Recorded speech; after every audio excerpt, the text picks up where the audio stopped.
Not so long ago, the world became available to the world public a clip on the web. Its heroine was a girl with makeup and in men's clothes, and many people did not like it. A man in shorts and a t-shirt sat on his bed, scrolling through the latest city news on his phone. Through the open door, the room was illuminated by a light bulb from the hallway. The dark-haired young man sat and watched the news unhappily. He strongly disliked them. Besides that, he was also annoyed with his heavy body. The young man thought he had been divinely reborn. The young man remembered his former greatness. After all, before his rebirth, he had been a descendant of the emperor himself and had covered the sky with one hand. But now everything has changed. A young man finds himself in this strange world, and he is annoyed to see the same insults against men in the news every day. Things have completely changed over the past thousands of years, and in today's world, women and men have switched roles. Men just look after their appearance. The worst part was that the weak spiritual energy of this world had damaged the young man's soul, and now it would be very difficult for him to restore his strength to its former level. He remembered his final battle with the demoness. She towered high in the sky, hovering in a red robe with inserts of dark material. In this battle, they shattered the endless void. The demon was too strong, and the young man survived completely by chance. The young man realized that part of his soul had fallen into the void. The young man was very lucky and was able to enter another world and be reborn. The young man recalled the information about the new body with all his might. With difficulty, he managed to call up the right memory fragment and realized that the old body master's name was Lin Mo. In the same way, the young man found out that Lin Mo was a rich guy in the best private high school. He opened the closet and looked at the school uniforms. He came closer and scrutinized the black jacket, which was embroidered with gold threads. The school crest on the chest was also embroidered in gold. Mo-zun couldn't say with certainty that he had been reborn completely, so he decided to use Lin Mo's identity until he recovered his strength completely. This meant that Mo-zun would have to go to school. After changing into his suit, the Emperor's heir pulled the door handle on himself and left the room. Zun stood in the middle of the house and looked at the interior with interest. The house was quite large and well kept. There were paintings hanging everywhere. After walking around the house, Zun came to the conclusion that this kid Lin Mo's family was pretty good, and one could live here quite decently. The young man turned the other way and thoughtfully adjusted the bow tie around his neck. He didn't like the fact that the house wasn't as big as his home fish pond. Zun dug into his new memories and learned that his parents had been killed in a traffic accident. Their car had collided head-on with a truck, and there was no chance of survival. His grandmother is now lying in the Central City Hospital.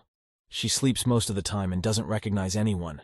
She has Alzheimer's disease. Shortly thereafter, Lin Mo's aunt moved into the young man's house with her family, and all property passed into her hands, while the lad's personal expenses were cut to a minimum. Since the owner of the body was weak-willed and mild-mannered, he did not try to change anything and just silently tolerated all the abuse. Remembering all the details about the old body master, Zun reached the living room and came within sight of his new family. The three of them sat at the table and ate breakfast by the large, spacious window. The Art Nouveau furnishings in the living room were complemented by wooden chairs by the table. It was time to take a closer look at them. That man with brown hair and glasses must be Liu Yingjun's uncle. A kid of Lin Mo's age with purple short-cropped hair is his cousin. His name is Lin Jixuan. Aunt Lin Li exclaimed that He Younghui was absolutely right, and their idea of getting engaged was a wrong decision made in haste. Zun became wary. The name He Younghui had not occurred to him until now. He had to dig deeper into his new memories and figure out who this girl was. Now he was starting to remember. He Younghui was the girl Grandma had wanted him to meet before her attack. She was a very pretty, smiling, green-eyed girl. Younghui had a good figure. Her long brown hair ran down her shoulders, but the girl herself was not thrilled with the idea at that time. After all, Lin Mo was too large, so Younghui pushed him away and said she didn't want to communicate with him. The owner of the body was so upset that he was careless and ran out into the road where he was hit by a car. The young man didn't stand a chance. The truck's headlights blinded him and Lin froze in place. Zun thought for a moment. In this world, women married men, and it was unclear to him how his generation of emperor could marry. Aunt Ling Li tried to turn the conversation to another topic and started talking about something else, but Zun just didn't listen to her. The young man came to the table, looked at her sternly, and asked her not to be amateurish about his prenuptial agreements in the future. Li was very surprised and squinted her eyes, trying to figure out what had happened to this slobbering Mo Lin, who had behaved completely differently just yesterday. Li regarded her nephew, who towered over her with his hands in his pants. He had an overly assertive look today. It was depressing to Lin Li. Soon the maid came and brought a clean plate for Mo Lin. The young man moved a chair and took a seat across from his aunt, staring at her. Despite the fact that the table was full of salads and appetizers, The young man did not want to eat. He hadn't eaten since he'd lost his appetite. But this world had its own laws, and Mo-Zun had to maintain his new body so that it wouldn't die at all. In front of him was a plate with a huge bird on it. Zun decided that he needed to get over himself, so he nibbled off a small piece with his chopsticks and sent it into his mouth. Despite his squeamishness, he noted that the dish smelled wonderful. Meanwhile, Jixuan persistently suggested him to transfer abroad. After all, his classmates already knew that Lin had confessed in front of everyone, and he would be ashamed for the rest of his life. Zun was indignant.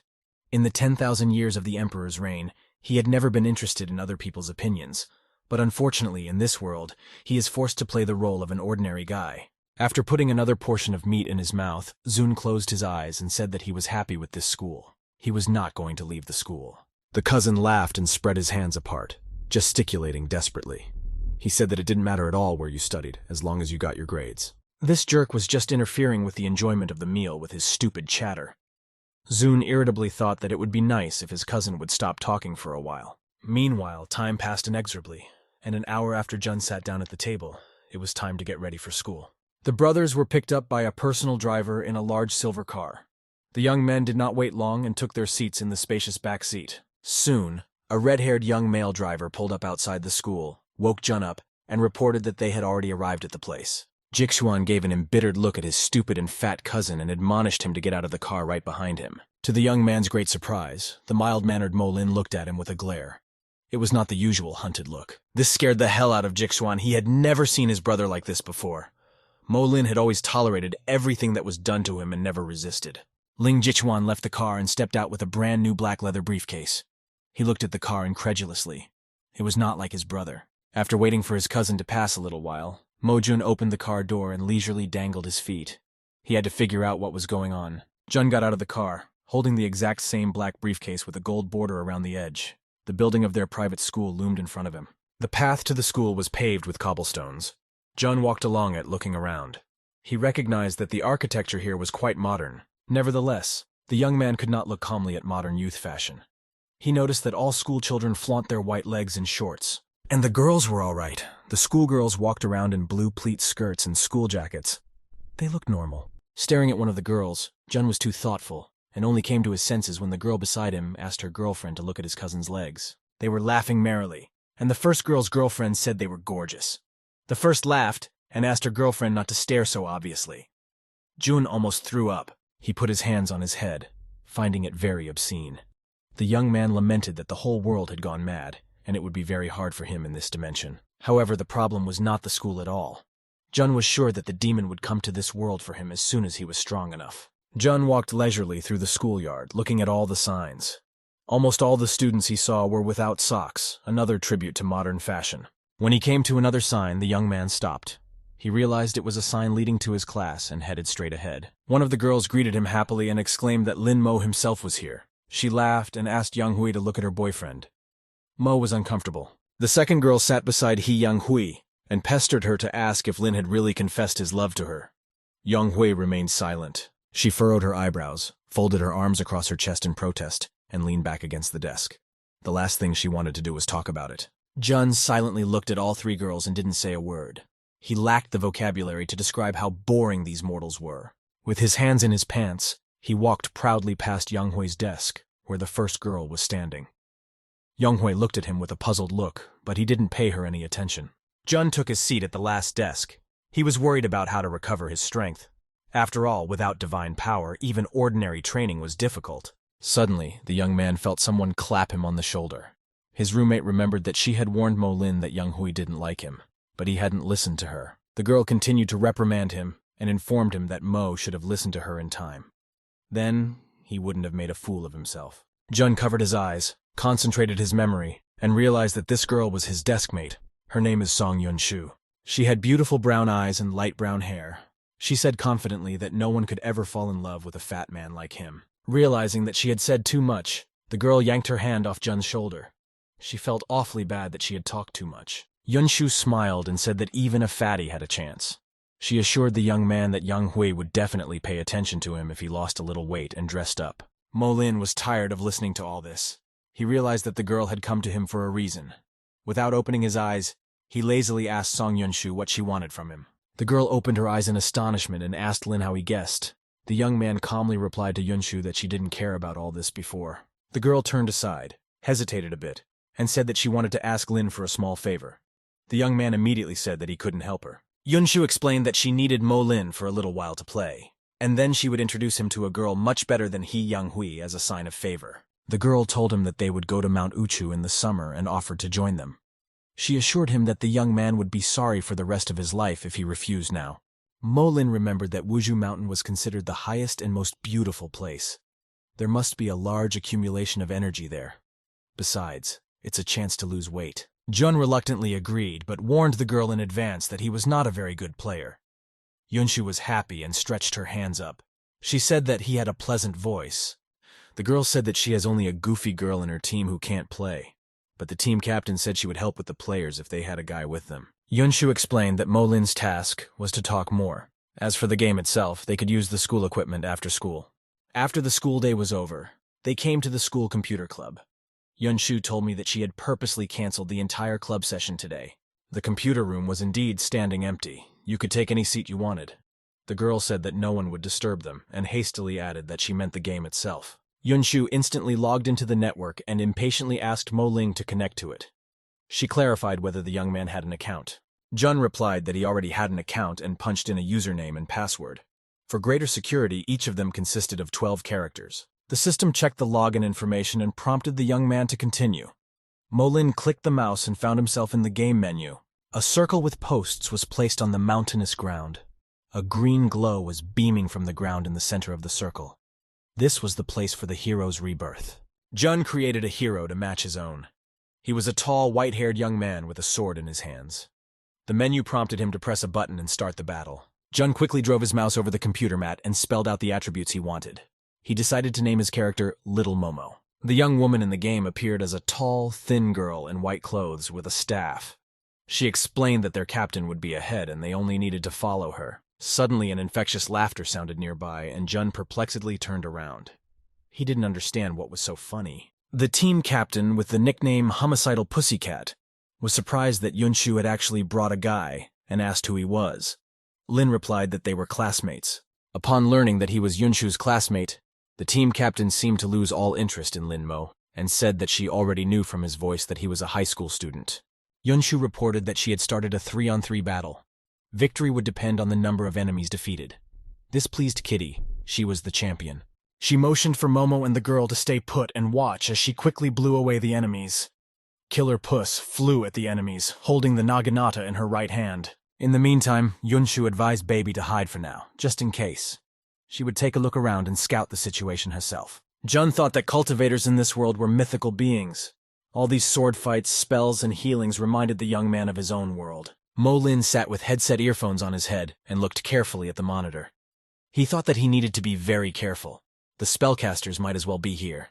While the hero Little Momo was sitting and resting on a rock in lotus pose, the system notified all players that Killer Puss had been killed by Flying Feather. Reborn not far from the young man in the red healing portal, the team captain stamped her feet and angrily exclaimed that she had lost. Losing only made the girl angry, and she rushed at her enemies again, this time with her bare hands.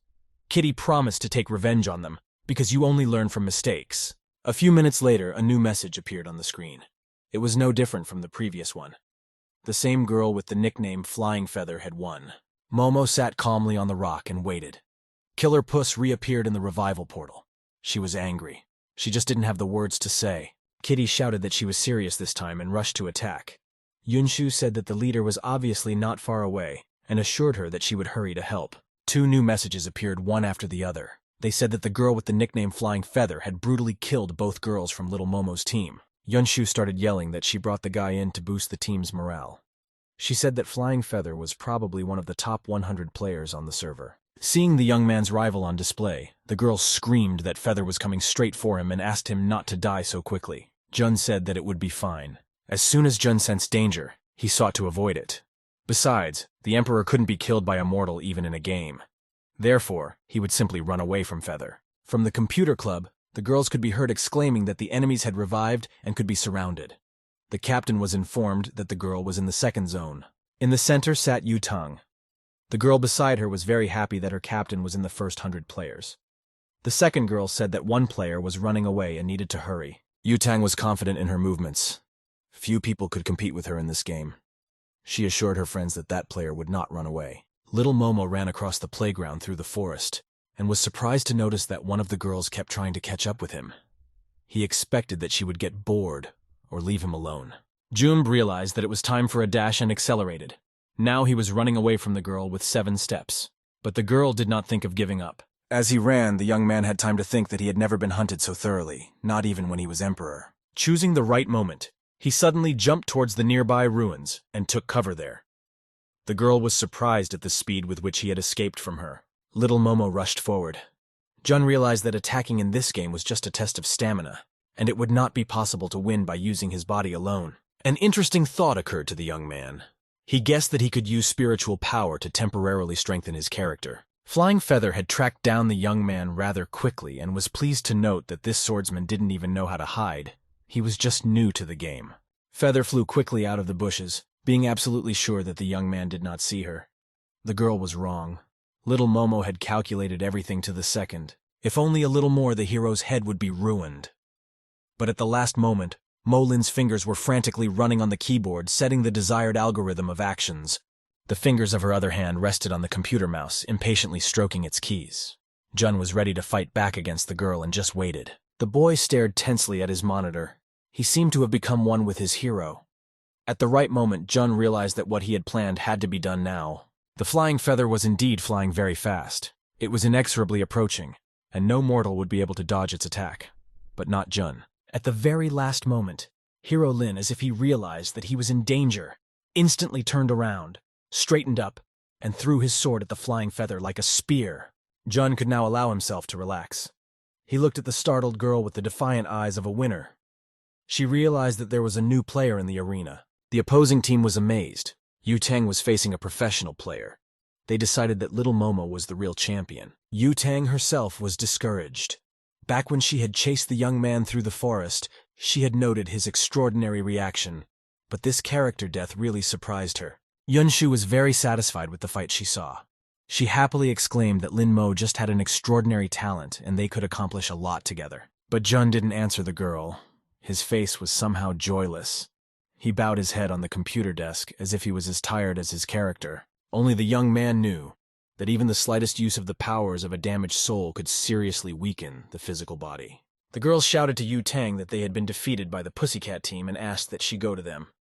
The team captain sat on a tree branch and snapped that they had very little time. It wasn't long before Flying Feather realized that the ambush was not in vain. Little Momo, happy with himself, did not think about the danger. To her surprise, the young man suddenly rushed to run in the other direction. The girl was surprised to think that they were not playing catch-up. Leaping off the tree branch with all her speed, Featherwing promised herself that this time she would definitely kill him, no matter what it took. Lin Mo ran away from the girl. He ran so fast that he almost dropped his sword on the run. The young man felt like he was running faster than a cheetah. Looking back, Jun was surprised to realize that the persistent girl would not let go of his character and was chasing after him again. The young man realized that a fight was imminent. Little Momo stopped suddenly and threw his sword at Flying Feather almost without aiming. He was counting on his keen eye and the girl's slow reaction. Yu-Tang's character flew after the fugitive as fast as she could, waving her arms and not looking around. If she thought about it for a second, she wouldn't notice the flying danger. Or rather, she saw that sword, but didn't pay much attention. Feather only laughed at Momo that he was going to wound her from such a long distance. The girl said to herself that it was her turn and was about to overtake her opponent and slay him. At the same moment, a terrible pain pierced her knee. The sword hit her just above the kneecap and pierced her leg. Flying Feather fell to the ground with a thud. The girl looked at the sword in her leg in surprise. She decided it was very much like a warning. Little Momo doesn't want to be caught up. As luck would have it, a queue of system messages popped up on the monitor screen, notifying him that Thunderer and Ping Tianxia had been killed by Killer Puss. The girl sitting to Yu-Tang's left shrugged her shoulders and said that this was the end of their play session. Their team was defeated, and Song Yunshu must be laughing at them. The exasperated Yu-Tang was genuinely surprised that her partner knew her rival. She suddenly turned to the girl and grabbed her by the scruff of the neck. Lifting the girl by the scruff of her shirt, Tang told her to bring Yunshu to her. Scared to death, the girl said she would call Song Yunshu right away. Of course, Song Yunshu was not at all bothered by Yu-Tang, the champion of the top 100 players. The faceless Momo, who had first appeared on the server, had struck her imagination. Meanwhile, Song Yunshu was chatting merrily with her rival on the phone. After hearing that the girl wanted to see her in person, Yunshu assured her that she would meet her soon. After putting out another Team Lin Mo's request, the girl laughed and suggested that Yu Tang had simply fallen for him as a smitten rival. Yunshu offered Lin Mo to go to the meeting with her, but the young man refused. He didn't need this meeting at all. Moreover, he needed to recover his strength. At the door, Jun turned around and reminded the girl that she had promised him something. The young man told his classmate that he was already leaving the classroom. Song Yunshu happily waved goodbye and assured him that she remembered everything. She was very happy that her team had managed to defeat Zhao Yutang. After he left, the girl called Zhao and Dahua and asked them to keep her little sister company. She asked them to wait for her at the school gate. Meanwhile, Lin Mo used a cab service and made his way home. It was a large 2-story house with a 2-space underground garage. It was evening and the sun was setting. Lin Mo opened the door and walked across the house to his room. He didn't meet any of his relatives on the way. Apparently, the 3 of them were upstairs. Jun threw his briefcase on the bedside table with a swing. He thought about how strange the modern world was. Without thinking long, Monling lay down on the bed with his clothes on. He was too tired. Jun closed his eyes and concluded that the human body was very weak. The next day, the brothers arrived at school again. This time, Lin was ahead of his cousin and got out of the car first. Jixuan almost ran after him and asked him to wait. It turns out that He Yanhui asks to explain to her classmates that there was no marriage contract. Everyone makes fun of the girl for liking fat people. Without turning around, Lin Mo coldly replied that he wasn't going to explain something that wasn't there in the first place. He continued on his way to his classroom. Jixuan froze on the spot with anger. He shouted at Lin in passing that he thought too highly of himself, and was not really appreciated by anyone. As soon as Jun entered the classroom, Song Yunshu immediately impatiently asked him to come closer. It seemed like she had been waiting for the young man for a long time. Embarrassedly covering her eyes, Yunshu asked Lin if he knew who the flying feather was yesterday. Without waiting for an answer, she said that it was Zhao Yutang. Since Jun didn't show any interest, Yunshu happily exclaimed that it was the same Zhao Yutang from their school. The young man sat next to her without showing any emotion. Yunshu asked why he had become so cold since his heart was broken, and said that the headman wanted to see him or little Momo. Suddenly, Lin Mo opened his eyes. He looked at the girl with a squint. It was an inhuman, indifferent gaze. Yunshu felt as if she saw an ocean of misery in his eyes, and it really scared her. The girl moved back a little in surprise. She had never seen Lin like this before. After a moment, Jun was already sitting straight at the desk again, folding his arms in front of him and crossing them over his chest. Song Yunshu asked the young man to be a little more gentle. At the same time, a girl approached their desk with a confident stride. Her heeled shoes clacked very loudly in the relative silence of the classroom. The girl walked over to Lin Mo and Song Yunshu and slammed her palm on the top of the desk. Everyone around them froze and stared at her. It was a pissed-off He Yanhui. She shrieked that she wanted to clarify something. The girl recognized that Lin Mo's words about their marriage were not a joke. Yunshu instead of Lin replied to the girl that she was overstepping her bounds. Besides, Lin Mo is also a boy, and she should sympathize with him at least a little. Yang Hui smiled slyly and asked what had happened to herself, for Yunshu herself had previously spoken ill of Lin. She suspected that her friend had fallen in love. Song Yunshu realized that she had once again said too much and was now burning with shame. She closed her eyes and begged her classmate to just be gentle with Lin Mo. Without opening her eyes, Jun told Yang Hui in an even voice that there was nothing between them right now, regardless of whether it was a joke or not. Therefore, it was better for her to leave. Stunned, he reminded her that he himself has been bugging her forever with this marriage thing, and she's sick of hearing it.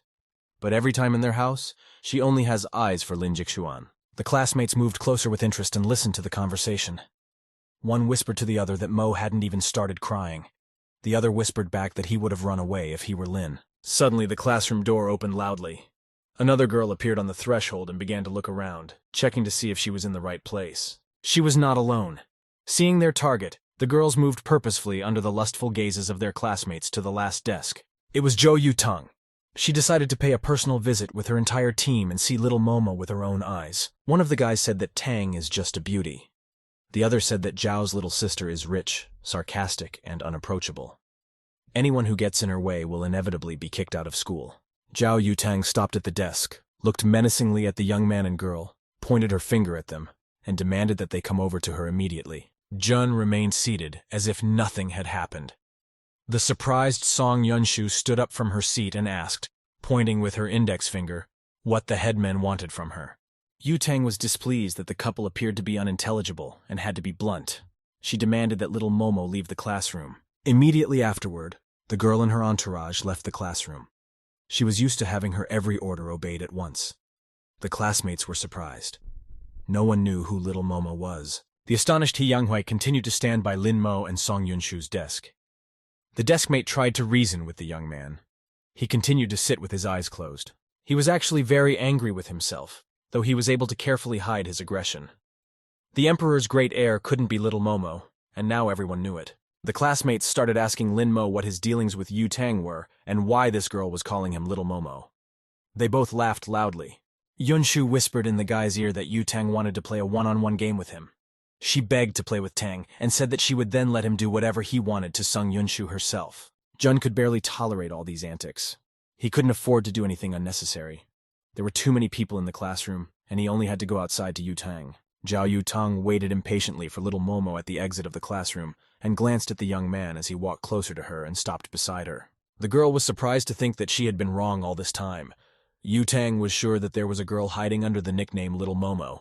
She didn't expect to see a guy. Jun looked at the girl's school outfit with interest. He knew that in ancient times women wore a skirt to conquer the world. Now it had become an ordinary piece of clothing. Yu-Tang asked if he was really the same guy who ran away from her so briskly yesterday, and asked why he was doing it. Lin replied that he was just scoring points.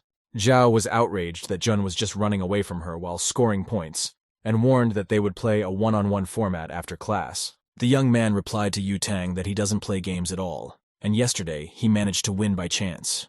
When he realized that the conversation was over, he said he was going back to class. Zhao Yu-Tang was very angry. This young man just turned around and left without wanting to talk to her. She furrowed her brows and clenched her teeth. Lin had just pissed her off. The girl was tearing up and throwing up. One of her teammates told her friend that this fatty apparently didn't know what Zhao Yu-Tang was. She turned to the team captain and explained to Zhao that that young man had just been rejected.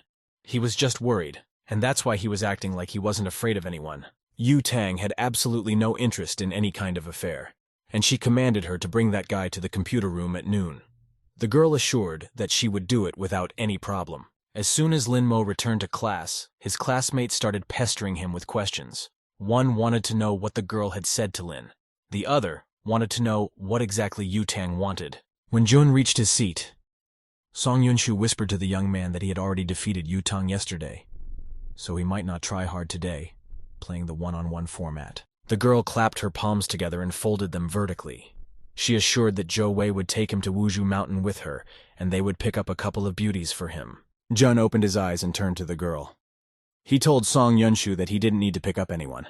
The girl understood it in her own way. She pictured the two of them alone on a bench in the park, and with fear in her voice, she clarified why he said that. The girl assumed that Lin Mo wanted the two of them to be together. The mere thought of it terrified her. This fatty Lin Mo was not physically attracted to Yunsha at all. Now she was just using him for her own purposes. The girl immediately yelled that she was a real bitch. Song Yunshu warned her that she was actually worse than He Yanghui and advised her not to fall for her. Lessons were over, and it was noon. The sky was almost cloudless, and the weather was perfect for walking. Just then, the very girl who was supposed to deliver little Momo broke into their classroom. She opened the door and happily told Lin that Zhao Yu-Tang was waiting for him. Suddenly, she saw that everyone was sitting in their seats, except for Lin Mo himself. The girl asked Lin's classmates in surprise where that young man had gone. The girls waited in vain for Lin Mo outside the school after the Crocs. He never showed up at the appointed time to meet Yu-Tang. The young man, meanwhile, was walking quietly through the school cafeteria with a large tray. People around him asked each other what class he was from. Without paying much attention to anyone, Jun walked over to the food dispensing table and asked the cook to wrap his food with him, and handed him an empty tray. A few minutes later, the young man left the school canteen and headed towards the school exit. He was holding a bag of food in his hand. Lin Mo intended to eat at home. There was constantly someone running and fussing around. Jun closed his eyes and wrinkled his nose in frustration. He couldn't get used to the mortal world being so noisy. Jun walked leisurely through the schoolyard and thought about today's encounter. He hoped that he wouldn't run into anyone on his way home. Meanwhile, another girl appeared in the schoolyard. The black-haired beauty walked proudly with her head held high. All the students were looking at her. The demoness told Han Xinyi that she was seriously ill and had no more than 3 years to live. The demoness told Han Xinya that she was seriously ill and had no more than 3 years to live. Han Xinyi had agreed to the body swap, and now the satisfied demoness walked in her guise through the schoolyard, leaving the lustful gazes of the schoolchildren behind her. The demoness inside her assured the girl that she should not doubt. She had really made the right choice, for she had gained a whole life. The demoness informed Han Xinyi that from now on, the 18 years the girl had lived would forever be her personal property. She felt genuinely sorry for Xinya. The demoness saw that Wang Yang did not pay any attention to the girl. All her joys and sorrows were of no importance. The demoness remembered the last battle and decided that she had done a great job for Fanzai and killed the emperor. She wanted to revive the demon world. That was her goal. At the same time, Han Xinyi realized that she couldn't just kill the emperor, especially since the emperor might also be in this world.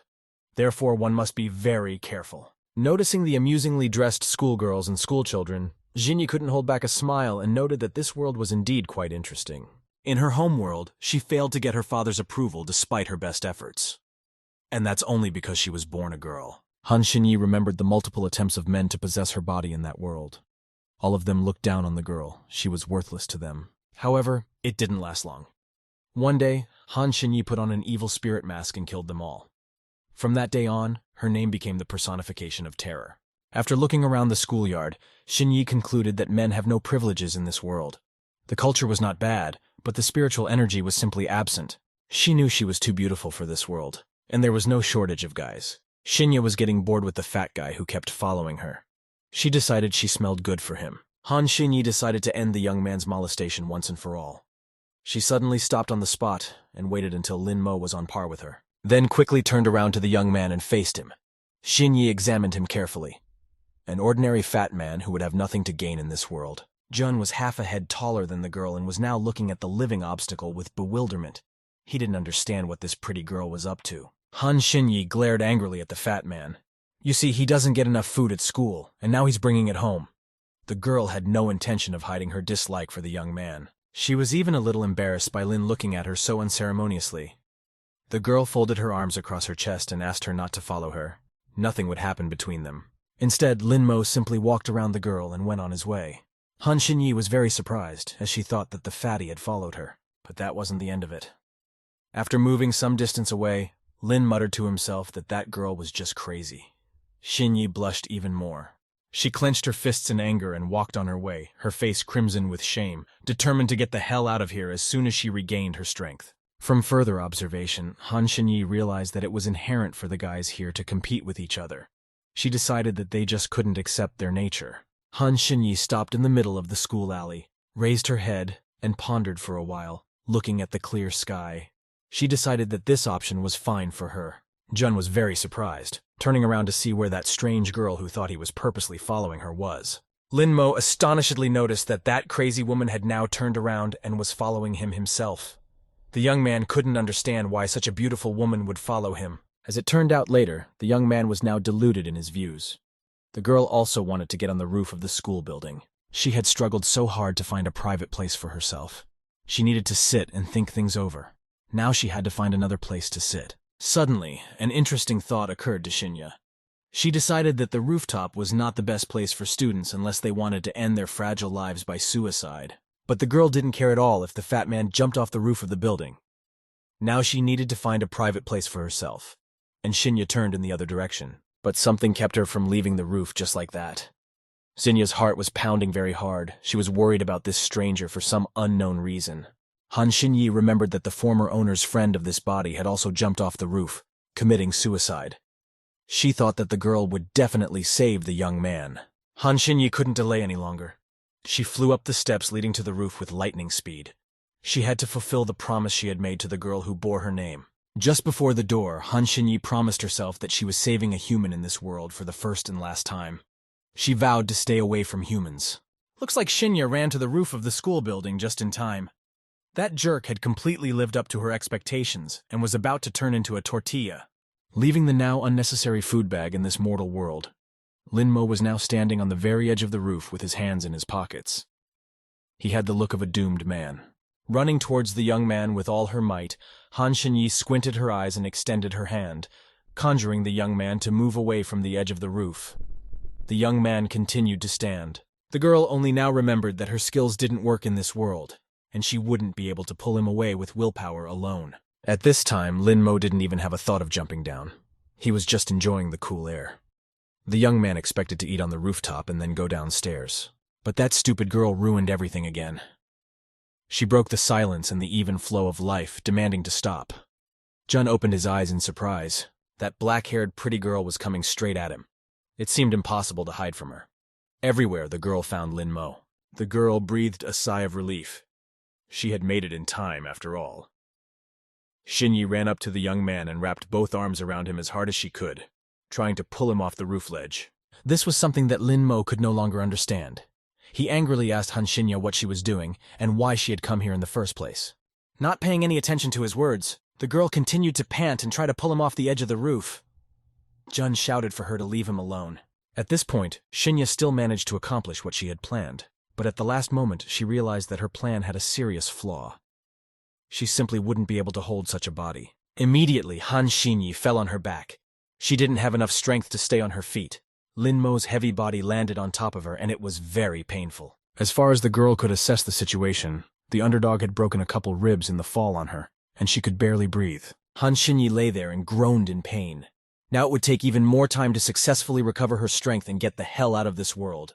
Li Mo sat on top of the girl and wiped his eyes with his fist, not even realizing how much pain she was in. He stated to Shinyi that he was just thinking. Standing up from the girl and shaking herself off, Jun asked exasperatedly what she had even forgotten on the roof, and why she had come running to grab him. Han Shinyi shouted back that she just wanted to know his intentions, and if he didn't want to die, he'd better not cause trouble for those around him. Only now did Lin Mo look at the situation through the girl's eyes. Of course, she had just misunderstood him and thought he wanted to jump off the roof. Unfortunately, ordinary mortals are very fragile. This was what caused Shinya to suffer such an injury. The girl couldn't stand up from the pain and only cursed the young man who had gotten in her way. Although Jun desperately shunned people, this time he decided to help the girl and gave her a hand to grasp and stand up. Han Shinyi looked surprised at the hand extended to her. She clearly hadn't counted on such an option and quickly hid her hands in her sleeves. Lin explained to Han that she had a fertile imagination. In fact, he had just gone to the roof to get some clean air and had no intention of jumping. Jun added that Shinyi was also not interested in him at all. The girl instantly turned purple with anger. This mortal is nothing but trouble. Lying on the ground, she swung a clenched fist at him and commanded him to get off the roof as soon as possible. She didn't want to see him again. Lin Mo stood pensively and looked at the girl. Her face was serious. It didn't look like she was joking. Jun said as he was leaving and turned around. This was very strange. No one had rejected the Emperor yet, given that girls in this world hugged others, even if they were against such a display of emotion. Finally, Jun reached his classroom as well. With a sigh, he opened the door and stepped inside. For the sake of Wuzhu High Mountain, he could still be patient for a little longer. The classroom was almost empty. Song Yunshu immediately jumped on the young man and asked him where he had been all this time. According to her, Yu Tang had already looked for him and would not let go of him so easily. An angry Lin Mo told the girl that it was all her own fault. Yunshu was the one who dragged him into this story. He didn't ask to be on their team. Sun squealed that it was late now, and they were going to play with Yu Tang after school. The girl explained that Zhao had a terrible day yesterday and needed to let her win. Jun flatly refused. The Emperor couldn't let himself be beaten by some girl just because she was in a bad mood and needed to be cheered up. Yunshu tried to reason with him and explained that Yu Tang could do anything to them. Jun was stubborn and said that Sun Yunshu was the cause of the incident. The girl lost her temper. She didn't know how to handle the situation and was ready to promise anything. She would even agree to a date with Lin Mo now, but he flatly refused. Sung Yunshu realized that all was lost and muttered to Bobby Q that they had lost this battle. The girl leaned her head on the desk tiredly. It was getting late. Lin Mo had already stayed here for too long, so it was time to go home. The sun was already setting over their private school, and the clouds had taken on an ominous yellowish hue. After saying goodbye to Yunshu, Lin Mo said that he had to go now. Meanwhile, the young man once again reminded Wuzhu's grief so that the girl wouldn't forget. Walking out of the school, Jun remembered that there was still something left in this school worthy of his attention. There was still that girl lying on the roof. Lin Mo looked up at the roof. He remembered that he had broken the girl's rib. The thought crossed his mind that it shouldn't bother him.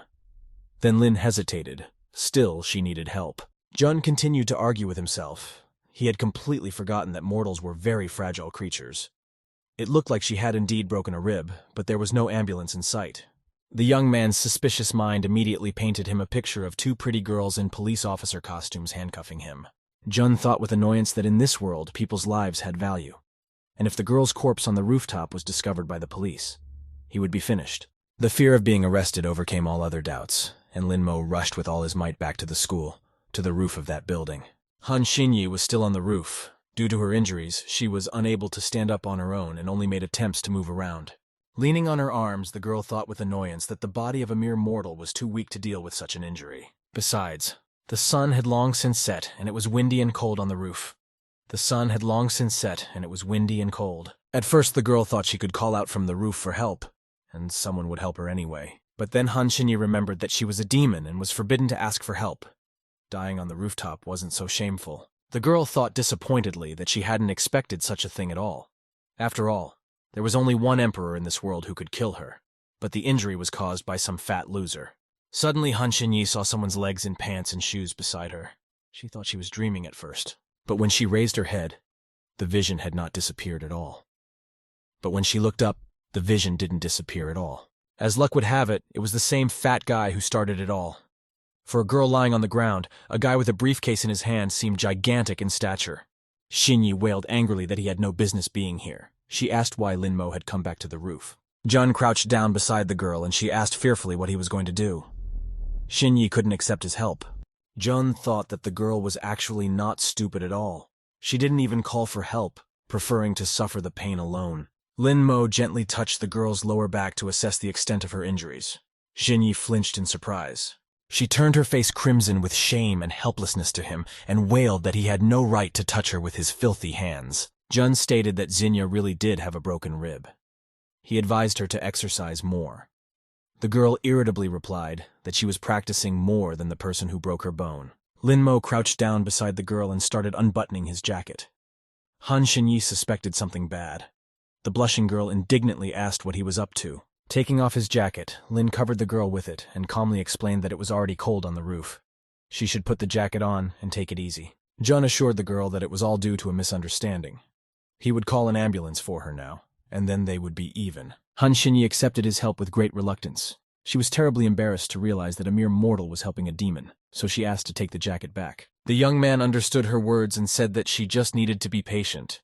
It was too cold now. The girl would be able to take it off after the ambulance arrived. Xinyi was surprised to think that Lin was not like the others. He didn't despise others because of the situation they were in, and he turned out to be a good guy. Han Xinyi sympathetically thought that the world demanded too much from men, and this guy is also fat. She should be more considerate of men. Linmo called an ambulance to the school and waited for it, sitting on the roof and looking up at the sky. The clouds were an unusually ominous mustard color. An ambulance with a medical team soon arrived, disturbing all the school children with its loud and annoying siren. Jun regretted that it was because of him that the girl had gotten hurt. A medical team came out of the schoolyard with a stretcher. A girl was lying on them. The school children were sure that someone had fought, and an ambulance had to be called. Han Xinyi was lying on the stretcher. Her face was burning with shame. At this moment, it seemed like the gods had decided to turn their backs on her and punish her for something. It was already late in the evening when the yellow cab stopped in front of Linmo's big house. The boy paid the driver and went inside. As soon as Jun stepped over the threshold of the house, Jishuan immediately pounced on him. It turned out that Zhao Yutang had been looking for Linmo while he was away. Jun didn't answer and the cousin got angry. He shouted asking Linmo why Zhao Yutang was interested in him. Jun looked at him coldly and informed him that he would not repeat himself a second time, and therefore demanded to move out of the way. Jixuan was frightened. Lin's gaze alone made him shiver. He couldn't understand what had happened to that naive boy who was being pushed around by everyone. Jixuan was sure that it was Fatty Lin who provoked Zhao into some kind of conflict and asked him not to cause trouble for the family. Lin calmly walked on. The exasperated cousin yelled that his brother was no longer a child and threatened that he would make his mom kick Lin Mo out of this house. Turning his head, Jun informed his cousin that he had missed one important detail. This house was actually owned by Lin Mo. This finally pissed Jixuan off. He couldn't stand it anymore and swung at Lin and shouted that it was time to teach him a lesson. To his surprise, the clumsy fatty was unusually quick to intercept his hand by the wrist. Jixuan still didn't understand how this could have happened. Jun clasped his cousin's hand and realized that this creature's physical training was worthless. The young man cried out in pain and begged to let him go. He felt very humiliated. Jun snorted contemptuously. He was tired of messing around with this weakling. Lin grabbed his cousin by the scruff of the neck and advised him to just stay out of his way.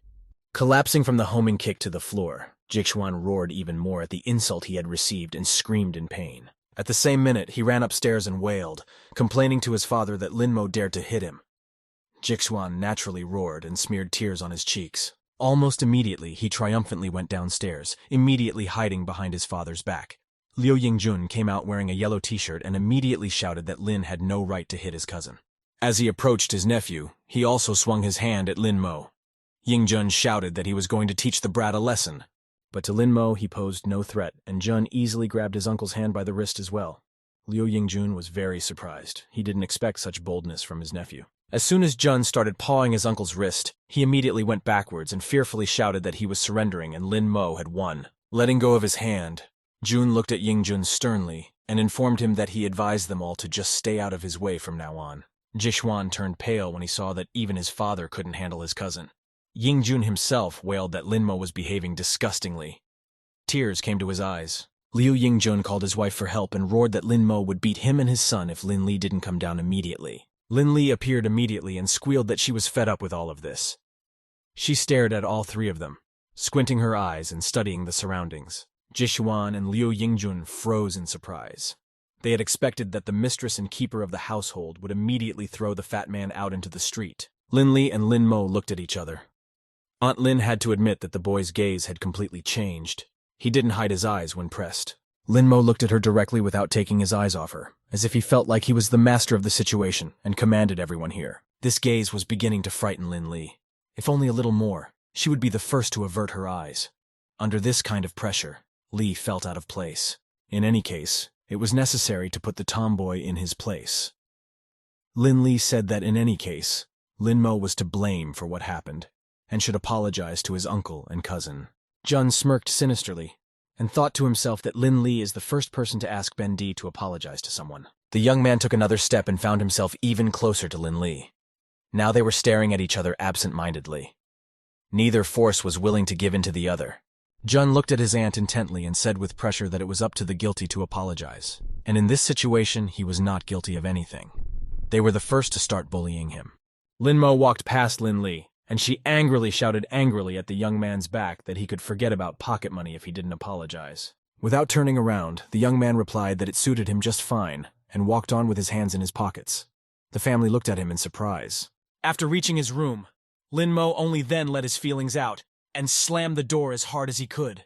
The door closed with a crash. It was only now that Jun was left by himself in the room that the young man thought about pocket money. Until now, he hadn't even thought about their importance to human life. Lin Mo started methodically going through the entire room. He hoped that the owner of the body had hidden a certain amount of money somewhere just in case, so he looked in the closet. Unfortunately, there was nothing resembling money in the cabinet, and Jun began to open the drawers of his desk one by one. The young man came to the conclusion that money was the stumbling block. Without it, it would be difficult to get food on Mount Wuju. Jun decided that he urgently needed to find an income. The situation was not good. The money for personal expenses had run out, and there was nothing to sell. Desperate, Jun remembered that he had a set of clothes and socks left. It was a life-saving thought, and the young man decided to go to an auction on the net and see what he could get for his things. He decided not to waste time and immediately turned on his computer. To his great surprise, the potential buyer showed up just a minute after he had placed the lot. Jun was surprised that he had found a customer so quickly. Without realizing it, he had fallen in with fetishist customers, who simply pelted him with various incomprehensible questions. The first customer asked about the brand of his clothes. The second man was interested in how long Lin Mo had been wearing the clothes and whether they smelled like his body. The buyer said it was very important to him. The third customer demanded a photo report of the items. The girl wrote to Lin that it would make more sense to her. Jun didn't expect such strange inquiries and simply fell off his chair in surprise. This was the first time Lin Mo had encountered such a display of his interests. Lying on the floor, Jun frowned, thinking that the emperor had never been afraid of the devil. But these ladies gave even him a chill. Getting up from the floor, he decided to immediately delete the advertisement and never return to it. Lin Mo didn't know what they would think of doing with his clothes. He reproached himself for being stumped by such a trifle as money. Nevertheless, he should have exercised first and regained his strength. Jun took off his shirt and remained in a tank top. He knew that the first thing he needed to do was to absorb the spiritual energy of this world, so he decided to practice just like in his previous life. Not even 3 minutes later, the exhausted young man collapsed on the bed and decided that he was tired. Without spiritual energy, he would not be able to maintain this body. Suddenly, the phone rang. Song Yunshu told the young man that she had written to him, but he never replied. Lying on the bed, Linmo listened to the girl carefully and asked what she wanted to tell him. Yunshu was sitting after showering in a towel. She stretched out confusedly that it was actually no big deal. It was just that they were going to Wuzhu Mountain tomorrow. Jun didn't see a problem with that. According to the girl, he, Yunhui, and Jixuan were going to go on the same day. She suggested to go to the mountain on another day. Otherwise, the couple would mock them. Ridicule never bothered the emperor, and Jun declared that he would go tomorrow anyway. Song Yunshu replied that it was his choice and reminded him that the bus would be arriving at his house. It was a new day. The sun had long since hung in the sky and glistened merrily through the lonely clouds that occasionally came his way. Aunt Lin Li's family was quietly enjoying their breakfast until Lin Mo appeared. All three of them stared at him with dislike. Jixuan asked his cousin why he was up so early. He jokingly suggested that he, Yang Hui, had called him for a walk too. Jun looked at his cousin in silence. He didn't feel like talking to him at all and didn't want to participate in these useless conversations. Jixuan stared dumbfoundedly at his cousin. He was annoyed that Lin Mo wasn't answering anything to his questions. He couldn't understand what was going on. At the appointed time, a tourist bus arrived to take the excursionists to Uchu Mountain. A klaxon horn sounded. Jixuan told his cousin to stay focused and keep eating and said goodbye to his father. He pointed out the window and announced that his bus had arrived. Yanhui stood by the open door of the bus and waved cheerfully. She shouted to Jixuan that she would help him put his things in the luggage compartment. The young man did not look cheerful. He asked the girl to move away from the door and confessed to her that he was scared to death. Yanhui asked Jixuan confusedly what had happened to him. Already on the bus, the young man confessed that after Yanhui rejected Lin Mo, he took out his anger on Jixuan and fought with his cousin and his father. Their neighbor said it was horrible. Yang Hui exclaimed that the right thing to do would be to just not take him to Wuzhu Mountain. Their classmates agreed that it was best for everyone. Song Yunshu stepped onto the aisle of the bus and declared that Lin Mo was traveling with them this time. Yang Hui became indignant. Another girl asked how that fatty was going to climb the mountain. Yunshu replied that they were still classmates and there was no need to talk badly about him. One of the girls said that Yunshu was in charge today. Let her be in charge. In fact, Yunshu herself didn't think Lin would go with them. Besides, she didn't want to quarrel with Yang Hui. But there was nothing wrong with Lin Mo just going with them. A moment later, the young man himself appeared. He appeared in the salon in sports clothes. He had comfortable light sneakers with brown inserts on his feet. Jun was wearing black athletic shorts and a spacious blue sweater. A small bag was hanging over his shoulder. His free hand was in his pocket as always. With a proud, unbending gait, Lin Mo strode through the salon, not reacting to his classmates who were not happy to see him. Suddenly, a girl's hand stuck out from the right lane and blocked his path. Jun was forced to stop and looked at the owner of the hand. Yang Hui stood up from her seat and threateningly demanded an answer as to why Lin Mo had pushed Jixuan yesterday. She was so angry that her hand clenched into a fist by itself. Jun stared at his cousin in bewilderment. Under his stern gaze, Jixuan shrank back. He was willing to fall through the ground to avoid seeing this monster. Song Yunshu realized that a big conflict was brewing and put her hand on Yang Hui's shoulder. She assured the girl that it was just a misunderstanding and that Lin Mo wasn't really that terrible. Immediately, Yunshu pushed Lin Mo back to his seat and suggested that he take the window seat. She assured him that the view there was simply amazing.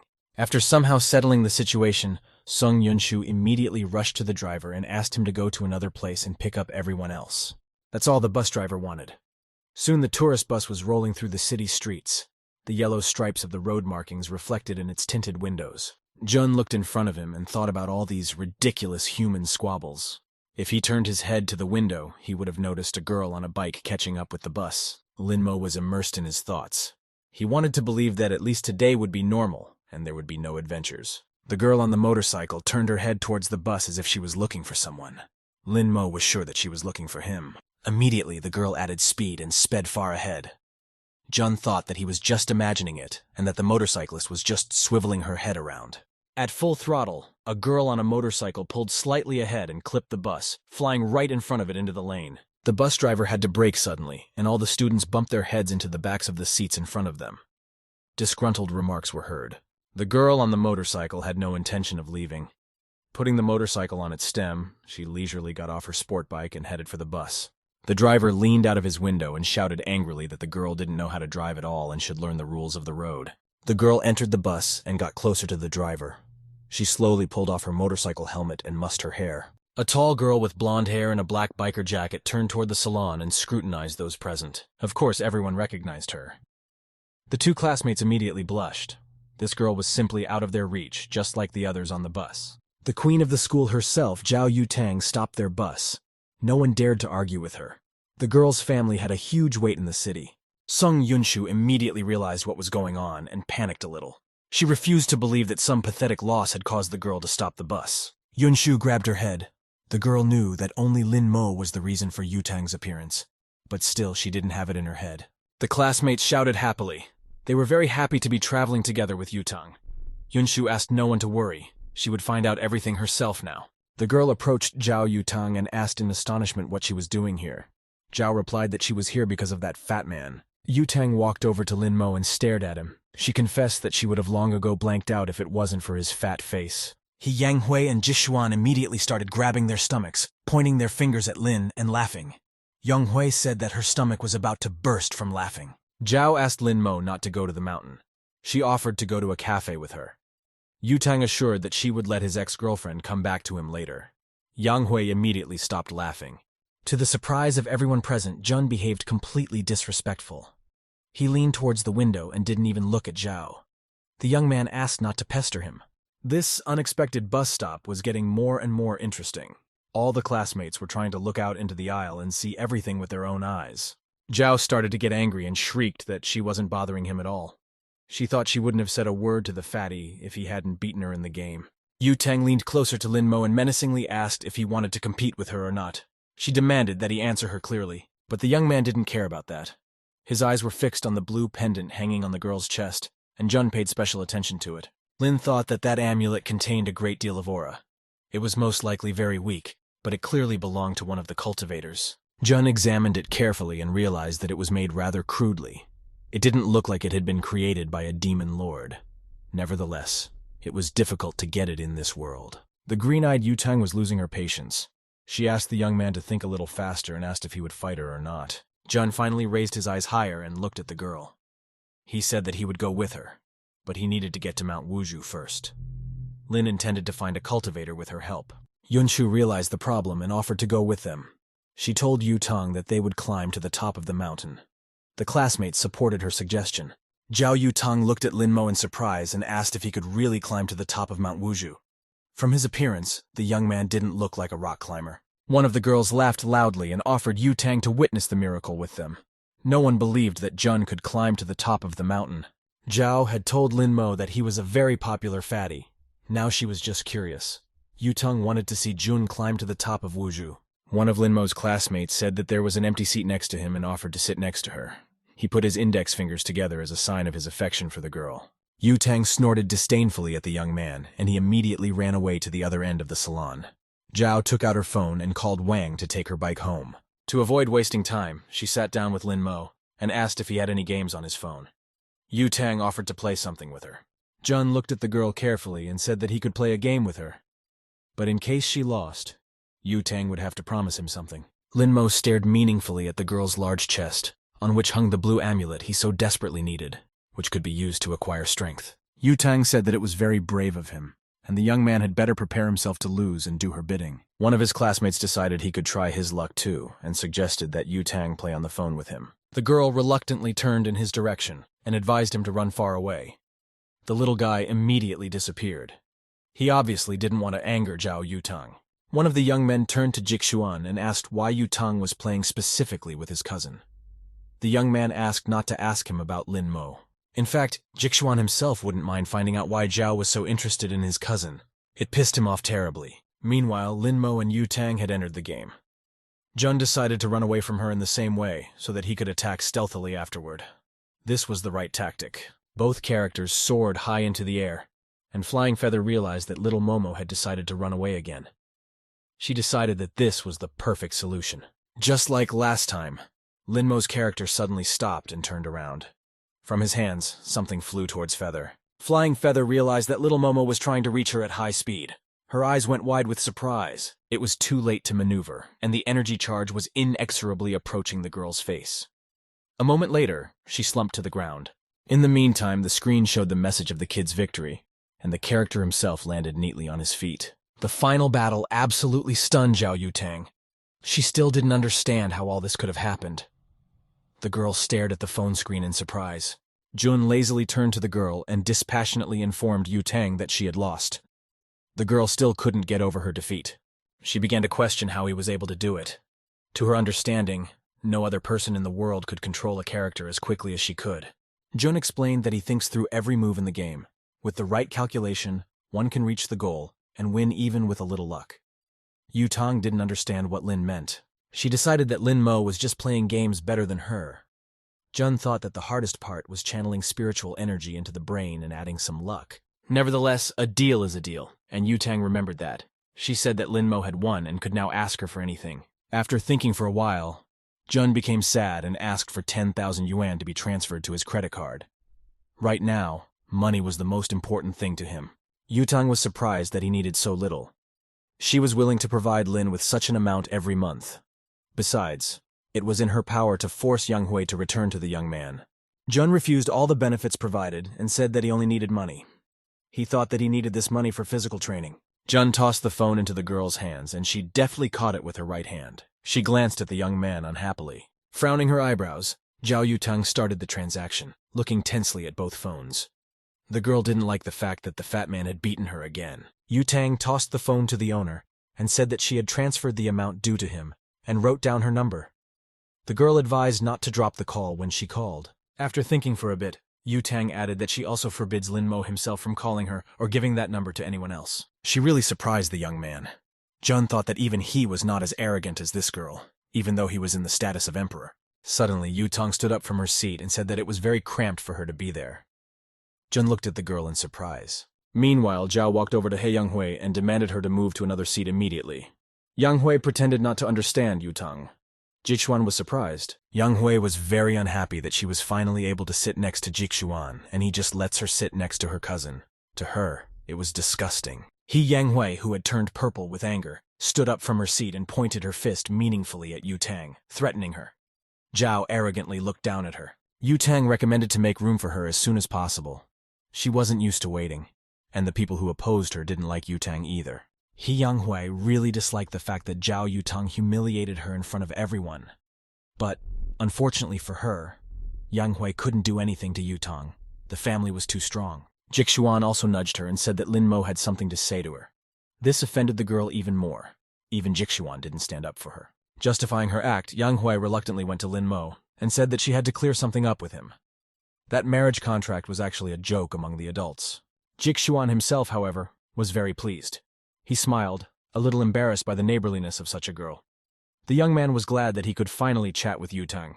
Not knowing where best to start the conversation, the young man pretended to cough into his fist and tried to draw the attention of the important person. Jixuan started chirping happily that his name was Lin Jixuan and offered to play something with him.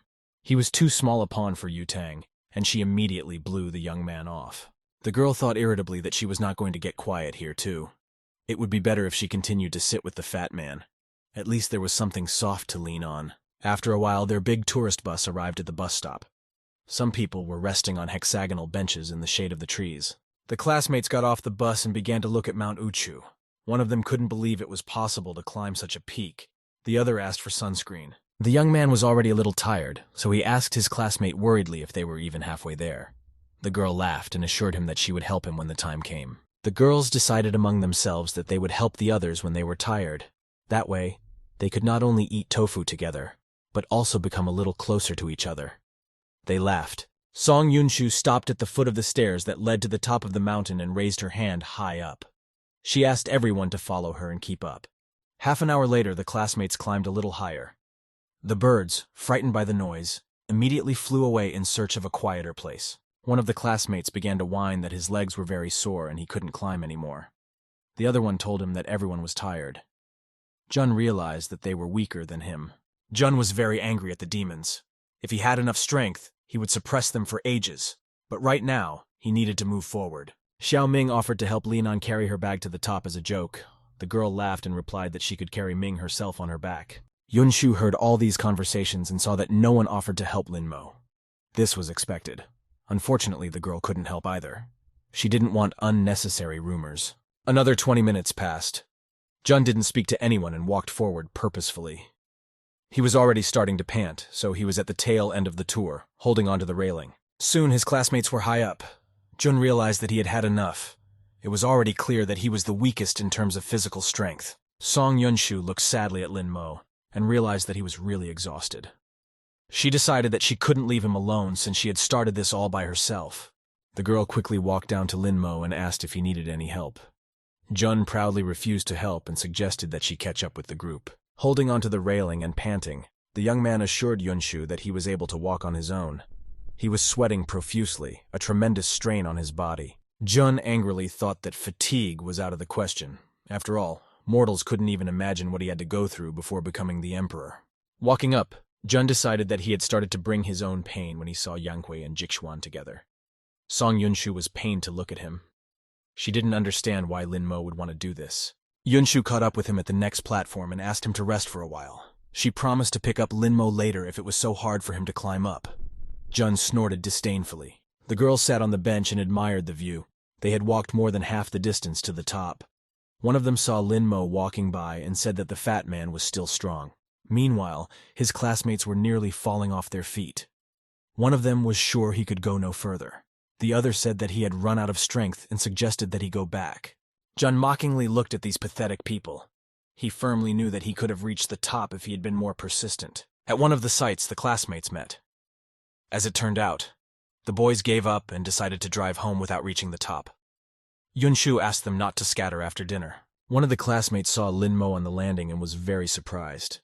She expected to meet him at the bottom of the stairs. The girl remarked in amazement that Lin Mo had reached this place by himself.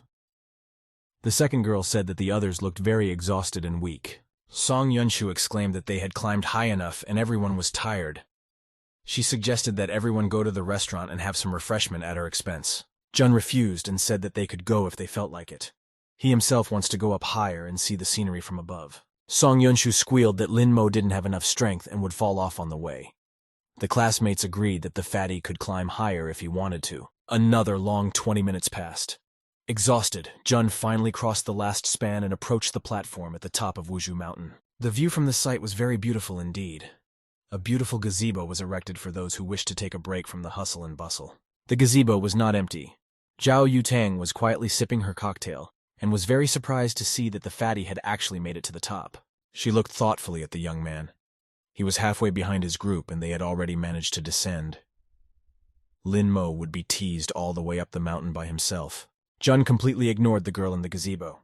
The young man had his own goal, and he walked to the edge of the peak, enjoying the view from the top. Jun was satisfied. He wasn't wrong, and there was indeed an aura present at the top of Mount Wuzhu. It wasn't much, but it was enough for training. Lin Mo stretched his hand forward, exposing his palm. He told himself that there was still more to come. He would still be able to defeat his enemy in this world. Feeling a surge of strength, the young man promised himself to come to this mountain and practice as long as he could, no matter how long it took. Yutang was tired of just watching the young man. She finished her drink, walked over to Lin Mo and put her hand on his shoulder. The girl asked the young man in surprise what he was doing on the edge of the peak. Jun knew that it was useless to explain, and there was no need to explain. So he said that he was admiring the local views. Zhao Yutang frowned her eyebrows. This fatty was unbearably boring. In addition, she was depressed by that stern face and his constant silence. About the same thing crossed the young man's mind. In his life, he had seen quite a few cultivators as boring as this girl. All of them had been killed. Immediately, Yutang exclaimed that this seat was occupied by her and demanded the fatty to immediately descend the mountain. She was starting to annoy Lin Mo. He explained to Yutang in an even voice that he was already too tired and couldn't go. Jun asked the girl why she was chasing him away from the top of the mountain. Zhao got angry. She carelessly tossed some sort of roll towards Lin Mo and disdainfully said that she would let him stay today as an exception. A surprised Jun caught the roll-up. The girl had already turned the other way and asked to compete with her tomorrow. She added that it was boring here and suggested that they go downstairs. When the girl left, Jun unwrapped the package. There was a bite of sandwich in it. Of course, any mortal would be squeamish about it, but that didn't bother the Emperor. In the past, he had even eaten animal corpses for self-improvement, and the sandwich was necessary to maintain that body. Now Lin Mo was not disturbed by anyone. He refreshed himself and sat in the lotus posture on top of the mountain, closing his eyes. It was time to start purifying this body. It was late evening. Lin Mo's classmates continued to relax at the restaurant at the foot of the mountain, but the young man was still nowhere to be seen. A worried Yunshu called him and was surprised to learn that he was still on top of the mountain and had no intention of leaving. She asked him not to overdo it. Jun was outside the inn at this time and told the girl that the nature here was simply magnificent. He decided to stay here for a few more days. Now it was necessary to notify his trashy family and let Lin Li know that he would be gone for a while. Jun took out his phone and found his aunt's contact. He said hello to Lin Li and said that he had somewhere to stay for the vacation. Auntie was very pleased. She liked this arrangement. Jun walked up to the receptionist's desk in the hotel. The young man behind the counter smiled politely and asked what he needed. Jun asked how much a single room for 2 months cost. The receptionist replied that the rent would cost him 8,000 yuan. The cost was quite satisfactory to the young man. He would still have some money left. Jun immediately filled out the necessary paperwork and rented a room for 2 months. Lin Mo didn't waste any time. Every day here, the young man devoted himself to climbing to the top of Wuzhu Mountain. Overcoming hardships, he climbed the long stairs every day. After reaching the top of the mountain, Jun invariably sat down in the lotus posture and absorbed the spiritual energy of the place. He was getting stronger and stronger. After returning to the room, Lin Mo worked out with the barbell and dumbbells until he fell off his feet from fatigue. 2 months passed in this way. Song Yunshu called the young man from the car and asked if he was ready to go home. Jun replied that he had already packed his things and thanked the girl. In fact, Yunshu was ready to tear him apart with her bare hands. She didn't talk to anyone at all these days. Only Zhao Yutong kept questioning her about where the fat man had gone. Out of anger, she decided to drag Lin Mo to Yu Tang by all means and let them deal with each other. After examining himself in the mirror, Jun realized that he looked much better outwardly. Even after 2 months of training, his spiritual strength left much to be desired. The young man lost a lot of weight and became more slender. His facial features had changed. Jun was now a tall and trim young man. Song Yunshu's car stopped in front of the 4-story hotel Jun had told her about. The young man himself was nowhere to be seen, so the girl had to go up to the room. Yunshu easily found the right room and knocked demandingly on the brown door with her knuckles. The lock on the room door instantly clicked, and the room door began to slowly open. Yugshu pushed it open impatiently and stepped inside. Still, she missed the fat man and was glad to see him. The girl was standing with her eyes closed, so she had not yet seen the change in the young man's appearance. It wasn't until she raised her head and opened her eyes that Song Yunshu realized that something was wrong here. The room number seemed to be correct, but it was clearly not Lin Mo. There was no trace of the fat man they had left behind on Wuzhu Mountain. Instead, there was a tall guy in the room, and he was captivating Yunshu with his beauty. The girl was terribly embarrassed and didn't know where to go. She confusedly began to explain to the young man that she had just come to the wrong place. She was actually looking for a classmate. Song Yunshu couldn't take her gaze away from the handsome stranger. She was now admiring his long legs. The girl's heart was beating desperately. Song Yunshu instantly pictured herself and this young man as a married couple. The young man was holding a newborn baby in his arms. Yunshu had already thought of a name for the baby. Song Yunshu finally realized that she had been staring at a guy she didn't know at all for an indecent amount of time. This made her blush. The girl immediately turned and ran away, apologizing to the young man. She thought that she had been staring at the boy for so long that he might well have thought her a pervert. Jun finally spoke and told Song Yunshu calmly that she had understood everything correctly. The girl was very surprised to hear a familiar voice. She went back and tried to clarify the situation. The room number was 107th. Just like the young man said. The young man is most likely Lin Mo's friend. Jun surprised Song Yunshu even more and told the girl that he himself was Lin Mo. Yunshu took a few more careful looks at his face. She began to suspect that the young man was telling the truth. But there was too much difference between fatty Lin Mo and this well-built handsome man. Yunshu asked the young man to stop joking around. She said that their voices were indeed similar, but that was all that he and Lin Mo had in common. Jun replied to the girl that he had just lost weight, and there was nothing to be surprised about. Yunshu exclaimed that he looked much better than if he had just lost weight. For everything about the young man was wrong. He was taller, straighter. His legs were longer. It would be more accurate to say that the young man was completely renewed and changed. Lin Mo had had enough of waiting and bickering, so he asked Yunshu if the car had arrived. He picked up his bag and suggested that the girl not waste time and go home. Song Yunshu pinched her cheek to see if she was imagining things. After all, this cold gaze and manner of speaking really reminded the girl of Lin Mo. Yunshu remembered telling Lin Mo that fat people had potential. She didn't think then that it would be true, and he would change so much. Yunshu praised herself for never making fun of Lin Mo for being overweight. Now their relationship was going to work out, and she offered to carry the young man's bag. Seeing the young man with the bag, A young girl ran out from the driver's side and obligingly offered Lin Mo her help. Yunshu was angry. She ran at full speed towards the red car, on the run demanding the driver to stop her molestation of the young man. Lin looked at the girl driver in surprise.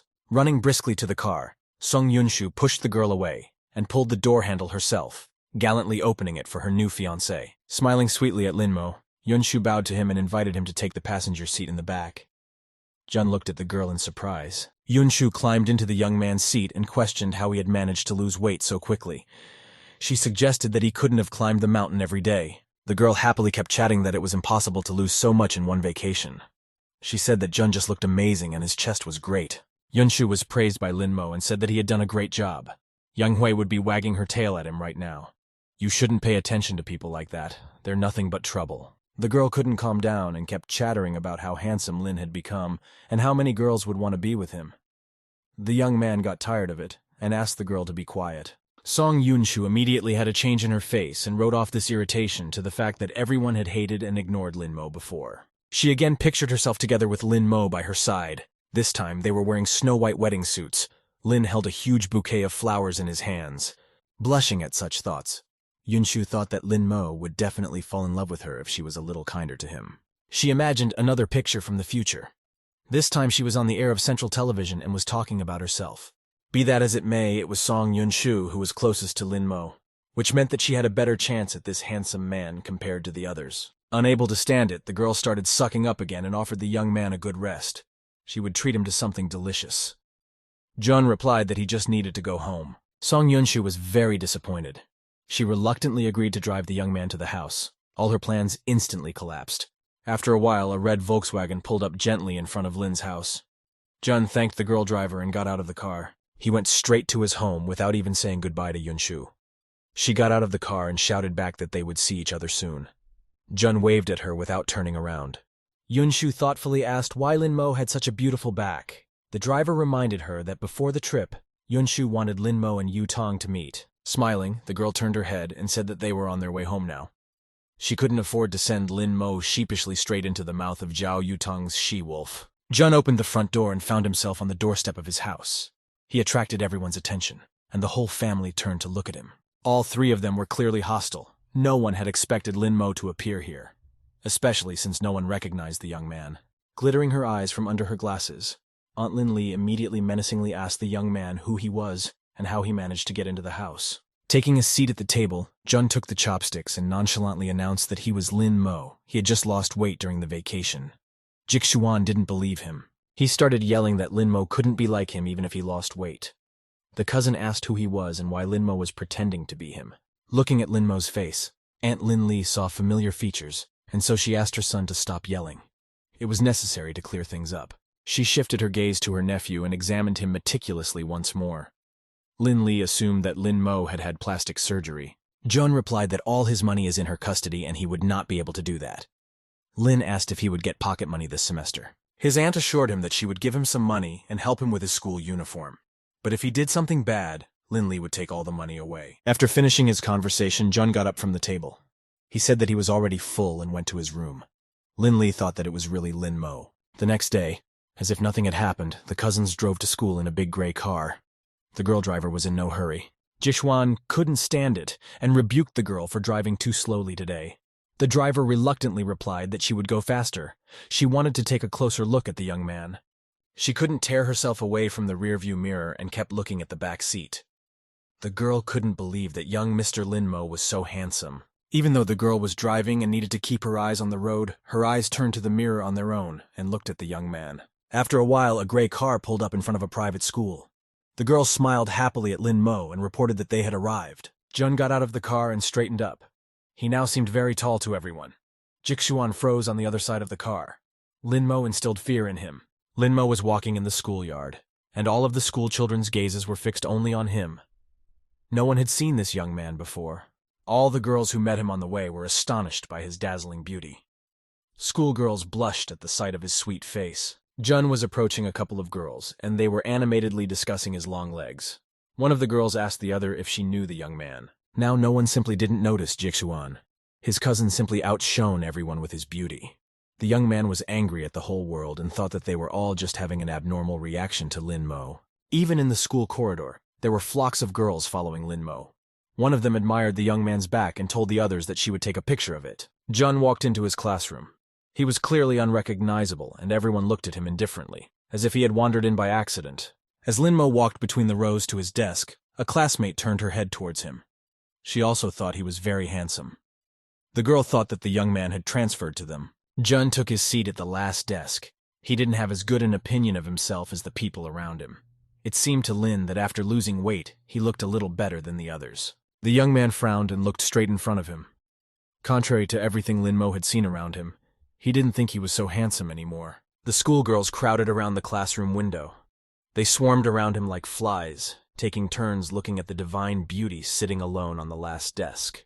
Jun decided that it was all due to a lack of spiritual energy. He opened his palm. A blue aura was barely flowing from the bowels of his body. Suddenly, he heard Zhao Yutang's angry voice. The girl shouted that from now on, he should listen to her and no one dared to deceive her. Yutang dragged Song Yunshu by the scruff of her neck and exclaimed that she only had 3 minutes to bring the fat man to her.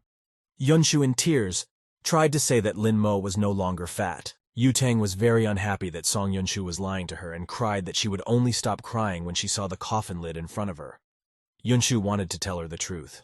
She saw a tall young man in the back of the desk and immediately pointed her finger at him, shouting that this was Lin Mo. He had just lost weight. Zhao Yutang stopped tormenting the girl for a while and let her calm down. Taking a closer look at the young man, Yutang didn't see much resemblance to Lin Mo. He was taller and slimmer, and his face looked completely different.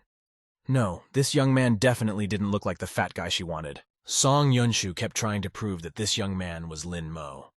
The classmates listened to her with interest. They couldn't believe that he was the fatty one either. Yutang angrily grabbed the girl by the scruff of her neck and started shaking her. She shouted that she shouldn't play with her. Yunshu mumbled that she was telling the truth. The young man called out to Zhao Yutang and said that Song Yunshu did not lie to her. He is actually Lin Mo. The boy's voice was even. He assured Yutang that he would come to see her after class since she was so eager to put up a fight. His eyes were the same blue as Lin Mo's. Zhao irritatedly asked the young man how dare he tell her untruths. Song Yunshu was already starting to choke. Yutang held her tightly by the scruff of her neck. Out of her last strength, Yunshu squealed that it was really Lin Mo. He had just spent the entire vacation on Wuzhu Mountain and lost weight by training tirelessly. Zhao Yutang loosened her grip slightly and looked at the young man more closely. No, there was certainly something about him that resembled Lin Mo's features, but that was simply impossible. The girl walked up to Lin Mo and tensely scrutinized his face. She clarified if he was really that fat guy. Jun asked her not to call him that again. Yutang was astonished. Outwardly, he was completely different, but the voice, words, and mannerisms really belonged to the Lin Mo she knew before. However, Zhao didn't want to lose her brand. She said that it was better for the young man to stay late after class, regardless of whether he was fat or thin. Song Yunshu said fearfully that she had actually only called Lin Mo over to help him out a little. After all, he doesn't know how to play games at all. Zhao gave the girl an arrogant look. Song Yunshu immediately wanted to hide away from those eyes. Yutang seemed like a huge monster to the girl. She asked how Yunshu even dared to say anything about Lin Mo's game, and who she even was. Zhao reminded the girl that Yunshu used Lin Mo's account to call her. Yutang said that she had never met a more unscrupulous person before. Turning around, Yutang left Yunshu and headed towards the exit of the classroom. Song Yunshu rushed after her and asked her to listen to her. There was actually a world-scale disaster.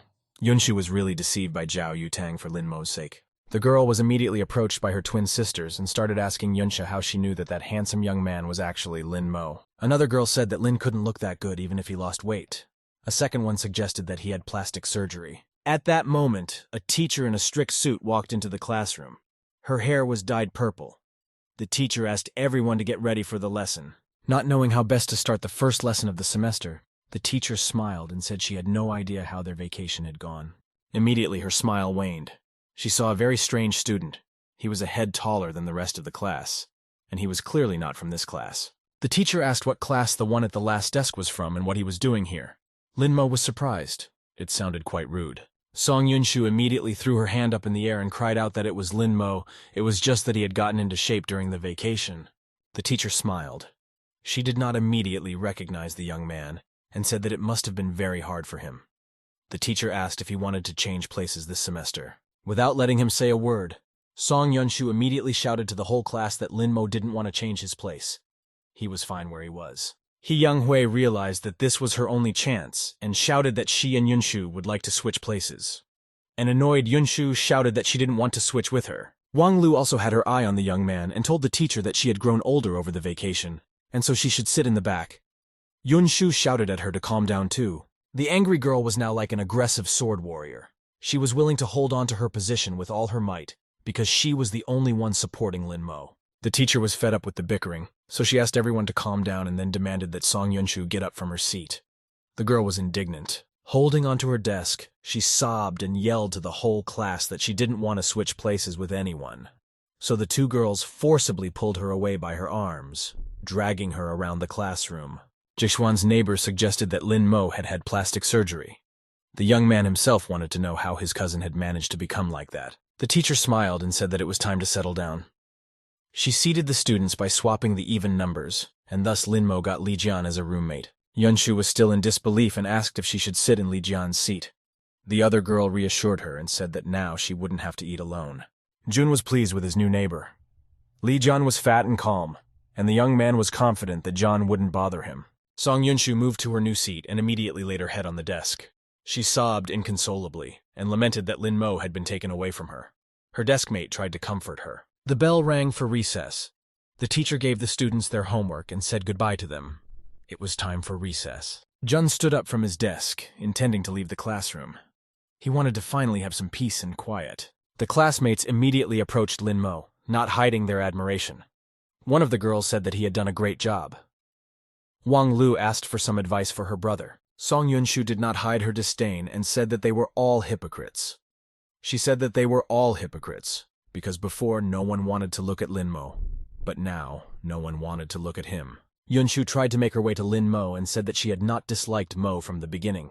A classmate held her by the arm, and the other one slapped her angrily. Lin Mo was tired of looking at those classmates fussing around him. He looked at them indifferently and asked them to move away from him. The girls immediately obediently parted in different directions, standing in a straight line. Jun walked past them without looking at anyone. He was tired of being famous. One of the girls got embarrassed. She said that Lin Mo looked really cool when he ignored her. Jixuan boiled up and shouted that she was disgusting. Wang Lu told her that Jixuan is angry, and he Yanhui can't sit on two chairs at the same time. The girl immediately replied that she was choosing Lin Mo. Jun couldn't even walk into the canteen in peace. There were 2 lines of school children leading to the serving table, and everyone instantly stared at the young man. One of the girls immediately waved her free hand at him and shouted that Lin Mo could stand in that line with her. Jun refused. He said that there was no need to do that. Sun Yunshu immediately ran over and asked her to give up her seat in that case. The classmate refused. Jun realized that he wouldn't be able to live peacefully without attracting attention. He realized that all these schoolgirls were just crazy. Indeed, the girl behind him was admiring the young man's thighs. The schoolgirl in front of Lin Mo was sneakily looking at his legs. John stood quietly in line and didn't strike up conversations with anyone. He just moved forward purposefully without any distractions. Jixuan and Yang Hui stood together in line. Yang Hui looked at the young man thoughtfully and incredulously asked if that guy could be Lin Mo. Jixuan became angry. He rebuked the girl for regretting her choice after Lin changed. Yang Hui laughed and said that she had absolutely no interest in Lin Mo's appearance. Song Yunshu stated that in that case, she wanted to hit on Lin Mo and asked Yang Hui to help. Jixuan was certain that the cousin had just had plastic surgery. Yunshu remarked that it wasn't about how he did it. It's only the impression he makes that plays a role. She said that she liked Lin Mo's character.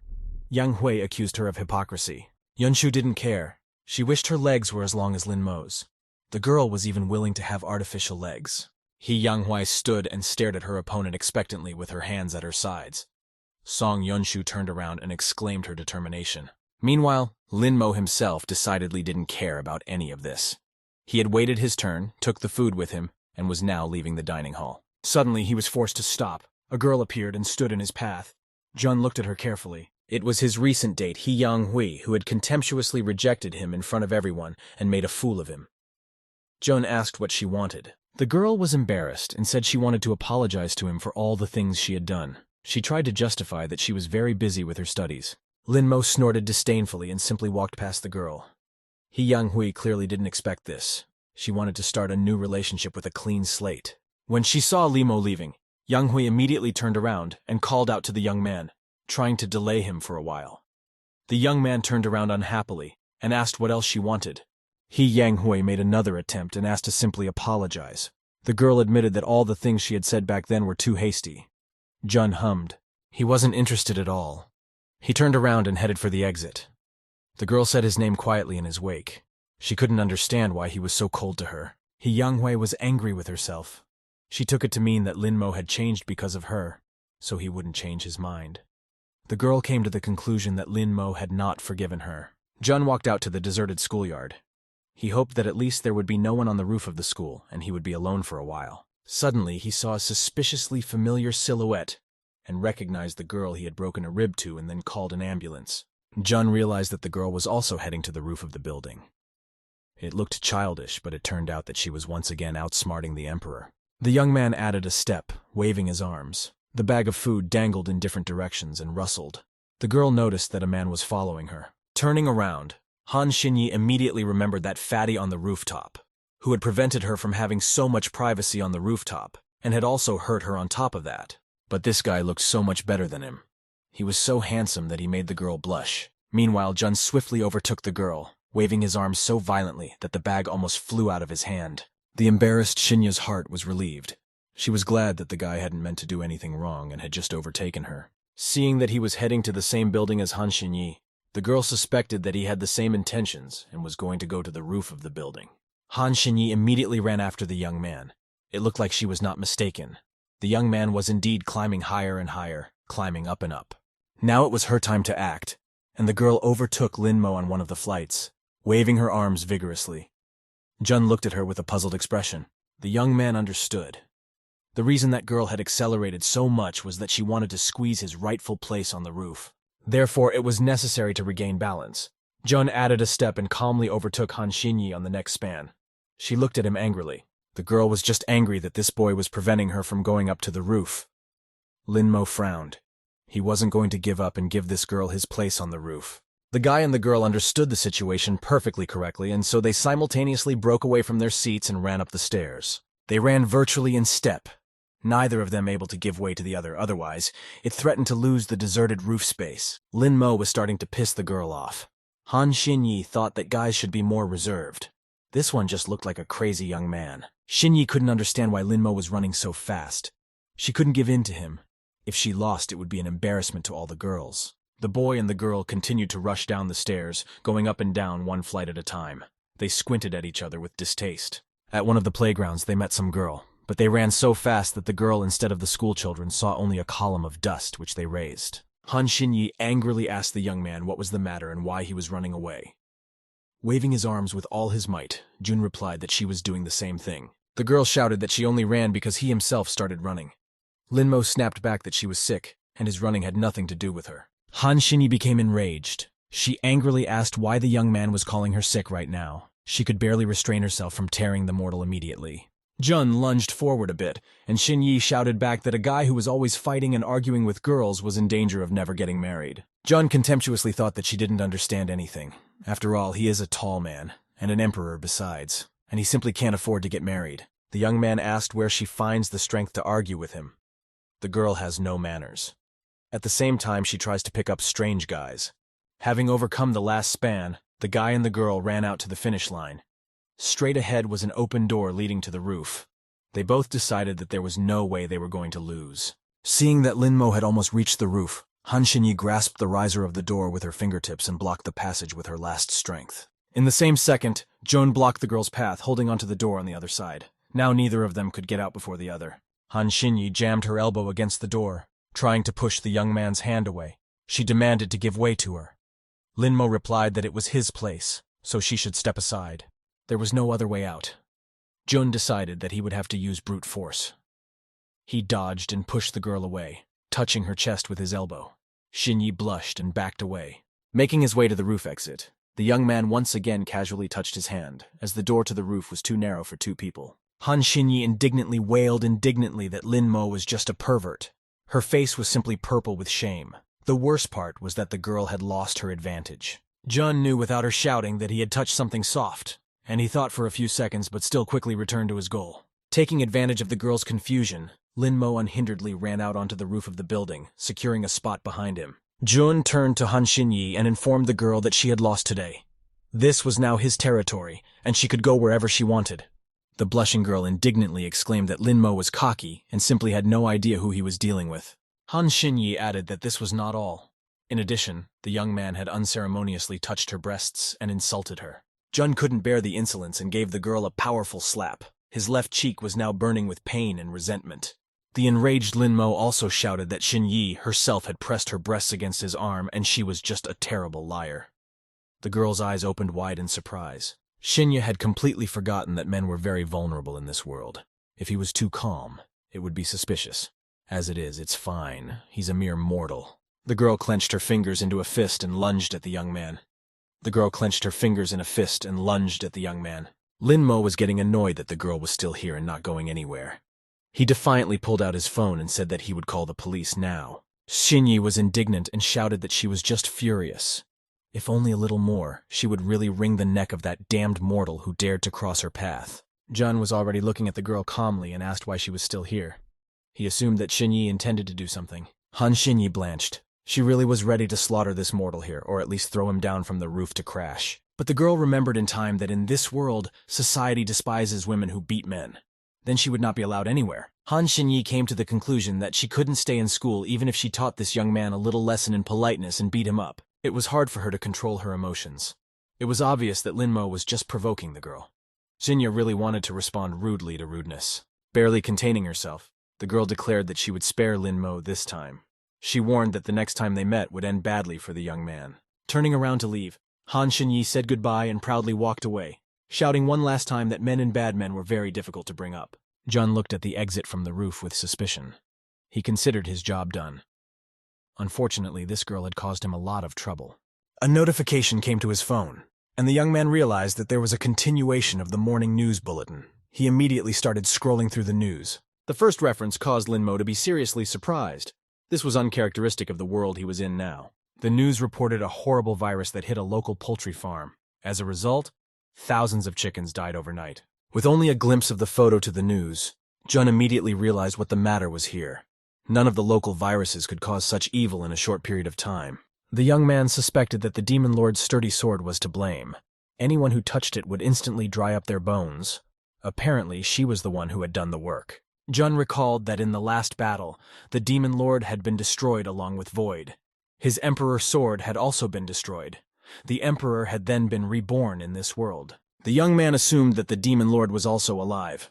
Jun was so angered by his guess that he broke his chopsticks with anger. The difference was that to restore his powers, the Overlord killed demons. The Emperor had chosen the heavenly path for himself and could not allow the Overlord to regain his strength.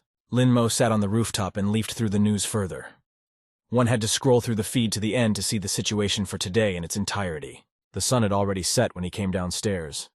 The windows of the school had darkened, and the light was no longer shining through them. The schoolyard was empty. Jun went back to the classroom to get his things. Some girl said that he was very handsome and she liked him a lot. Junshu asked her to calm down and not to attract attention. Song Yunshu happily asked Linmo if he would play with Sisjiao today and said that she would gladly give him a ride home. The young man coldly told the girl that it was not worth it. Without giving up hope, Yunshu quickly caught up with Linmo and started walking beside him, telling him that it was better to go together. She asked him not to pay attention to Zhao because she was a predator. The girl told a story about a guy who was cheated by his classmates. He jumped off the roof the next day out of resentment. Mo Lin confessed to Song Yunshu that he didn't really intend to play with Yu Tang. The girl snuggled closer to him with joy. Jun asked her not to do that again. Yunshu became embarrassed and pretended to cough. She tried to explain to the young man that he had actually misunderstood her. Song Yunshu remembered that there was another very important matter, and her eyes went to her forehead. She asked the young man to stay a little longer and discuss it. Yunshu shouted out if he was still going to play with Zhao Yutang. This time the young man didn't even turn towards her. He said that he was in a big hurry. Song Yunshu indignantly squealed that Yutang had been after him all vacation, and so was unlikely to just let go. Jun said that they could talk later. Realizing that she couldn't hold the young man back, Song Yunshu said that he could safely go about his business. She would explain everything to Sis Yutang herself. Suddenly an interesting thought occurred to the girl. If she helped Linmo, he would definitely thank Yunshu and his affection for her would grow. Song Yunshu immediately imagined a cute, shy young man thanking her fervently after all she had done for him. The girl instantly smiled. After leaving school, the young man decided not to postpone the important matter for long and immediately called a cab. The yellow car arrived a few minutes later. Jun knew that the chicken farm was not far from the outskirts of the city. He hoped to find the demon lord there and kill her without letting her soul recover. When the cab arrived at its destination, the sun had already almost set, casting long shadows. Linmo got out of the cab and looked around. He realized that he had not fully recovered his imperial power. At least it was possible to use at least what he had. Jun chose a spot and stopped, applying concentric circle magic. This was to help in locating the demon. Suddenly, the young man found what he needed, and without any magic. The demon lord didn't even try to hide. Her violet aura blazed over the entire bird farm, and only a lazy person would not pay attention to it, not counting mere mortals. Feeling this cold demonic energy, Jun realized that Han Xinyi had actually managed to survive that battle. The young man turned around when he caught sight of a fast-approaching vehicle. A black sports bike was speeding down the road. Jun looked at the driver perplexedly. He didn't understand who else would think of coming here at such a late hour. A black motorcycle pulled off the road and gently slowed down at the young man's feet. Only now did Linmo realize that this bike looked like Yu Tang's motorcycle. It was indeed her. The girl took off her motorcycle helmet and said that she had seen the young man from a distance, and that was why she was going so fast. Her patience was breaking. Unable to hold back, Yu Tang shouted that grown-up guys like him had no business coming here. Jun didn't understand what she meant. Moreover, he was interested in their meeting. It was hardly accidental. Most likely, Zhao had been following him, and had even come to the outskirts of the city to talk to him. The young man explained that he called a cab home, and halfway there realized that the driver was trying to drive him out of town. Immediately thereafter, he jumped out of the vehicle. An angry Yu Tang explained that he wasn't the same fat guy anymore, and he needed to be careful of women who were only after him. There were even news reports about teenagers being kidnapped and taken out of town and left in basements. She asked the young man not to get into trouble. Yu Tang asked him to remember it better, and asked if he remembered the license plate number. She would be able to call the police. Jun replied that he didn't look at the license plate number. The girl said it was nothing. She just had some things to do, and then she'd pick him up. Holding the helmet in his hands, Jun thought that the girl appeared because of the magic here, most likely. This world was starting to get more and more interesting. At this moment, the young man saw Zhao Yutang returning to him. Apparently, she was a little nervous because she was rubbing the sleeves of her jacket. The girl said it was very hard to lose weight and asked me to give her the motorcycle helmet. She looked directly at the young man as if she wanted to tell him something. Joan immediately handed the girl her futuristic motorcycle helmet that looked like an astronaut helmet from a sci-fi movie. Yutang asked the young man not to move. The girl explained that he might cause her some trouble, so she had to do so. The girl's motorcycle helmet surprisingly harmonized with Linmo's black suit, and it really surprised the motorcyclist. For a few seconds, all her rudeness evaporated somewhere, and Yutang looked at the young man with loving eyes. She even managed to look a little embarrassed. Linmo was standing by her bike, and the girl thought at that moment that this guy looked way cooler than all those bikers on the internet. Meanwhile, the young man decided to try out his headgear. He gently tapped the top of the motorcycle helmet with his index finger. To the touch, the helmet seemed very fragile, and Linmo doubted that this helmet could save someone's life in case something happened. Zhao Yutang continued to admire the young man and kept her eyes on him. She liked the fat man a lot more now. Suddenly, she caught herself thinking the wrong thing at all. The girl's eyebrows furrowed momentarily, and she was angry with herself. Yutang decided to take out her anger on the young man and wailed for him to stop banging on his helmet. If Linmo broke it, the girl would just throw the young man away somewhere along the road. She was still angry, so she shouted one last time that Linmo was a jerk. The young man couldn't understand the reason for this behavior and just pondered. After observing the girl, Linmo realized that she was heading straight towards the source of energy. And it wasn't like an ordinary coincidence. The young man threw off the helmet that the girl treasured so dearly and rushed after her. He suspected that something strange was going on there, and he needed to check it out. Meanwhile, Zhao Yutang had reached the poultry farm area, which was fenced with black and yellow tape around the perimeter. She realized that this was the place. The girl ducked down and walked inside, lifting the fence tape slightly. She looked around intently. An elderly woman with a broom came into view, cleaning up the area. The woman looked at the girl suspiciously. She asked what the girl here needed. Zhao Yutang silently gave her a cold stare and looked at the woman closely. Zhao had a gun in his hands. The girl pulled it out just in case. There was no telling what was really going on here. Yutang immediately took aim at the woman and said that it was very brave for the woman to see Zhao Yutang and not run away while doing so. The woman started to back up and fell on her heel. She said fearfully that the girl had better not mess around with the gun because it was against the law. Yutang smirked and said that she A cultivator had nothing to say about the law. After all, she was the one who violated them all the time. The woman explained that she did not do it at all, but just worked on a poultry farm. The girl simply mistook her for someone else. At that moment, the woman's crooked knife treacherously popped out of her sleeve before she could stealthily catch it and hide it back. Zhao Yutang reacted immediately and immediately shot towards the woman. A deafening shot rang out and the bullet flew straight into the target. The woman clasped her injured hand with her palm and frightenedly begged for mercy. Yutang reached her goal. Now the woman couldn't use the knife. It was lying under her injured arm. Zhao Yutang walked over to the woman and noted that it was time to tell everything. The girl raised 2 fingers up, and a cloud of energy formed around them. The girl's eyes lit up with sinister lights. Meanwhile, the energy blob spread out in different directions and took the shape of the sword Yutang was holding. The girl swung her sword downward, cleaving the air. The sword was now a tangible object instead of a ghostly weapon. At the sight of the sword, the woman shrieked that she wasn't hurting anyone. She was just raising chickens. She assured me that she had no spiritual energy. Yutang said in mockery that the woman was improving animals today and would start on humans tomorrow. She asked if the woman had thought about improving Zhao. Yutang has actually practiced a little, but she is full of talent, and her path to perfection can be compared to a monk's self-cultivation for 10 years. The woman finally looked up and thought for a moment, then exclaimed that the girl was right. Her voice didn't sound frightened now. In a jubilant voice, the woman cried out that she should have guessed it herself. She stretched out her hands with curled fingers. At their ends were claws. The woman rushed into the attack with a smile on her face. She exclaimed that after she defeated Zhao Yutang, her own strength would increase many times over. The girl replied that the woman had a pretty good idea. She intercepted her sword and positioned it horizontally, preparing to attack. A yellow glow spilled over her weapon. Yutang decided to attack first and promptly ran from the spot. Now the girl was sure that this woman was the one she was looking for. Zhao Yutang ran towards the woman, who turned out to be a monster. The girl shouted that the woman could not defeat her. Yutang was just in time. By the time she stuck her sword into the woman's torso, the woman had already turned into a black monster with paws and claws. Jun watched their fight, hiding behind the corner of the building. He realized that things were not good at all. This energy strongly resembled the aura of a demonic sword. Meanwhile, the female monster transformed further. She grew taller and taller, with a bird's beak instead of a nose. Against her, Yutang's sword seemed like a dagger. The monster continued to grow rapidly in size. The woman's ears turned into donkey ears, and large purple horns grew above them. Zhao Yutang was now angry. She hadn't met cultivators of this level before, and this meant that she would have a lot of work to do. Huge lilac wings formed behind the monster's back, and the girl was stunned. She had never seen anything like it before. The monster resembled a huge horned rooster. The monster loomed menacingly over the girl, treading heavily on the ground. The ground shook with each step, as if in an earthquake. Zhao Yutang noticed in time that the monster was preparing to attack her.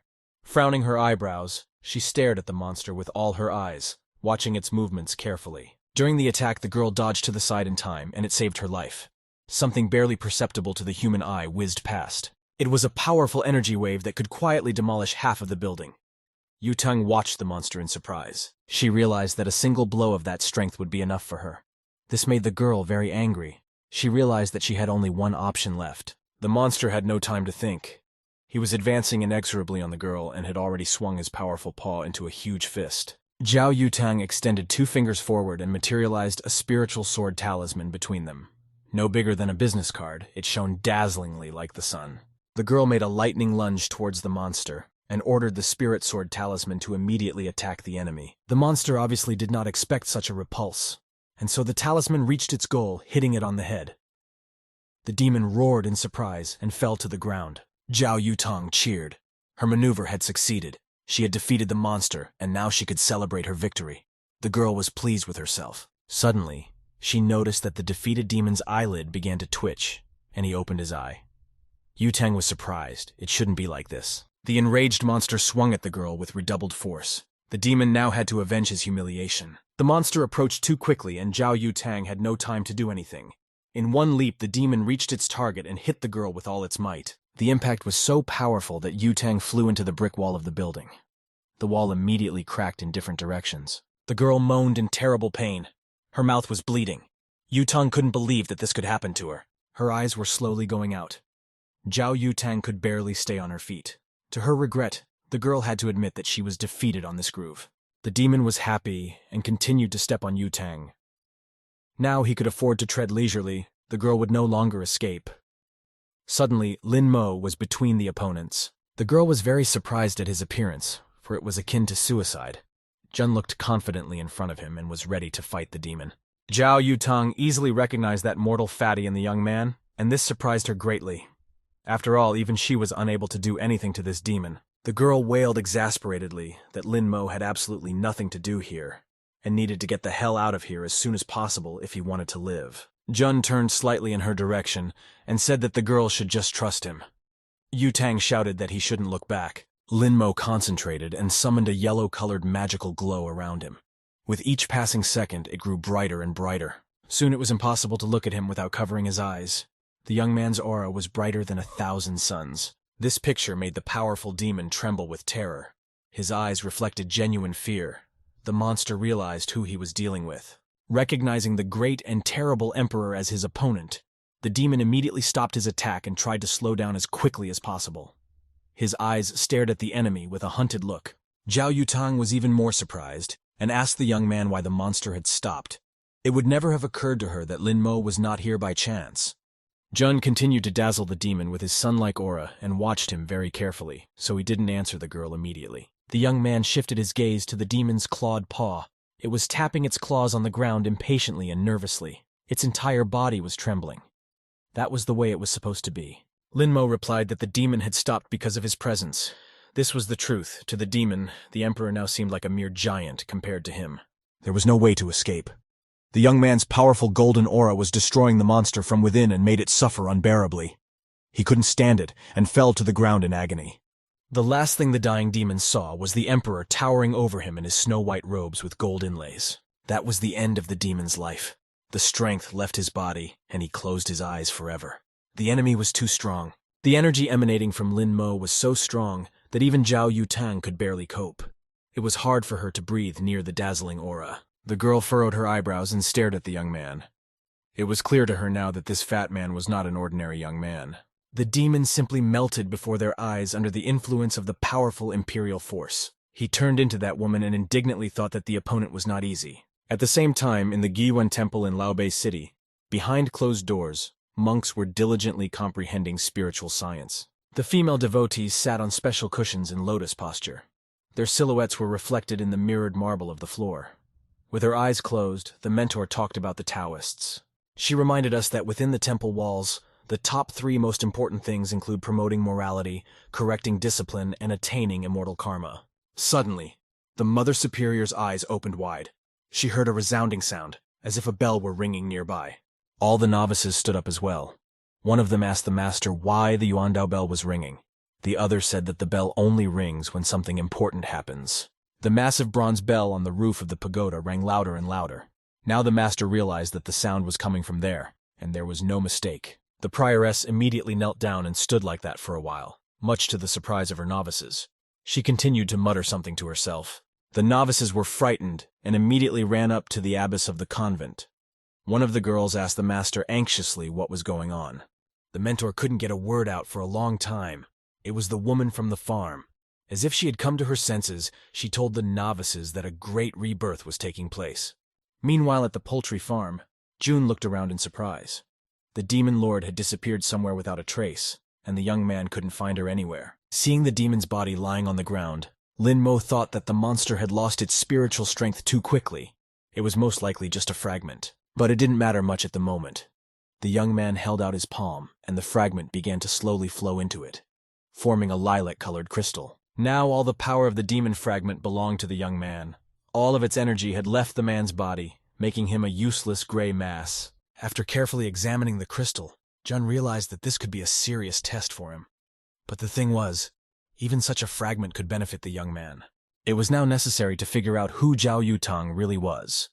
The young man saw that she had a huge potential of undiscovered talents. The girl couldn't take her amorous eyes off the young man.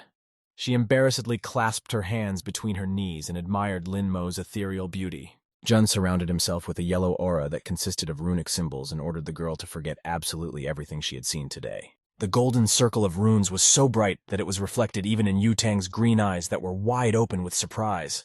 At the same moment, the girl collapsed to the ground face down. After the battle with the demon, she was very tired and couldn't stand on her feet. After reading the girl's information, Jun learned that she was 17 years old.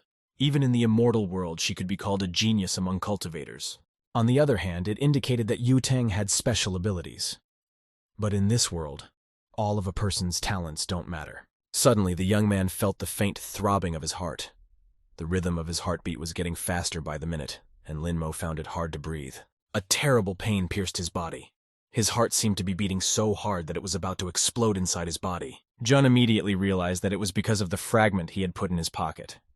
The young man hoped that it wouldn't hurt too much. Holding his heart, Lin Mo walked away from the chicken farm, which was fenced off by a black and yellow ribbon. He had to hurry back home. Suddenly, two tall girls of athletic build appeared in his way.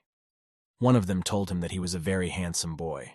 The second girl with fiery red hair put her arm around Lin Mo's shoulder and offered to take him to an interesting place. Jun advised her not to cling to him. The girls immediately grabbed his hands and pinned him behind his back. The second girl asked Lin Mo why he was being so rude and stubborn. To the young man's great regret, his strength was already running out. Therefore, he could not resist two strong hooligans. The girl in the brown t-shirt hugged the young man's neck and affectionately suggested in his ear that he submit to them. Jun couldn't understand the reason for her popularity. At this moment, Zhao Yutang walked over to them, needing her hands. The young man suggested that the girls play a little with his little sister. The girl with red hair smiled. She was starting to like it. It was more fun with two than with one. Yutang had no intention of joking around. She immediately adopted a fighting stance and ordered the girls to get out of her sight. Since the girls didn't take the hint right away, the redhead immediately received a glancing blow on the cheek. She looked at her assailant in surprise. The girl tried to give Yutang a good punch in return, but she quickly crouched down and delivered a lightning-fast counterattack to the fire-haired girl's jaw. Without giving a break, Yutang immediately punched the girl's torso with all her might. She hit the girl's solar plexus, and the girl fell down. Her brown-shirted friend got angry and shouted that she was about to kill the girl. She was much larger than Zhao Yutang and quickly rushed at her. Without much thought, Zhao chose the right moment and slammed her heel into the angry lady's chin with all her might. After dealing with the arrogant girls, Yutang shifted her gaze to Lin Mo. He was standing there calmly looking at the girl. She squealed that Lin Mo should not have stood a pillar, but should have immediately punched him as soon as he saw him. Yutang was surprised that Jun didn't even try to resist. She explained that she had to aim for the chest, and wondered if the young man knew anything about male self-defense. Jun thought she must not be interested in that. Zhao Yutang immediately turned around and said that it was time for them to go. Lin Mo needed to be brought back. Today was already too strange today. Jun was twirling the motorcycle helmet in his hands, hesitating to put it on, because it was much more important to Yutang as a driver. Zhao Yutang irritatedly asked who allowed the young man to take off his helmet in the first place. She demanded to put it back on. They didn't have much time. The girl got on the bike and Jun took a seat behind her. There was nothing to hold onto, so he had to put his hands on the girl's waist. Jun decided that he would gently hold onto the girl's tank top to avoid touching her exposed stomach and back. Yutang got angry and shouted that Lin Mo should hug her waist harder. The speed of the motorcycle should not be underestimated. After making sure the young man was tight enough against her and holding on securely, Yutang started the bike and warmed up the engine at low revs. They were rushing down a deserted highway at night. There was no one around for miles around. Just the two of them on the bike and two yellow headlights illuminating the way. Jun thought that in his world, hugging a girl like this was considered indecent. Here, a guy could easily take the initiative to hug a girl he didn't know. Zhao Yutang didn't pay any attention to it and thought about the fact that the bike wasn't flying as fast as she wanted. But after refining the sword, she would be able to fly even faster. No one was sleeping in the Lin family's house. It was already dark and all the windows in the house were lit. The street was completely empty. All the residents were enjoying the comfort of home at this late hour. Soon, Yutang delivered the young man home and stopped not far from his mansion. The rubber of the bike squealed resentfully because of the quick stop. Jun took off his helmet and gave it to the girl. He thanked Yutang for giving him a ride and offered to pay the fare. The girl got angry and asked who Lin Mo thought she was. Carelessly taking her helmet and twirling it around her finger, Zhao asked if the fatty was sweating in her helmet. Jun got angry and exclaimed that he had already asked her not to call him that. Zhao Yutang looked at the young man thoughtfully and replied that she couldn't even remember how fat he was before. Suddenly she remembered something. Her eyes widened with surprise. Zhao looked at Lin Mo angrily. She indignantly said that the cunning Lin Mo had managed to trick her around again. The young man couldn't help but cluck his tongue in surprise. It was just like that. Zhao Yutang recalled that she had asked him to wait for her after class. Instead, he ran away, and at the poultry farm, they met it all by chance. This took the young man by surprise. He was not prepared for such questions, and he had to think of something plausible. Jun replied that his family forced him to go home right after school because you can't stay alone on the street for long. Especially Yu-tang wouldn't let him go afterwards anyway. He added that as a girl it wasn't very difficult for Yu-tang to stand up to guys. Zhao hesitated and finally blurted out that it was just a big deal. At that moment, a cell phone ringtone played in her pocket. She immediately pulled it out and took a quick look to see who was calling. Zhao Yu-tang moved slightly away from the young man and informed the caller that it was over. The voice on the other end of the wire began to express its doubts. The girl listened to the caller and said that her target today appeared to be a very strong creature. Zhao said that she couldn't give details right now. Yu-tang quickly put on her black helmet and saddled the bike. The girl cheerfully said goodbye to the young man and said that she had a lot of things to do, but she remembered everything. Yu-tang started the engine and rushed on. She really had a lot of things to do today, and everything had to be done today. After traveling for some distance, Zhao Yu-tang decided to stop. She couldn't just keep going, something was bothering her. The girl took off her motorcycle helmet and looked at it suspiciously. It was all about him. The helmet continued to hold the scent of Linmo's shampoo, and this for some unknown reason caused the girl to be confused. The confused Yu-tang had not experienced such feelings before. Jun stood outside his house for a while with his eyes closed. Needing to go home and recover his breath, he was a little tired. Suddenly, someone called out to him, and the young man reluctantly opened his eyes. It was his cousin, Jixuan. He was always dissatisfied with something. Jixuan strolled down the street with He Yang-hui, and assumed that young Master Lin Mo was looking for a girlfriend again. Jun remained silent. Yang Hui was a little concerned. She noted that Jixuan's expression wasn't quite right, but Zhao Yutang was actually an interesting girl. Jun turned the other way, saying that it was boring. Jixuan immediately wanted to jump into the fray, but Yang Hui put both hands around his arm and stopped him. Jun walked into the house. He could finally afford to relax a little. The demon wouldn't track him down so quickly. From exhaustion, the young man sat down simply on the bare floor and rested against the riser of the door. He heaved a sigh of relief. The strange day was drawing to its close. Jun tiredly thought that he could no longer afford to use his soul power. In that case, it could seriously harm his body. The young man took out a purple demon fragment from his pocket and thought that not all was lost. He could practice with the sword fragment. Suddenly, someone knocked on the door. Jun reluctantly pulled himself away from his thoughts and got up from the floor. The knocking continued at the door. Without the slightest idea who it could be, the young man went to the door and after some thought opened it. Strangely enough, it was He Yang Hui. She looked at Lin Mo warmly and confessed that she had actually come here just for him. Jun was simply puzzled. After all, the girl is dating Jixuan. There is no reason for her to come to Lin Mo's place. The young man wondered if this was how many teenagers in this world could act. Yang Hui started to justify that she had always liked Lin Mo. It was just that she was only starting to realize it now because of the contrast in the cousins' characters. The girl smiled and asked to go with her. She promised that they would get engaged next year and get married right after graduation. Jun immediately slammed the door in front of Yang Hui's nose with force. With a current of air, the girl's hair was thrown back. From the surprise, Yang Hui was a bit confused. She shouted through the closed door that this time she, Yan Hui, was speaking completely sincerely and could even swear to it if necessary. Jun kept pondering over the girl's words. He thought that Yang Hui wanted to marry him in order to embarrass him in front of the entire imperial family. Jun used to think that the improvement of his mental state had reached its limit. But today, the most ordinary words were able to hook his heart. The young man sat on his bed in the lotus position, closing his eyes. With willpower, he held the crystal in the air. Jun tuned himself to only think about improving himself. The next day came. The first half of the day flew by very quickly and it was time for refreshment. As soon as the bell rang for the big break, Jun stood up from his desk heading to the cafeteria. His classmates blocked his way and offered to eat with him. The young man did not seem to see or hear the girls. He shoved his hands in his pockets and walked on by. One of the girls said that he was just a pretty ice cube. The first girl noticed with embarrassment that Lin Mo was getting prettier every day. The third girl noted glumly that she still had friends. There were already quite a few students gathered in the school cafeteria. Most of them had already taken their food and occupied the tables. There were 2 girls and 3 young men sitting at one of them. Jixuan was also at this table. The young man was sitting against the wall, and he had a good view of the hall. He Yang Hui watched the object of her passion. Some girl she didn't know was proposing to Lin Mo to meet her. Yang Hui warily watched the developments. The girl with pigtailed and ashy hair kept trying to persuade the young man to go with her and offered to eat together. Jun flatly refused. Jixuan told a classmate that a girl shouldn't eat alone, even if she is beautiful. The latter told him that he had asked Lin Mo about his miraculous weight loss and went unanswered. He Younghui couldn't calmly hear the mention of her lover. For a while she endured and sat at the table, struggling with her feelings. Still she couldn't stand it and stood up from the table. He Younghui couldn't let that stranger take Linmo away from her. The girl smiled and told everyone that she was about to invite him to their table, especially since they were in the same class. Jixuan became furious and grabbed the girl's arm. He shouted that she knew their feud perfectly well, yet He Younghui still called the young man to their table. The girl snatched her hand away and ran away from Jixuan.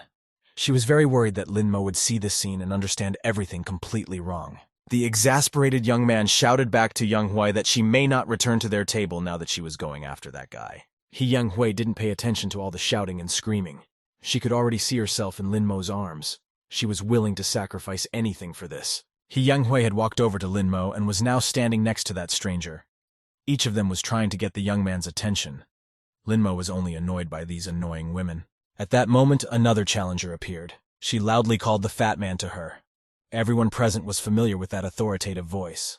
Jun also immediately recognized Zhao Yutang from her voice and frowned. She was the only thing missing here. They wouldn't even let him eat a snack in peace. The girl was serious. She sat at her table sprawled out, and demanded the young man to come over to her immediately. No one can have the right to Linmo. Of course, this attracted everyone's attention, and every student tried to at least sneak a peek at what was going on. One of the pupils walked nearby as if by chance. Another guy whispered to his comrade that Linmo from their class had been captured by Zhao Yutang. The latter pointed out that this has happened before. The ugly guy becomes handsome and starts to be noticed. He Younghui was ready to tear her hair out of helplessness. After all, everyone likes Linmo, and Yutang is no exception, and this girl would definitely not be able to handle her. Jun was displeased. After all, he had already repeatedly asked Yutang not to call him fatty anymore, but the girl stubbornly continues. Suddenly the young man noticed a more important object and shifted his attention to a very different black-haired girl. It was his recent acquaintance Han Xinyi, and she was walking quickly through the dining room towards the exit. Jun followed her movements. And then the young man realized that she could only go so fast to the roof. He had to catch up with the girl and be the first to take the coveted place at the top. Zhao Yutang didn't know what was going on, and so she watched Linmo, who immediately ran away from the school canteen after asking her to come over with great surprise. Song Yunshu pounded her fist on the table with anger and declared that there was no way to approach the fat man since he was handsome. She resented Linmo for thinking too much of himself. Zhao Yutang was getting angrier and angrier. She pulled out her cell phone and found Linmo's phone number in the address book. No one dared to ignore her. After dialing the right number, an enraged Yutang yelled into the phone that she was giving Linmo one last chance. She would be waiting for him after school, and he had better not run away from her. This time, Jun was too late. This time, the entrance to the roof was covered crosswise with small white belts, and it was clearly done by that girl. The young man was surprised.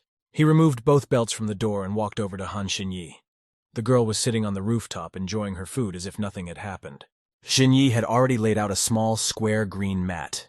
She made herself comfortable on it and told the young man that she was the first to arrive today, so he should leave. Jun didn't move from his seat. He told Han Xinyi that he had won last time, so the rooftop seat was his by right. The girl replied that last time the young man had let her go. Xinyi assumed that Linmo knew then that he would win against her. Jun told the girl that she should just go downstairs and leave. She shouldn't come back for a loss. Han Xinyi turned purple with anger. She said indignantly that he was forcing her to leave and wondered what else he might think of. The girl warned that in the future it might come to marriage. Jun calmly replied to the girl that she simply had nothing more to say. Therefore, he is forced to fight with her again for a spot on the roof. Han Xinyi smirked. A plan instantly formed in her mind. The girl realized how she could teach this arrogant young man a lesson. She pulled out a small case and showed it to the young man. The girl's eyes lit up with excitement. Han Xinyi exclaimed that they would settle their dispute with this. Jun looked into the case, trying to understand what was so interesting in it.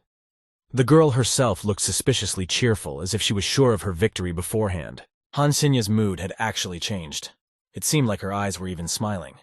The girl looked at her opponent thoughtfully. Sitting down on her mat, Xinyi immediately unfolded a large paper game board. It was divided into many squares, with some places marked with knot points. Just then, the girl pressed her case of playthings to the ground, motioning for the young man to join her. Han Xinyi asked Linmo if he would play.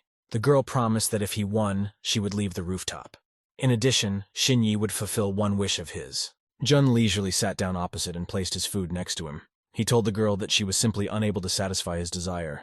Han Xinyi laughed. Of course, this boy couldn't even imagine her skills, acquired over tens of thousands of years of playing Go with her clone. Jun was thinking roughly the same thing. He arrogantly pondered the fact that the Emperor simply could not have any opponents. The girl didn't even realize who she was facing. Both opponents were confident of their victory and predicted a short game for their opponent. In fact, at the same time, they thought it was time to start the game. After placing the white and black chips on the playing field, Han Xinyi and Lin Mo started the battle. The girl held the white chip with her index finger and moved it with her other finger. Jun took a closer look at the playing field, assessing the direction of his opponent. He thought for a moment and moved one of his black chips by one division. After a while, the playing field was densely covered with black and white chips. The power was roughly equal, with Han Xinyi winning 1 point. Jun's first thought was that the girl was not an easy opponent. He assumed that the girl used to be a master of Go. Han Xinyi herself had not expected that the boy could be such a strong Go player. It was just awful that he had resisted her for so long. A little more time passed. The sun was beginning to set and was getting lower. The young man's cell phone rang in his pocket. The girl looked at the playing field and couldn't find a way out. She needed to gain a clear advantage over her opponent. Xinyi thought about it and began to chew her nails nervously. After examining her position, the girl concluded that she just needed to be a little more careful, or she might lose. She was angry that the young man was not inferior in strength. As it happened, the boy was also teasing her. He suggested the girl admit defeat since she couldn't handle it. Shinya snapped back that he could give up himself. The girl decided to go tricky and said that the class has been over for a long time. He was too proud to admit defeat and would sit for a long time, but it would soon get dark. The tune of the phone in the young man's pocket played again. He didn't even flinch and continued to do battle with the girl. There was too much at stake. Jun frowned his eyebrows and decided that there was no way the girl would be able to make him admit defeat. Even if it was a draw, he still had to win. It occurred to Han Xinyi that in this world, guys shouldn't go home late at night, or else they might get into big trouble. She immediately took out her phone and pointed the camera at the playing field, selecting the desired shooting mode. The young man looked at the girl in surprise. Han Xinyi explained that she wanted to take a picture of the location of their chips so that they could continue the game tomorrow. Jun agreed. He needed to rest as well. The girl started to get up from her green mat and told the young man that he could leave the roof now. They were done for the day. Suddenly, Han Xinyi realized that she couldn't stand on her feet. She had been sitting in the same position all day, and her legs were very stiff.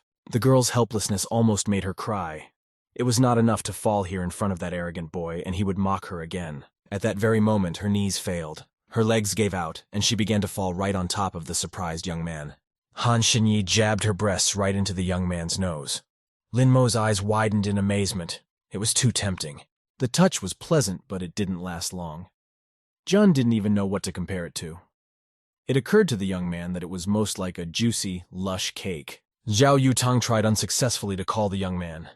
She sat on the mat and drank tea, patiently listening to the operator who asked her to stay on the line. Han Xinyi instantly jumped away from the young man. The numbness in her legs went away from her anger, and she embarrassedly covered her chest with her hands. Lin Mo held his head. He was also uncomfortable. As it turned out, the young man had misunderstood her. Jun put his thumb and middle finger together, about to slap Xinyi. The girl realized this and frowned. At the same moment, Lin Mo straightened his fingers and flicked Han Xinyi's forehead hard. The girl was ready to cry with pain and resentment. Jun turned around to leave and demanded to never attack him again. He said that he could sue Xinyi anyway. The girl was enraged. This was crossing all boundaries.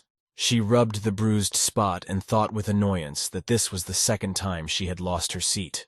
Han Xinyi promised herself that she would take revenge as soon as her strength was fully restored. Evening had come. The girl was still sitting on the rooftop, pondering game tactics that would help her gain a quick advantage and humiliate the mortal boy. When Jun walked out of the school building, his phone rang once again. The young man already knew who was calling him. But now he wasn't busy. He could talk. Lin Mo took out his cell phone. Of course it was her, Zhao Yutang. She was the only one who could pester him with endless calls. The young man guessed that he could hear the caller as it was, so he took his hand away from his ear. Yutang squealed that the fat man had no right not to answer her, and asked where he was now. Jun calmly replied to the girl that he was still in the school. Zhao Yutang commanded him to immediately go to the school gate. A short beep sounded, and the girl hung up the phone. Jun thought about the fact that Yutang plays video games and her improvement level is very high. He should go with the girl today and learn more about her secrets. An angry Zhao Yutang was already standing at the school gate, leaning on her bike. The girl shouted that Lin Mo was too slow. She was tired of waiting. Yutang recalled that Lin Mo wasn't in the last class. The girl wondered why he had been at school until then. Jun found nothing better than to say that he had suddenly fallen asleep. Yutang shouted that he was lying and really just wanted to skip class. The girl's voice softened a little, and she said that he was just a fool. She needed to get even with Lin Mo. Immediately, Yutang said that it didn't mean anything. Let him forget about it. She quickly tossed Lin Mo her black helmet and demanded to climb onto the bike immediately. Jun barely caught it in time from surprise. The guy and the girl moved on their way. A few minutes later, Zhao Yutang pulled into the parking lot of a high-rise building. The girl invited Lin Mo into her apartment and gave him some slippers. The young man quickly put on his slippers and went into the living room. Jun looked around with interest. The girl had a rather spacious apartment, and there was a lot to see. Yutang turned around and asked what he was doing. She asked me not to touch her things. The large room had all sorts of slot machines all around. It was simply breathtaking from all of it. All the equipment here was very expensive. In the corner was a computer panel with 5 monitors arranged vertically and combined into one large one. The shelves of the cabinet held a variety of equipment, from a game console and digital projector to a huge collection of game discs. Jun thought of something else entirely. From his point of view, games and a powerful computer had nothing to do with cultivation. There must be something else. Zhao Yutang turned to the young man in a friendly manner, winked at him, and slyly asked if he was too defenseless. Jun didn't understand what she meant. Yutang explained that the girl had called him to her house, and he just came without asking anything. Jun didn't expect such a question, and asked in turn if the girl wanted to fight him for supremacy, or had already changed her mind. Zhao moved closer and agreed. Lin Mo now looked much more attractive than before. The girl promised that she wouldn't charge him if he lost. She stretched out her hand and touched his chin gently, letting him know that she had some feelings for him. At the same second, the girl's eyes bulged. Her face looked very surprised at this moment. Yutang didn't realize what had happened. As it turned out, Jun couldn't allow his body to be encroached upon, and so he instantly landed a strong kick to Zhao Yutang's body. As in the case of Han Xinyi, the young man thought he was absolutely right, and warned the girl menacingly not to dare touch him from now on. Laying the girl down on the couch, Jun thought commendably he had incredible strength, was able to knock out even a cultivator with a single blow. Soon, Yutang woke up and indignantly squealed that she was just joking, and the young man had actually hit her. Jun asked her not to do that in the future. He couldn't stand it. The offended Yutang offered him a battle and assured him that she would win in a few rounds. Out of anger, the girl continued to clench her fists. Zhao Yutang was seething with resentment. After all, she wanted what was best for her, and the cute young man had rejected her signs of attention. Well, now she would find a revenge game and torture him to death. It wasn't long before the character Flying Feather was lying on the ground with a sword in his stomach. Little Momo had gotten his first point in the game session. Subsequent attempts did nothing for Zhao Yutang. The next 2 times, her game character died the same way and in the same place. Little Momo had a 3-point lead. After a while, 44 more revived Flying Feathers found their final resting place at the same spot.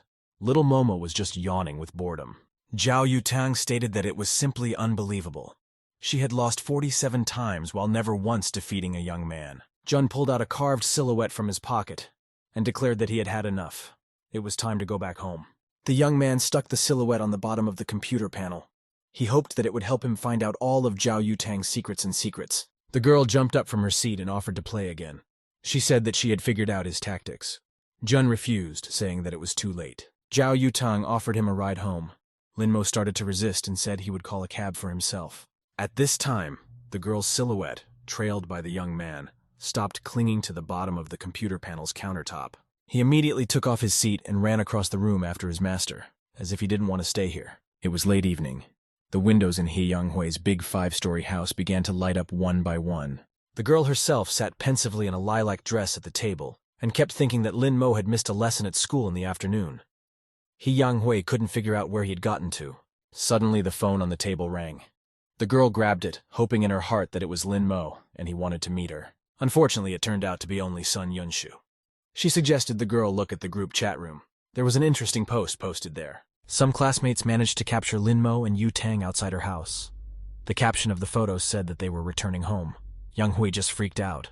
The girl slammed her fist into the wall with anger. She can't let that weasel Zhao Yutang bypass herself and take away the young man. Yang Hui almost roared with resentment. She swore to the invisible Zhao that she would definitely kill her if the girl didn't give up on Lin Mo. Yang Hui became furious and began to turn the room upside down. She scattered the discs on the mobile table nearby. Yang Hui still couldn't get over the thought that Zhao Yutang dared to take her Linmo to her home. She was so angry that she wished her rival would crash in an accident. Suddenly, a quiet voice sounded in the room. He told the girl that throwing words into the wind was completely pointless. Yang Hui opened her eyes wide in surprise. A purple crystal with an aura of the same color appeared in front of the girl. The voice asked Yang Hui if she really wanted to take revenge on her rival. The girl could not see the crystal above her head, and so she wondered fearfully who was in her room. She called for the ghost to appear immediately. The glow from the aura intensified. An indistinct outline was right above her head. Yang Hui saw nothing, but she heard a voice. He told her that his essence was of no importance. The voice assured the girl that he could grant her unearthly powers with which she could achieve anything she wished. A violet ghost appeared before her eyes. A vague guess appeared in Yang Hui's mind. She unhesitatingly assumed that the voice was granting wishes, like a fairy godmother from a famous fairy tale. The ghost was beginning to lose patience. His sinister smile faded. He realized that this shallow little man was incapable of realizing the magnitude of his plan. The purple sword began to tell its story. The strongest magic sword in the world is called Ju Yu.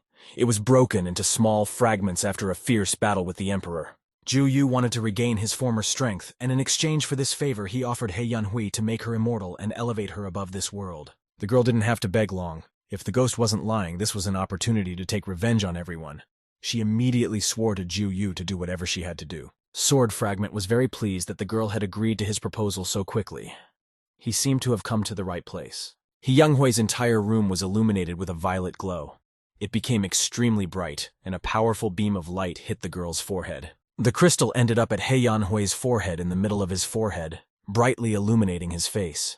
She spoke the necessary words, conjuring the god's heart to merge with her own body. At the same second, Yang Hui sank exhaustedly to the floor, and admitted that she felt as if she had lost all her strength. Ju Yu asked what kind of strength she would like to have. He Yanhui blurted out that she would like to learn how to master hypnosis, and asked Ju if he would teach the skill. The ghost laughed and said that it wasn't a bad idea. The girl immediately imagined a hypnotized Linmo in her arms.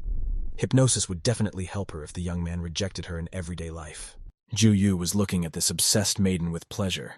He Yanhui, who was blushing and overcome with emotion, was already completely at his mercy without realizing it. At the same time, the yellow cab that Jun had ordered arrived at the destination. Jun made himself comfortable in the back seat and gave the address. He wanted to believe that his efforts were not wasted.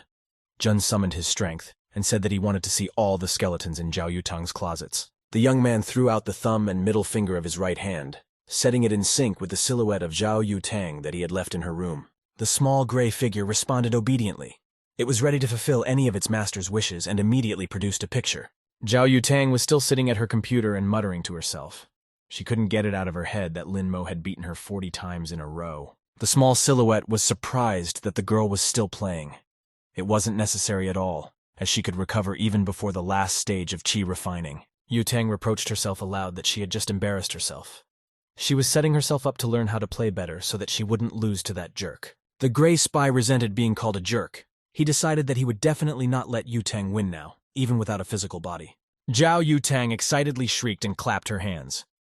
The girl had completely forgotten that she still had a lot of things to do today. Getting up from the computer, she stretched and walked to her room, muttering on the way that she had a lot to do every day. The gray spy hid behind the slot machine and watched from there. Once in the room, the girl began to undress and took off her white school shirt, leaving her in a tank top and blue pleated skirt. Zhao Yutang slammed the door and pulled the curtains to prevent anyone from peeking, and put on a dark shirt more suitable for such an occasion. This time she was dressed in a gray business lady outfit, which consisted of a gray jacket and skirt. On top of the black shirt, she tied a big red tie to her waist. Zhao Yutang critically examined her outfit in the mirror and couldn't find anything to fault. Smiling, she told herself that it was a great choice. The preparations did not end there.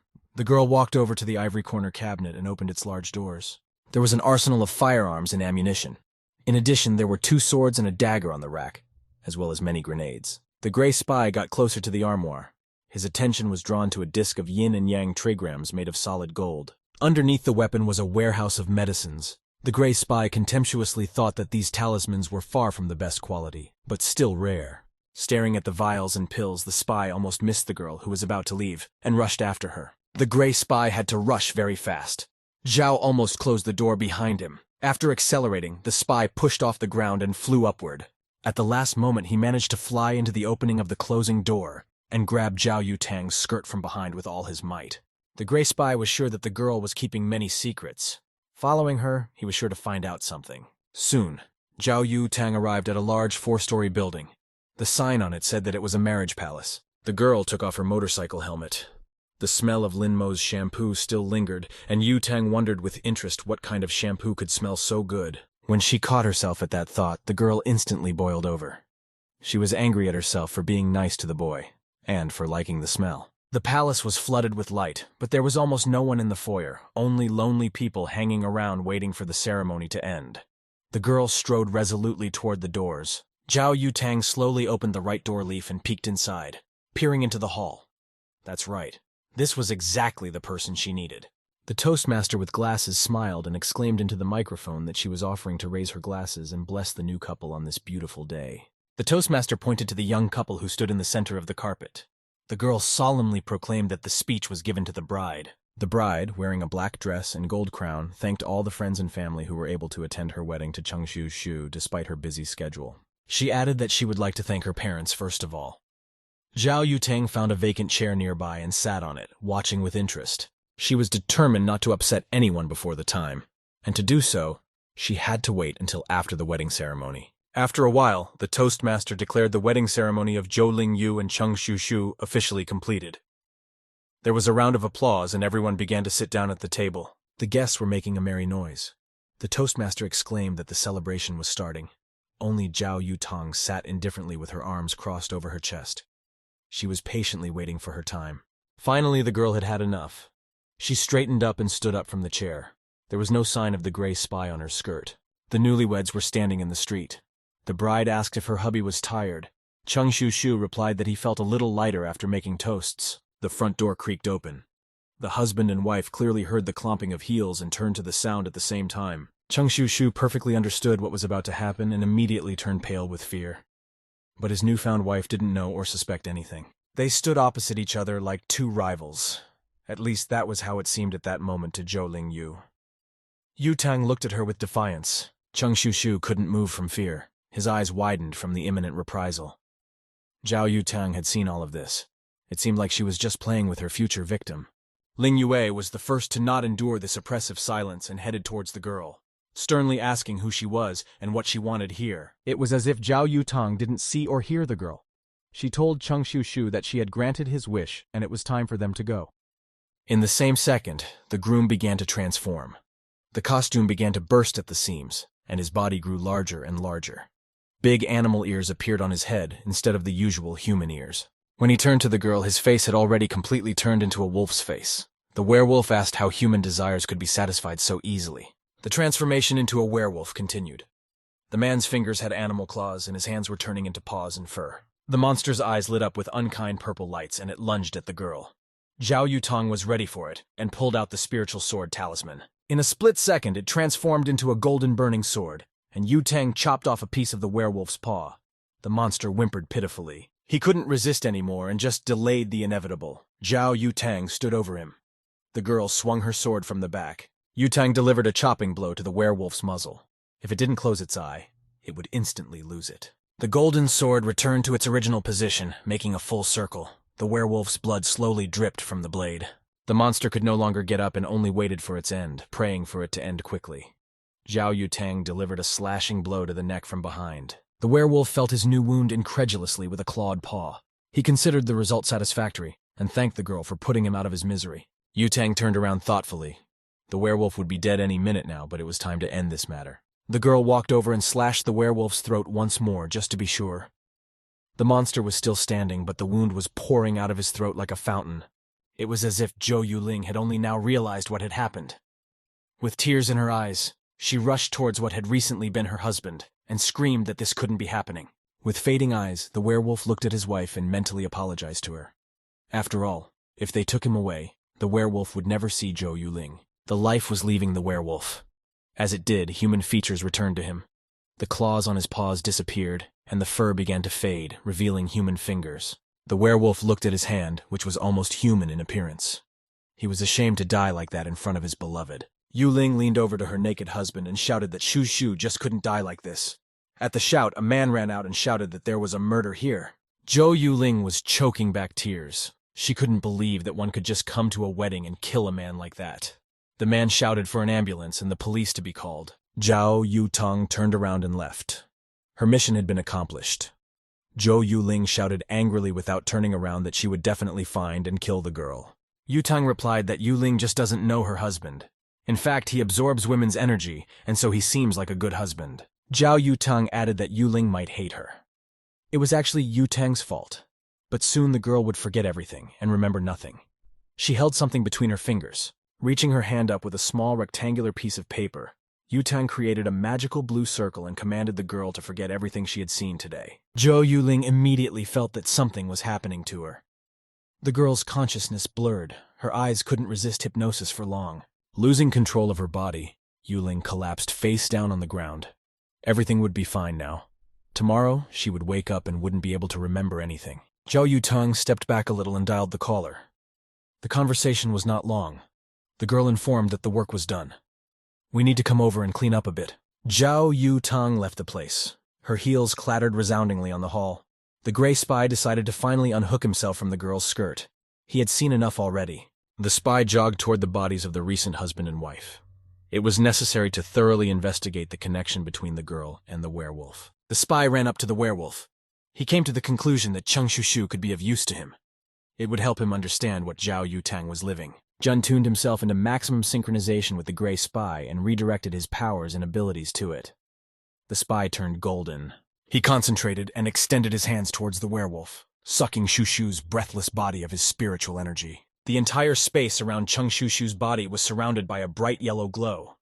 Linmo's spy began to extract the monster's spiritual power from the young man's body. The entire energy essence of the werewolf's endless stream of light poured directly towards Agent Linmo, who greedily absorbed it into himself. When the process of transmitting information was complete, the spy turned into a doll with plaid clothes and gray hair down to the floor.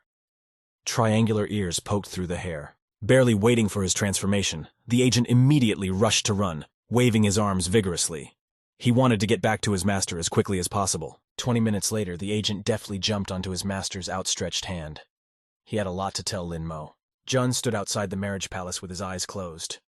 He pondered how best to utilize the information he had received. Cheng Shushu's body was leaping into the depths of the sea at this moment. He regretfully thought that he had succeeded in taking revenge. But now he wouldn't be able to be with Zhou Ling Yue. Suddenly, the young man heard a voice from afar. Someone called his name and asked him if he wished to be reborn or if he preferred to die. The young man's eyes immediately opened. Of course, Shushu did not intend to die. His life was just beginning, and there was so much left untold by Zhou Lin Yu. The young man immediately reached for the light, for the voice that beckoned him. He was ready to give anything he was told, just to live again. Jun appeared in the guise of the emperor, dressed in snow-white clothes. He said that the young man was required to serve the emperor for 10 years in exchange for a new life. The young man squinted incredulously. The terms of the deal seemed a little suspicious to him. 10 whole years of service to the emperor. Suddenly, Shushu remembered that he would gain a new life in exchange, and looked at it in a completely different way. His face immediately brightened up. There was hope of meeting his beloved. Jun was sitting on the floor, cross-legged in a lotus posture. In front of him on the mat was an avatar of Shushu with a large tail and wolf ears. Shushu was surprised to ask what exactly Jun meant. No matter how hard he tried, he couldn't recall hearing of such a spell. He looked faithfully at the emperor. Shushu wanted to believe that everything he said would come true, and he would finally be able to return to his wife. Jun studied Shushu carefully. He paid attention to the young man's potential, and realized that this was the most powerful young man he had seen until this day. Shushu opened the hem of his robe and knelt down, bowing to the emperor. The young man began to shower his gratitude. The avatar stated that Shushu's servant bows before the master.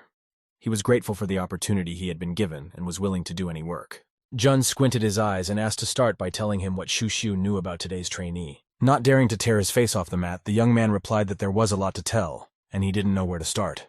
Jun suggested starting with his improvement. Shushu revealed that due to the lack of aura in this world, practitioners were forced to go to secret places that were under the sect's power. The young man himself was a male cultivator with no origin. In the sect, he was destroyed by high-level female cultivators. The servants had no cultivation resources. That was how Shushu became a cultivator. The young man explained that due to the lack of resources, practitioners turned to evil cultivators. They are always associated with killing. Jun thoughtfully said that Zhao Yutong from the Phoenix sect was probably one of them. He wanted to find out more about this girl. Shushu lit up and revealed that Zhao Yutang is not only the main genius of her generation, she also belongs to the Zhao family, one of the 3 aristocratic families. The emperor asked if immortality existed in this realm and how to become immortal. Shushu replied that he had never heard of it. Getting cocky, the young man asked if he would be able to date his beloved during those 10 years. Jun replied that he could do anything as long as he didn't reveal his identity. Shushu gratefully thought that he had never even dreamed of meeting such a good master after his death. He was pleased that he had reached an agreement with the emperor so easily. The next day, Shushu woke up to the fact that he was being swung around. He was surprised to find that he was in a large school bag. Shushu was looking around.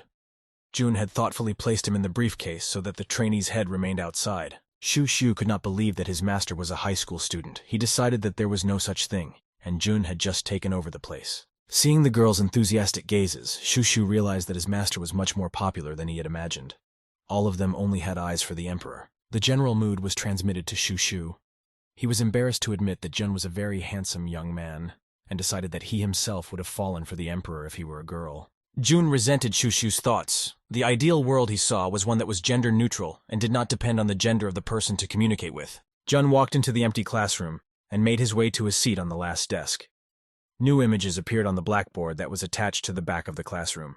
The young man came closer and began to look at the artistically drawn textbooks and alarm clock with interest, then shifted his gaze to his desk. He was surprised to find that the entire space inside his desk was filled with colorful packages. Apparently, it was all food. At first, Jun thought that it was his classmate Song Yunshu who had done this for him. He remembered the overly annoying girl and frowned. At that moment, He Younghui walked up to the young man. The girl confessed that she bought all that food for him because she knows his cravings better than anyone else. Jun realized that Yunshu had nothing to do with it. Suddenly, an angry Jixuan walked up to them and roughly grabbed the girl's shoulder. He demanded that Younghui immediately explain what this was all about.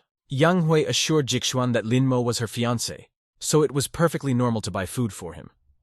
Jixuan was very surprised by the sudden change in the relationship. The young man was furious. Not only did the whole school idolize his cousin, but now his girlfriend did too.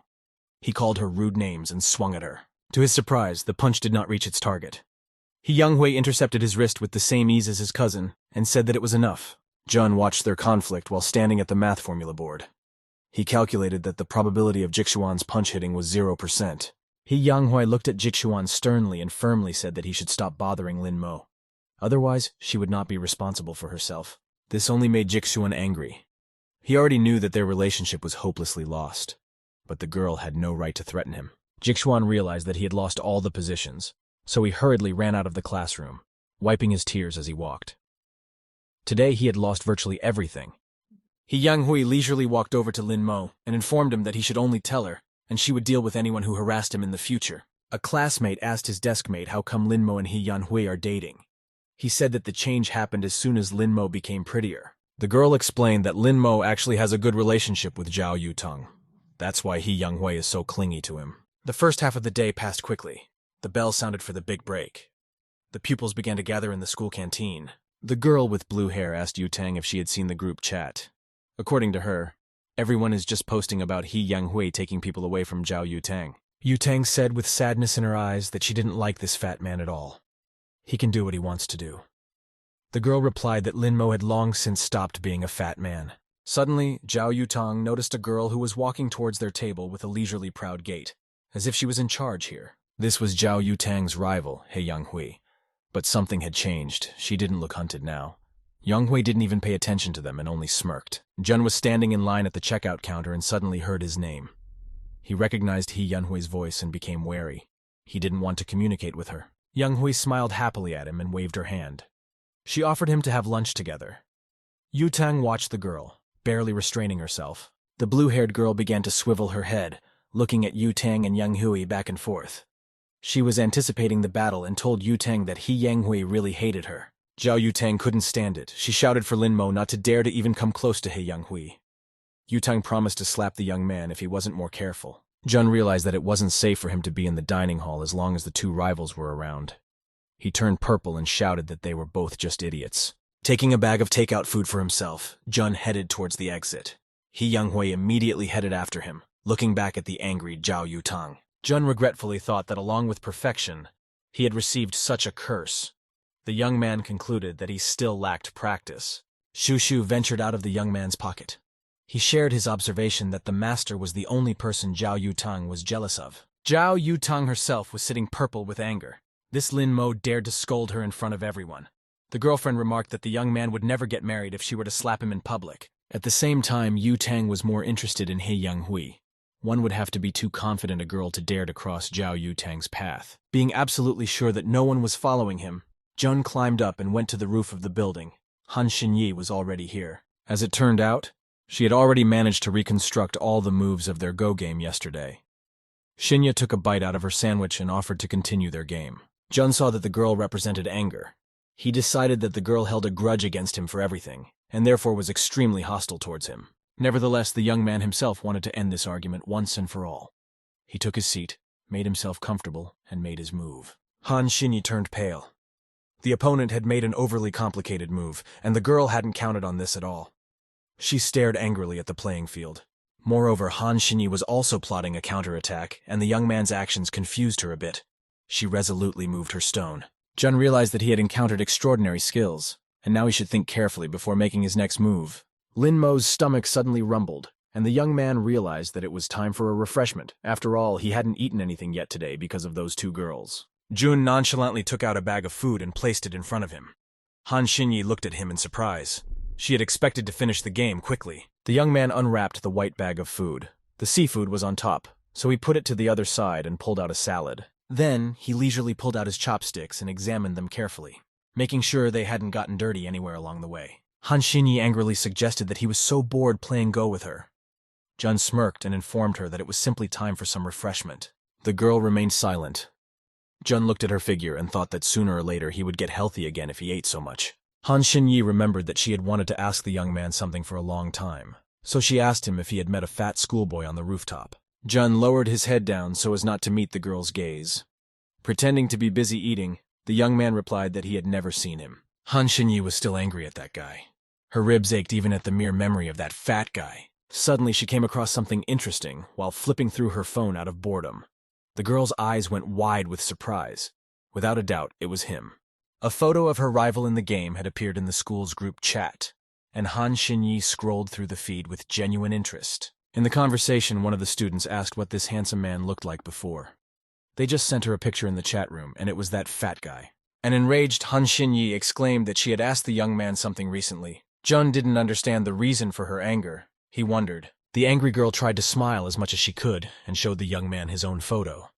She asked if he knew the man. Jun didn't even move and calmly said that he was seeing him for the first time. Han Xinyi got angry and squealed that he wouldn't be able to fool her. At that moment, it seemed to the girl that Jun hated his past life.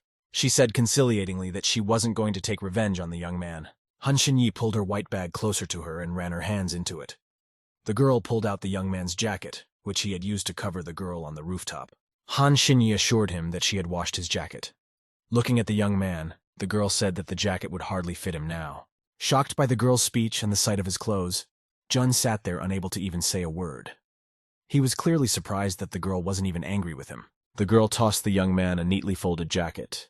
The young man was pleased that the stranger had taken care of his jacket. Now he didn't know what to do next. He didn't feel much like playing Go anymore. The girl stood there and just watched him without anger in her eyes. Han Xinyi was the first to defuse the situation. She said that they had a draw at the end of the game and praised the young man for being a terrific opponent. Jun covered his eyes and returned the girl's compliment. He said that there were actually few people who could match him, and she was a very strong competitor. The girl gathered all her belongings and turned to leave. She informed the young man that from today the war between them was over.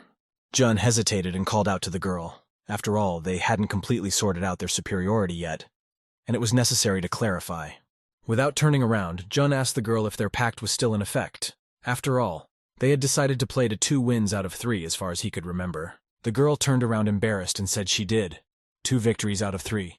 And on top of that, she dared to finally tell the young man that her name was Han Xinyi. Jun repeated the girl's name to himself several times. He liked it more and more. The name wasn't bad, and the girl was pretty. Shu realized that the master was infatuated with the new girl, and it was as if he was furious.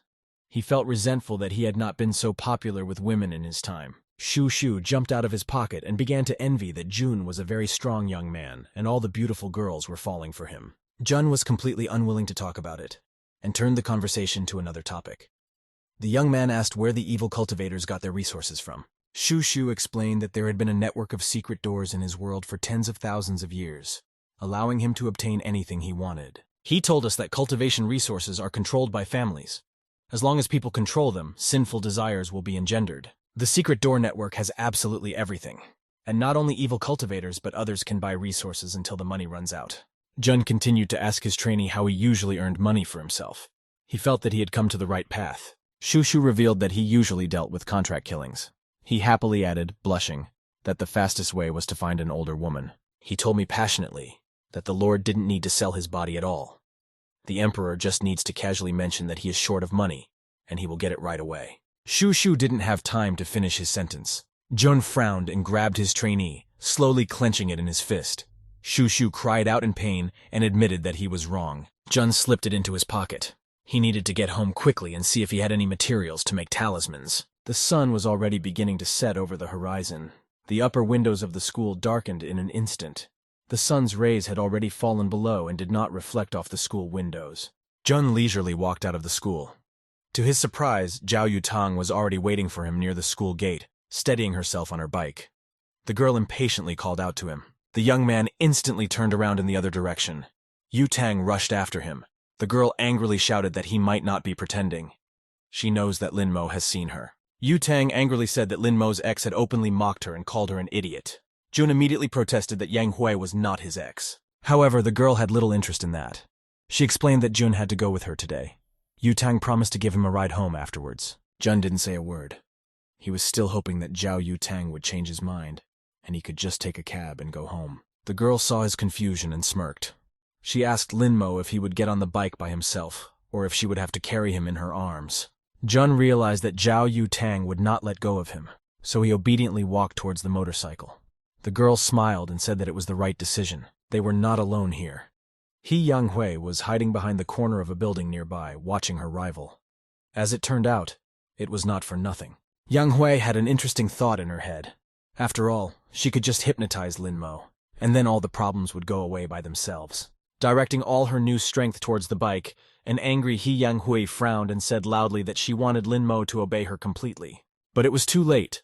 Zhao Yutang and Lin Mo had already left on the bike, and the young man was holding the girl's waist. Yang Hui couldn't bear to watch this. After a while, Jun asked the girl through her helmet if she was even going to let him go as promised. Yutang couldn't help but smile. She laughed at the young man's naivety that he still believed in the words of women. Suddenly, Yutang felt the young man hugging her chest and blushed thickly. Jun said that she better not even think about it. The girl immediately stopped her bike right in the middle of the road, kicking up a column of dust. Immediately, there was a smell of burnt rubber. Zhao Yutang didn't care about her tires. The indignant girl turned to Lin Mo and said that she wasn't going to chase him. Jun took off his helmet and replied that he actually was. Yutang shouted that it wasn't like that at all. Jun said that in that case she should just remember that they were just classmates. There was no need to look for a meeting with him. Yutang shouted after the young man that many men wanted to be with her. If it wasn't for the games, she wouldn't have spoken to Lin Mo at all. Shu looked out of his pocket. He figured that his master must be very powerful. The Emperor behaves really powerful towards everyone. The enraged girl walked away, cursing Lin Mo and his temper. Another paper spy in the form of a little man was clinging on her back, and Shu noticed it. Soon, Jun reached home. It was already late in the evening. He had already wasted too much time on Zhao Yutang.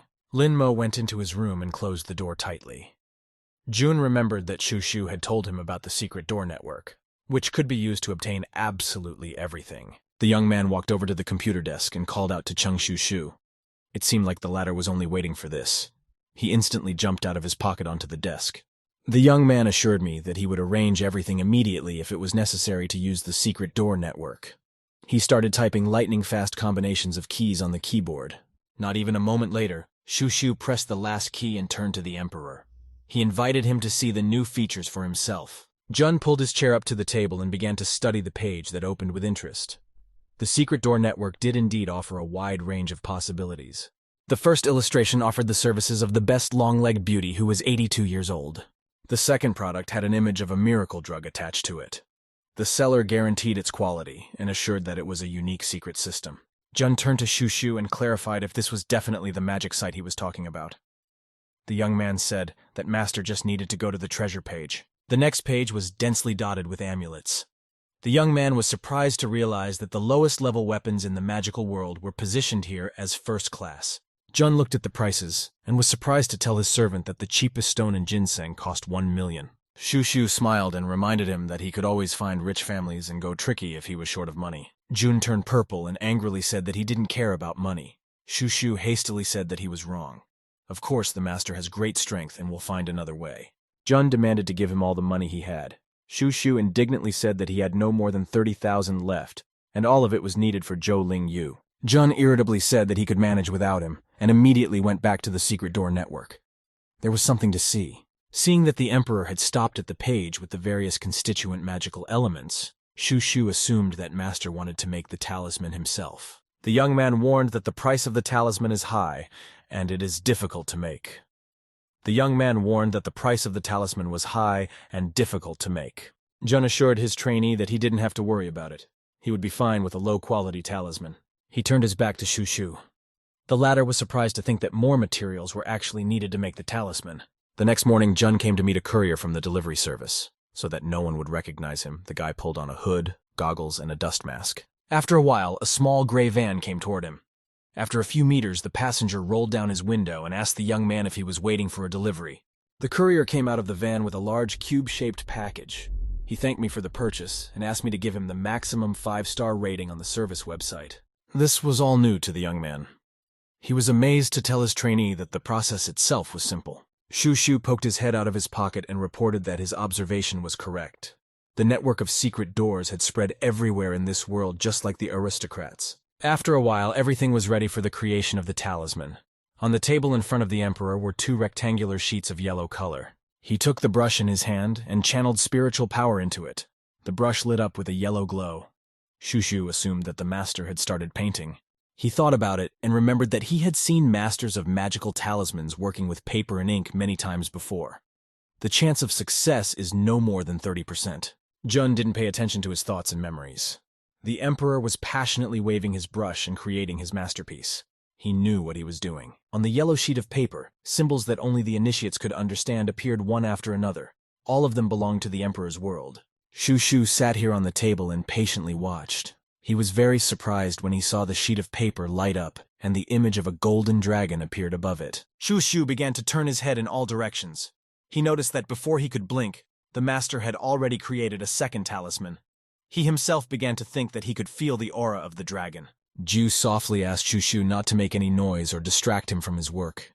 He explained that he had been doing this sort of thing for thousands of years, and there was nothing unusual about it. Unfortunately, the Emperor's own strength was only enough to create 2 talismans. Therefore, he had to think about buying magic stones. He decided to sell his homemade talisman for at least 500,000. The money from the 2 amulets would be enough to buy 1 stone. Jun put the talisman up for auction, and after a few minutes he was very surprised. He himself had not expected such a great success. Literally a minute after the lot was put up at the auction, a fight for it broke out. The buyer agreed to take the amulet for 560,000. Shushu explained to the startled young man that magical talismans were not only popular among cultivators, but also among ordinary people who believed in their magical power. Jun listened to the depths of his mind. His paper spy stirred. This meant that something interesting was happening in Zhao Yutang's location. Jun saw Zhao Yutang on the same website through the eyes of the paperman and was surprised. He realized that the girl was also using the secret door network. Yutang chewed chocolate as she walked. The case of that boy's disappearance was pinned on her. She indignantly said that she wouldn't have bothered if he wasn't related to the previous monster. The girl was scrolling through the website. She needed to buy something better for the upcoming hunt. Suddenly, she noticed a nice talisman. The talisman created by the Emperor was ready to be bought for almost 900,000. Yutang decided that this was a good thing. Now she would be able to prepare properly. Jun thought about the magic stone. It might turn out that Zhao Yutang would still be of use to him. It occurred to him that the case of the missing boy was related to the Demon Lord. The next day, Jun went to school. The first half of the day flew by, and it was time to visit the canteen and have some refreshment. After buying takeout food as usual, Jun started to go upstairs. But at one of the platforms, 3 students blocked his way, and Lin Mo asked what was going on. A kid with a punk haircut asked the fat guy to speak louder. The other guy exclaimed that Lin Mo shouldn't act like that. Jun had hoped that the guys would disappear on their own, and he wouldn't have to teach them a lesson. But those 3 had too high an opinion of their skills. Yang was watching from around the corner. She was the one who hypnotized those 3 to start a fight with Lin Mo. At the right moment, the girl would save him, and the young man would be grateful to her. Jun didn't give up hope of parting ways amicably and suggested that the trio of guys just get out of his way. Otherwise, he wouldn't vouch for himself. One of the guys became indignant. He immediately shouted that the brat didn't dare to point at him and asked his partners to hold Lin Mo. After this, the fatty wouldn't be able to save his face in front of Zhao Yutang. Suddenly, the bully felt Lin Mo's palm on his face. His eyes popped up to his forehead in surprise. In addition, it was really painful. Jun made a strong lunge forward and pushed the bully. The one couldn't stay on his feet and fell to the floor, hitting his head on the wall. The kid was clueless and only blinked his eyes resentfully, trying to understand what had happened. Jun looked at the remaining 2 people unhappily. The young man with the punk haircut shouted that Lin Mo had had enough of living, and the 2 of them rushed at the young man. The 2 of them could definitely handle him. Yang realized that this was the moment she should help her lover. Right now, she would scatter them in a flash. Suddenly, she saw a black-haired stranger. The girl managed to get ahead of her. Yang looked at the girl in surprise. She hadn't seen her before. At the moment when those 2 were about to attack Lin Mo, the girl demanded in a commanding voice to stop. The young men stopped in surprise. Han Xinyi approached the punk and sternly asked what they were doing here. The young man turned pale. He realized that the girl had come for a reason. The first youth lied that they just wanted to be friends with Lin Mo. But the youth had pushed him straight into the wall for some reason, and now he was in pain. Han Xinyi looked at him incredulously. The girl reminded the young man that he himself had provoked the conflict and started the fight. Yang was angry. That black-haired girl had appeared so ill-timed with her rescue and ruined her spectacular exit. Coming out of hiding, Yang asked if Lin Mo was all right. She assured him that she came running as soon as she heard that he was in trouble. Looking at her rival, Yang thanked the girl for arriving in time to save the young man. Han Xinyi stood silently. Yang smiled at the girl and promised that she would definitely treat her to dinner next time. She was very grateful to her. Yang immediately walked over to Lin Mo and grabbed his hand, dragging him downstairs with her. She said that it was time for them to go and have some food. Jun didn't realize what was going on. Han Xinyi reacted instantly. She grabbed Yang arm and pulled her towards her, letting the girl know that she had not appeared here by chance. Han Xinyi asked how a girl like her allows herself to walk up and grab the boy's hand. Yang hand loosened. Xinyi's grip was very strong. The rivals turned to face each other. Each embodied hatred for the other. Yang warned Han Xinyi that she had better mind her own business. Jun realized that it was time to intervene. He wedged himself between the girls and told Yang that they should go. No need to pay attention to it. Yang got even more angry and mentally asked Ju Yu's magic sword to hypnotize Lin Mo and return to her. To her greatest surprise, the spell didn't help at all. Jun didn't stop for a moment. He continued down the stairs, leaving the 2 rivals alone. A ghost appeared from the depths of his subconscious and informed Yang that she had better not use spells. He had a very bad feeling about it. Han Xinyi approached her and told her that she knew very well about how Yang had once rejected Lin Mo's advances. The girl was surprised that the stranger knew about it. As if to spite her rival, Han Xinyi continued to harass her and said that it was very rash of her. Yang was finally angry. She turned the other way and looked down at the steps. Yang could barely contain herself. She had so much strength in her that she could break this girl in half. Yang frowned and angrily cursed this foolish girl who got in her way. That shameless guy's good too. Clearly they have their own relationship. After school, Jun hailed a cab and drove home. It was evening. His relatives were not seen in the garden. Lin Mo realized that they were having dinner at the house tonight. Jun walked to his room and closed the door tightly. He was interested in the secret door network, and the young man immediately turned on the computer without undressing. Shu whistled in surprise. He drew his master's attention to the fact that someone had given 2 magic stones and 300,000 yuan for the talisman, as if he knew what Lin Mo needed. Jun hesitated for a moment. He knew that Zhao Yutang was one of the contenders for his talisman. One had to find out what kind of phoenix group she was a member of. Jun reminded Shu of his words that Zhao Yutang was a member of the phoenix sect that kept the country stable. Therefore, the girl has a lot of money. Shu objected that phoenixes had nothing to do with this. It wasn't their style. They had already cleared the secret doors several times. If the phoenixes want something, they do it directly. At that moment, a beep sounded, notifying about the successful completion of the transaction. The young man looked at the monitor with interest. One was asked to provide his mailing address to confirm the transaction. Jun was surprised that in this world, transactions were finalized so easily and quickly. It didn't matter, though. The main thing was that he was fine with it. Jun put on his hood, goggles, and dust mask again. No one was supposed to recognize him. Shu watched the Emperor's transformation in amazement, and was very surprised when he saw his master walk outside like this. The next day after school, Jun immediately rushed home. He had an incentive to return early. He needed to recover his strength quickly. The young man sat thoughtfully at his desk. He had managed to sell the talisman, and with the commission deducted, he was left with 70,000 yuan and 2 magic stones. Jun was twirling an insufficiently well-polished green-colored stone in his hands. He didn't think that the quality of the stones in this world was so bad, even though their value was high. The young man lifted the magic stones into the air by force of will. A faint turquoise-colored glow formed around him. Sighing, Jun thought that it was still better than nothing, and these stones would help him restore the Emperor's spiritual power to some extent. With all his strength, he threw his hand forward. 2 golden talismans, similar to the ones he had sold yesterday, appeared in the air out of nowhere. Both talismans spun in the air and fell on the table. A golden dragon emerged from them. The young man took a closer look and found the result quite satisfactory. Jun took the talismans and handed them to his trainee, asking him to put them up for sale right away. Shu was happy to take up the task. Literally immediately at the auction, a heated discussion of the amulets broke out. One user assured another that these talismans were the best he had ever seen. Jun smirked and thought that cultivators in this world are quite backward since the most ordinary talismans make them excited. Suddenly, Shu roared in surprise. He couldn't believe his eyes. The young man shouted that the talisman was worth 3 million. Jun turned to look at him. Indeed, the last price for each of the talismans had reached the 3 million mark. This was quite good. Suddenly, the price jumped another million.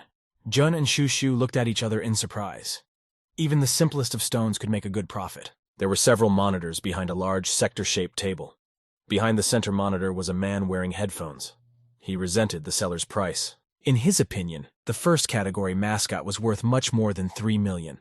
It was he who raised the bid to 4 million. The man knew that the amulet the guy was selling earlier was unusual, and if the man could get his hands on it, he would have more advantages. Zhao Yutang was also actively watching the bidders and their bids for the amulet. The girl knew that her price was unlikely to be outbid by anyone. Therefore, with the appearance of the price of 4 million, Zhao Yutang frowned her eyebrows. There were very few people in this city who knew the price of such things, and there were even fewer people with financial means. The girl made the next bet with one click. The price for the amulet had reached the 5 million yuan mark. It could be that the battle for the possession of the amulet was just beginning. Therefore, Jun sat at the monitor and calmly waited for the bidding to end.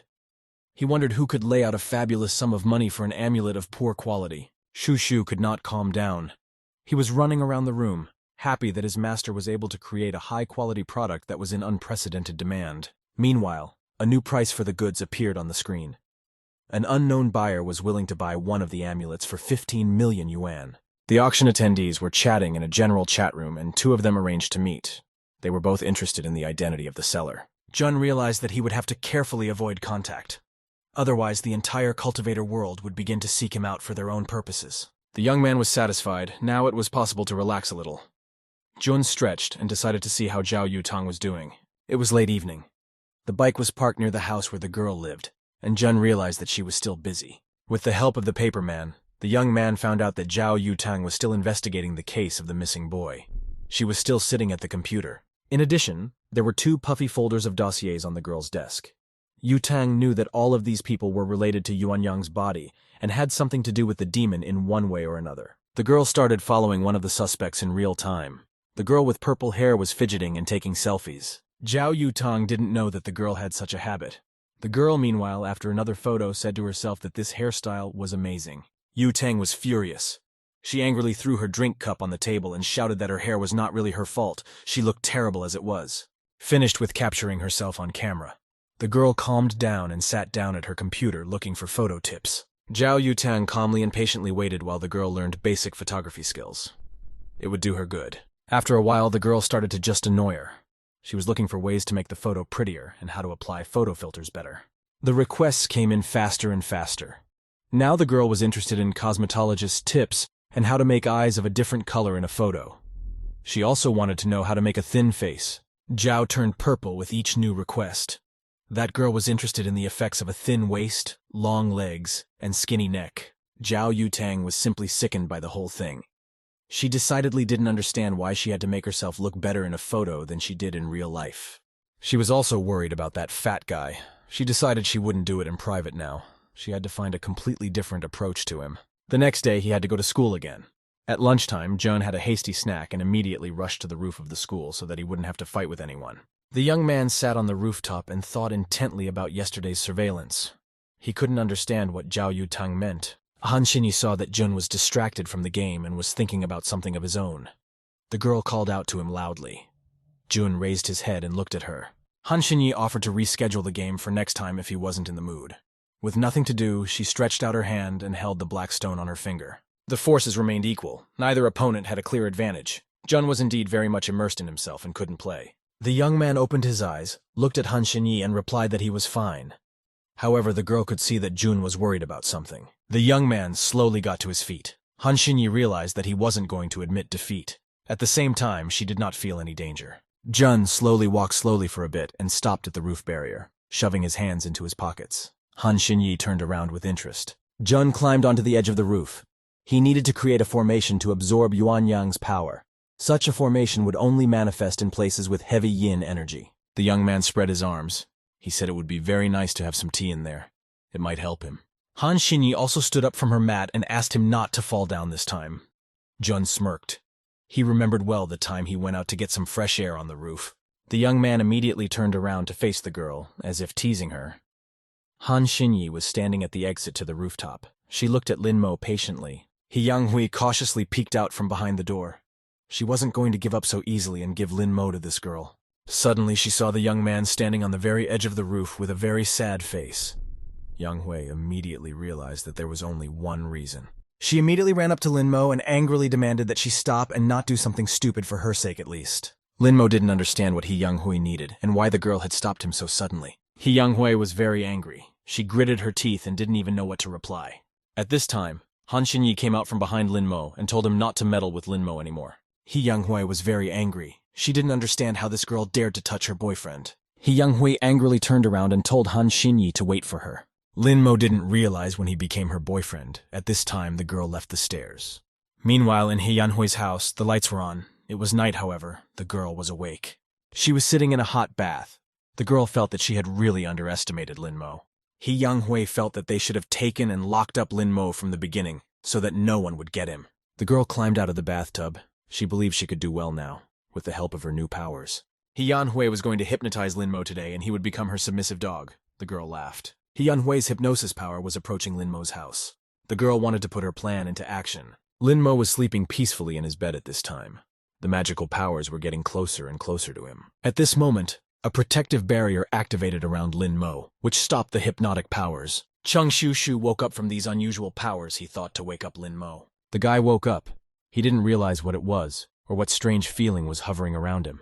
Lin Mo quickly realized that it was hypnosis. He didn't expect that someone would dare to try to hypnotize an emperor. The next day came. Lin Mo's school studies were in full swing. The guy was walking down the corridor. Suddenly, He Yang-hui stopped him and blocked the guy's passage. She approached Lin Mo and invited him to come to her house tonight. The girl thought her plan should come to fruition. She laughed slyly. He Yan-hui had used hypnosis last night. She believed that Lin Mo should now obey her. Lin Mo didn't answer her anything and continued to walk further down the corridor. The guy realized that it seemed like it was He Yang-hui who had used hypnosis on him last night.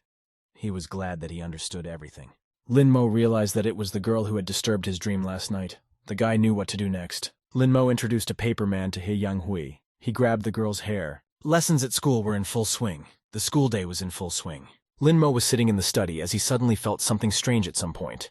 The guy was very surprised. Lin Mo felt that the paper man on He Yang-hui had disappeared.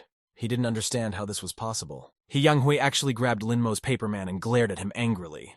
The girl used her newfound power to burn Lin Mo's paper man. Jiu Yu was very angry. The magic sword didn't think he was following him. He Yan-hui didn't understand who he was and why he was following her. Jiu Yu felt that no matter who he was, the girl couldn't let him foil their plans. At this time, the school day in school was coming to an end. It was already evening. Lin Mo realized that since the little man had disappeared, there was either a demon lord or a demon sword behind the girl. There is a practitioner in this world, so Lin Mo doesn't want to act rashly. He was going to contact Phoenix and Zhao Yutang to help him investigate. If Lin Mo's calculations were correct, Zhao Yutang should have already approached the meeting. The guy had a plan for what to do. He stepped from around the corner right into the road. At this time, Zhao Yutang was riding her motorcycle on the road. She crashed into Lin Mo at a tremendous speed. He flew upwards. The girl was shocked. She didn't expect to see the guy on the road and was very scared. Lin Mo flew far away. Zhao Yutang stopped and looked at Lin Mo in surprise. The girl ran up to him. She didn't understand why Lin Mo ran out without looking at the road.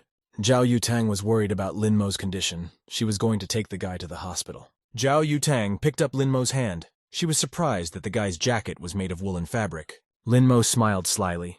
He thought that the Emperor had also learned bad things in this world. Lin Mo stood up from the ground. Zhao Yutang didn't understand what was wrong with the guy and where he was going. Lin Mo said that he had to go to He Yanghui's house tonight. Zhao Yutang was very surprised. She didn't understand why Lin Mo would go to the girl's place. The girl was numb. She began to suspect something. Lin Mo's behavior seemed strange to her. Zhao Yutang ran up to the guy and rubbed his shoulders. She asked him to wake up. Lin Mo didn't react to her. He stubbornly walked onward. Zhao Yutang realized that Lin Mo might be under hypnosis. Something had to be done immediately. The girl decided that the best option would be to use her abilities and try to wake up Lin Mo. Zhao Yutang started to conjure. She made several sweeps with her hands. The girl was very concentrated. In the next instant, she touched Lin Mo's forehead, trying to bring the guy to his senses. Lin Mo's eyes were still hazy as well. She was unable to rouse him. The girl noticed that there was no effect. She didn't understand how this happened, and if this caster was really that strong. Zhao Yutang was not going to give up. She decided to use another technique on Lin Mo. The girl gathered all her energy. Zhao Yutang used her abilities. She once again struck the guy's bow using magic powers. At this moment, Lin Mo's eyes changed. He seemed to have come to his senses from the power of hypnosis. The guy grabbed his head. He didn't understand how he had refused to be here and what was going on. Zhao Yutang was also curious about this, and why the guy was walking towards He Yanghui. Lin Mo shook it off. Lin Mo asked what Zhao Yutang had to do with his fiancée. The girl blushed. Zhao Yutang shouted that Lin Mo suddenly jumped out on the road and the girl hit him. He needed to go to the doctor quickly. The guy replied that he was fine. Zhao Yutang didn't understand how he could be normal since he had just been hit by a motorcycle. Lin Mo replied that he didn't want to go anywhere. If the girl was so sorry, she could wire the money for the medical expenses. Zhao Yutang wasn't going to let go of Lin Mo so easily. She pulled him by the scruff of his neck, almost choking the guy. The girl quickly wrote a check to Lin Mo for the medical expenses. She believed that the guy was just afraid that she would pursue him. Zhao Yutang said that Lin Mo should pay for his own treatment and dare not remind the girl about it or she will nail him. Lin Mo looked at the check. There were several hundred million. It could be exchanged for 100 stones and spirits. Zhao Yutang got on her motorcycle and quickly rushed somewhere. She had urgent matters to attend to. The girl called someone. She wanted information about He Yanhui, a middle school student. The girl thought she was related to the missing person case. Zhao Yutang drove up to He Yanghui's house. She was going to search it thoroughly. Zhao Yutang took off her helmet. The girl was determined. She had to find out the truth. The girl decided that the best way to get into the house would be to use her magical powers. Zhao Yutang quickly conjured up a magic sword for herself. It should help her plan. The girl embedded the sword into the door of He Yanhui's apartment. The sound of metal was heard. Zhao Yutang still managed to open the door. She was determined and slowly walked into the apartment. Zhao Yutang walked down the corridor of He Yanghui's apartment. Her things were all around her. On the nightstand in the hallway was a picture of He Yanhui's family. It showed the girl's mother and father. The girl walked into He Yanhui's room. There were books and magazines scattered on the floor. The girl was very surprised. On the wall in He Yanghui's room, there were portraits of Lin Mo hanging on the wall. It looked kind of creepy. On the table was Lin Mo's user manual. Zhao Yutang was curious what it was. She was going to take a look at it. The girl opened the book and began to study it carefully. The further Zhao Yutang read the book, the more embarrassed she became. The girl blushed. There were written obscenities related to Lin Mo. Zhao Yutang became even more embarrassed. At this moment, the girl received a call from someone. She answered into the earpiece. Zhao Yutang was informed that something new had appeared. He Yanhua disappeared. Zhao Yutang thought it was strange. The girl was wary. Judging from He Yanghui's actions, she really has something to do with the disappearance. Zhou Yutang told the alert team to announce the arrest and search. They must find her no matter what. The girl thought that the fact that He Yanghui was able to escape now only proved her involvement. It seemed like she was indeed capable of doing this. Meanwhile, night had fallen. Lin Mo was still awake. He was thinking about something at his home. Lin Mo realized that He Yang-hui had contacted Mo Jing, judging from the incident with the little man. The girl might just be one of the Demon Lord's pawns. Lin Mo would have to try to find her as soon as possible. At this moment, someone knocked on Lin Mo's room. The guy looked in that direction in surprise. It was Lin Zixuan. He asked if Lin Mo had read the news. Lin Mo went to his door and opened it. The guy didn't pick up on what news his cousin was talking about. Lin Zixuan didn't understand who would want He Chunhuan. Lin Mo replied that he didn't know her very well. Lin Mo had other things to do. He abruptly closed the door right in front of Lin Zixuan's nose. Lin Zixuan ran to complain to his dad. He was displeased with Lin Mo's behavior. Lin Mo realized that He Yanhui was a suspect in a case of abuse and murder a few years ago. The whereabouts of this person is unknown and is still being searched for. Lin Mo thought that this team was effective, however. There was still no news about He Yanhui. Cheng Shushu was angry that such a cruel, ruthless woman wanted to defame the Lord's name. Lin Mo understood that if the Demon Lord absorbed Yuanyang's power, he would inevitably create a pharmacy, and it would manifest its evil in a place with a high concentration of yin energy. Lin Mo ran over to a huge box of stuff and started throwing his stuff out of there. Cheng Shushu didn't understand what his master was looking for, or why he was throwing things around the room. Lin Mo seemed to have found what he was looking for. The guy was holding 2 wooden planks in his hands. Lin Mo had a plan. He was going to solve the current situation. The guy used his magical abilities and channeled all the energy into the boards. The 2 boards began to transform using Lin Mo's magical power. Lin Mo conjured up a prototype of a modern compass. It looked like a wooden plate with a spoon in the center. It was Shannon. Cheng Shushu was amazed by his master's abilities. Lin Mo said that with the Demon Lord's skill, the phoenixes couldn't find He Yanhui. Lin Mo thought that there were magical powers involved. He was going to use the purifying sonin. Lin Mo took the sonin and the magic stone in his hands. He began to conjure. The guy's energy was very strong. An explosion appeared in front of the guys, knocking Cheng Shui off his feet. Lin Mo, with the help of his powers, transformed the sonin by integrating a magic stone into it. Cheng Shui watched in amazement at what was happening. He had never seen such a thing before. Sun's arrow slowly began to spin because of Lin Mo's force. It was pointing in the direction. Cheng Shushu thought that his master was amazing after all. He hadn't been refining for so long, but he already possessed such strength. Lin Mo ordered Cheng Shushu to remove the Sun. The guy obediently agreed to do so. Cheng Shushu looked yes to this magical device.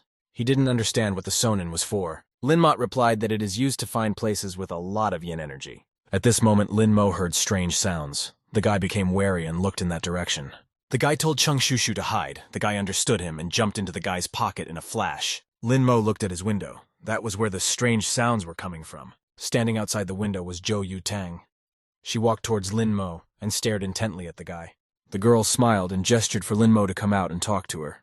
The guy was dousing himself with sweat. Lin Mo didn't hesitate to call the police. He was going to report that he had been broken into. Zhou Yu Tang was angered by the guy's behavior. Still, after a while, Lin Mo gave up and opened the window for the girl to enter. Zhou Yu Tang thanked Lin Mo.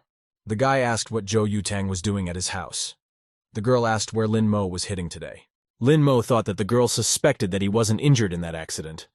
Luckily, he wasn't wearing any protection. The scars still remained. Lin Mo showed Zhou Yu Tang the wounds on his elbows and also said that his legs were also injured. Zhou Yu Tang crouched down and with a sharp movement of her hand, she lifted the guy's pant leg to look at the damage. Lin Mo was very surprised. He asked what the girl was doing. She was going to give the guy some medicine. Otherwise, Zhou Yu Tang would be responsible for the scars. The girl began to treat Lin Mo's wounds. Zhou Yu Tang was embarrassed. She thought that the guy had very beautiful legs. She couldn't look at them. Cheng Shushu understood everything. He realized that the girl's intentions were not pure, and she was using Lin Mo for her own purposes. The wound treatment was finished. Lin Mo realized that the girl had not just come to give him medicine. Indeed, that was the case. Zhou Yu Tang reported that He Yanhui was wanted and asked if Lin Mo remembered what she had done. Lin Mo didn't and couldn't remember what happened after meeting her. He couldn't help it. Zhou Yu Tang thought Lin Mo was boring. She was about to leave, and again through the guy's window. Lin Mo stopped her. He was going to suggest something to help the situation. If need be, Lin Mo was willing to act as a decoy and help find He Yanhui. Zhou Yu Tang stared down intently. She got all embarrassed and blushed. The girl stared at Lin Mo's chest that was visible from this angle. His shirt was slightly unbuttoned. Zhou Yu Tang thought that she should hurry up and leave. She jumped down from the window and agreed with the guy's idea. Lin Mo was even surprised that she agreed so easily. The next day came. It was morning. The students were slowly coming to school to begin their studies. Lin Mo was no exception. He walked into his office holding his briefcase. 2 girls immediately ran up to him. They asked if Lin Mo was all right. After all, Yang Hui was wanted, and they had no idea what could happen. Lin Mo was fine. He asked them to let him pass. He needed to get to his seat. At this moment, One of Linmo's classmates walked into the office and announced that there was a handsome boy in the class. The girls immediately scurried away from Linmo and rushed over to see who had transferred to them. The girls immediately surrounded the newcomer.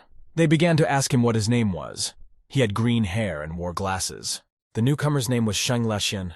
The girls could just call her Lale. At this moment, Zhou Yutang walked past the guy. Shenlaxian was astonished to see the girl. The girls called Shenlaxian to go to the study. They were going to show him the way. The guy transferred to this school to investigate the disappearance of He Yanhui. But suddenly a hottie like Zhou Yutang shows up in the same class with him. At this moment, Zhou Yutang walked over to Linmo's office and tapped on it with her foot. Lale was shocked. Zhou Yutang easily kicked the door to the study with her foot. She looked eerie. The girl approached Linmo. He wasn't supposed to leave after school. She had plans. Linmo agreed. Shenlaxian was surprised by this girl's character. He didn't expect such manners. The school day was over. All the lessons were behind us, and it was getting evening outside. Linmo gathered all of his things and was about to leave the study. However, he had plans for the evening. Zhou Yutang was already waiting for him outside the door. She told Linmo to follow her. The girl looked very serious. Zhou Yutang walked down the corridor. Linmo followed her. The girl wanted to talk to the guy about something. The boys came to the science room. It was a secluded place where they could talk alone. The guys went into the office. Linmo said that his wound had already healed and the girl had nothing to worry about anymore. If she took off his pants one more time, he would call the police. Zhou Yutang didn't need this at all. She had a serious conversation to have. The girl handed Linmo a notebook and asked him to look at it. She said that her relative works as a police officer, and this he found in Yanghui's house. It was the same diary, How to Use Linmo. Linmo was shocked to see it. Linmo had seen all these notebooks with his paper figure, however. Seeing it now, the guy was at a loss for words. Judging from He Yanhui's plan, she wanted to keep people captive, and Linmo was one of them. The guy didn't expect her to turn out to be such a pervert. He thought he should have arrested her sooner. Zhou Yutang noticed that Yanghui obviously has some ability. The whole country is looking for her. But there is no news. The girl just disappeared. Linmo had heard that she liked creepy places since childhood. Perhaps she was hiding in some abandoned house or over a cemetery where there were few people. Linmo took out his glasses and put them on pathetically. He thought that no one found her because she hid her face with makeup. Zhou Yutang shouted that the guy was not doing a movie. However, the girl thought that what Linmo said made sense. Yanghui must have used a disguise technique. Since He Yanhui likes gloomy places, it was likely that she had captured so many guys to practice in a place with a lot of yin energy. It was already time for Zhou Yutang to leave. She had a plan. She was going to take matters into her own hands. Linmo also had his own plan. Everything was going according to plan. The guy smiled slyly. Linmo returned to his home. He needed to figure out what to do next. His hints worked well. Zhou Yutang would definitely go online to find a weapon that would lead to yin energy. Linmo sat down at his computer and called out to Cheng Shushu. His little assistant was always ready to come to his master. Linmo told Cheng Shushu to put his son up for sale. He needed money. Cheng Shushu was ready to do what his master ordered him to do. He started typing rapidly with his small hands on the keyboard. Linmo told him to set a fixed price of $10,000. Cheng Shushu began to comply. After a while, Linmo's errand was completed. All that was left was to wait for someone to buy it. Just a few minutes later, the magic item had already found its buyers. Cheng Shushu was very surprised by this. One of the buyers was offering $5 million. Apparently, the magic item was very powerful. Meanwhile, the subsequent events unfold at Zhou Yutang's house. Zhou Yutang also fought for her son. She was surprised at how quickly he had grown to $5 million so quickly. The girl thought it was just a show-off. She didn't think it was worth messing with poor people and was going to offer more. The girl in her house was being watched by Linmo's paper man. He was surprised that Zhou Yutang had really gotten caught in the net. The paper man was sure that the girl would be the one to win and offer even more money. Zhou Yutang put the highest price of 10 million. The deal was done. Cheng Shushu was shocked at the price of 10 million yuan. But he didn't realize just how many moms one had to have in order to get that much money. The next day, the sun was already in the hands of Zhou Yutang. She and her men set out to search, following the compass readings. Shannel led them to a cliff.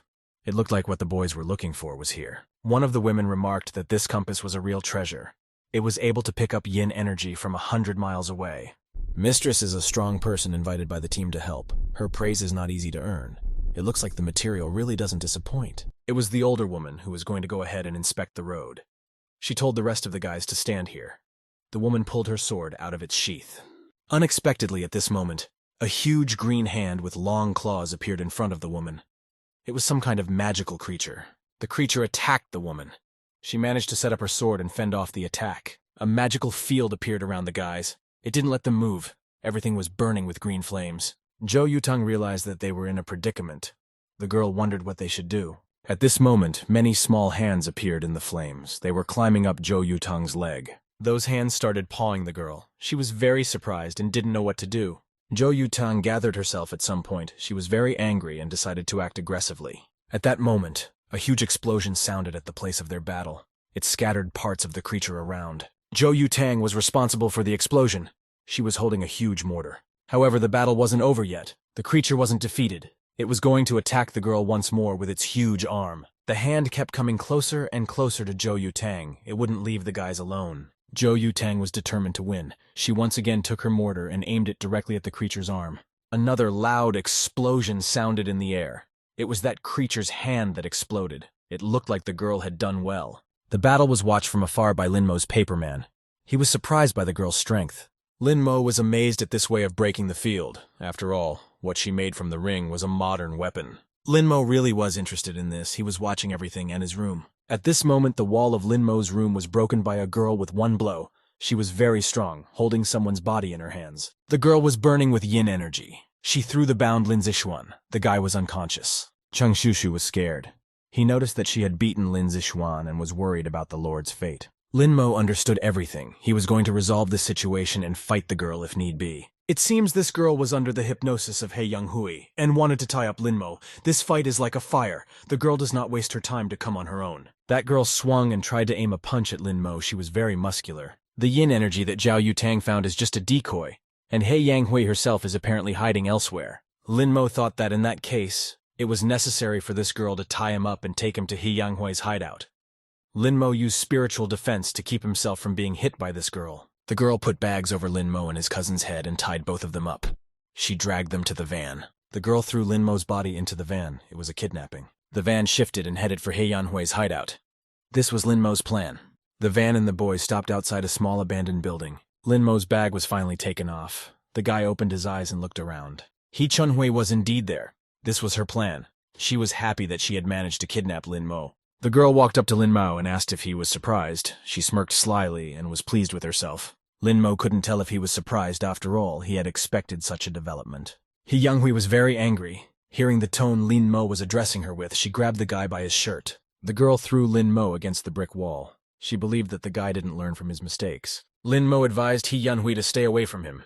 He was angered by such actions of the girl. He Yahui noticed that the guy pretends to be so noble, even though he's always messing around with Zhao Yutang and Han Xinyi. The girl doubted that he was still a virgin. At this moment, Jiu Yu appeared behind the girl's back. He said that Zhao Yutang had already broken the field and was on her way here.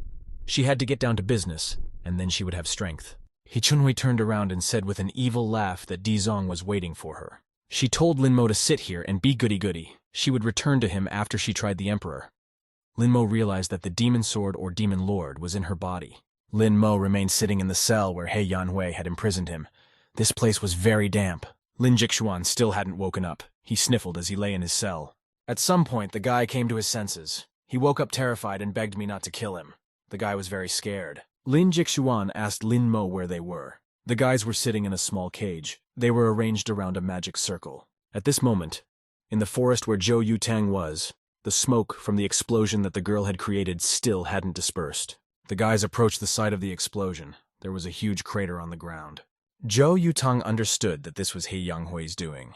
She was the one who had turned this place into a decoy. The girl felt that one should go in the next direction that Sonin shows. At this moment, a creepy voice was heard from behind the girl's back asking where she was going. It was the same monster. Zhou Yutang was very scared. She didn't expect this and jumped away from the monster. Rocks scattered around.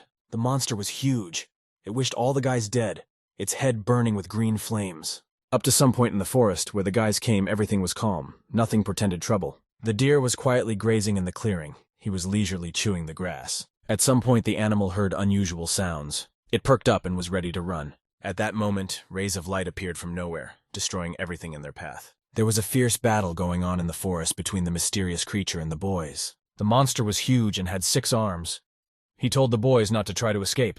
Zhou Yutang tried to escape from this magical creature as it chased after her with its flaming beams, catching up with the girl. An elderly woman came to the girl's aid and repelled the monster's attack with her blade. The woman said that she would deal with this monster. She told Zhao Yutang to go and bring backup. The monster asked the woman if she really thought she could overpower him. He had told the guys not to try to escape after all. The monster had folded his arms and was ready to attack. The monster was going to kill these people right here. He released his magic power. A multitude of amulets lined up in a circle. In the center was the creature's magical energy. The old woman realized this soul-devouring technique. She became wary. The woman told everyone else to use their aura to protect their bodies. One woman didn't make it. She didn't realize what was happening to her. The magical power was closing in on her. At one point, her body began to decompose. She screamed loudly as her soul was sucked out.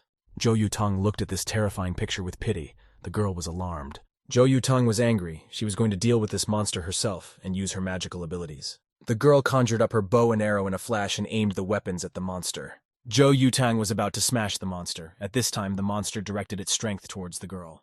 Zhou Yutang released her magic arrow.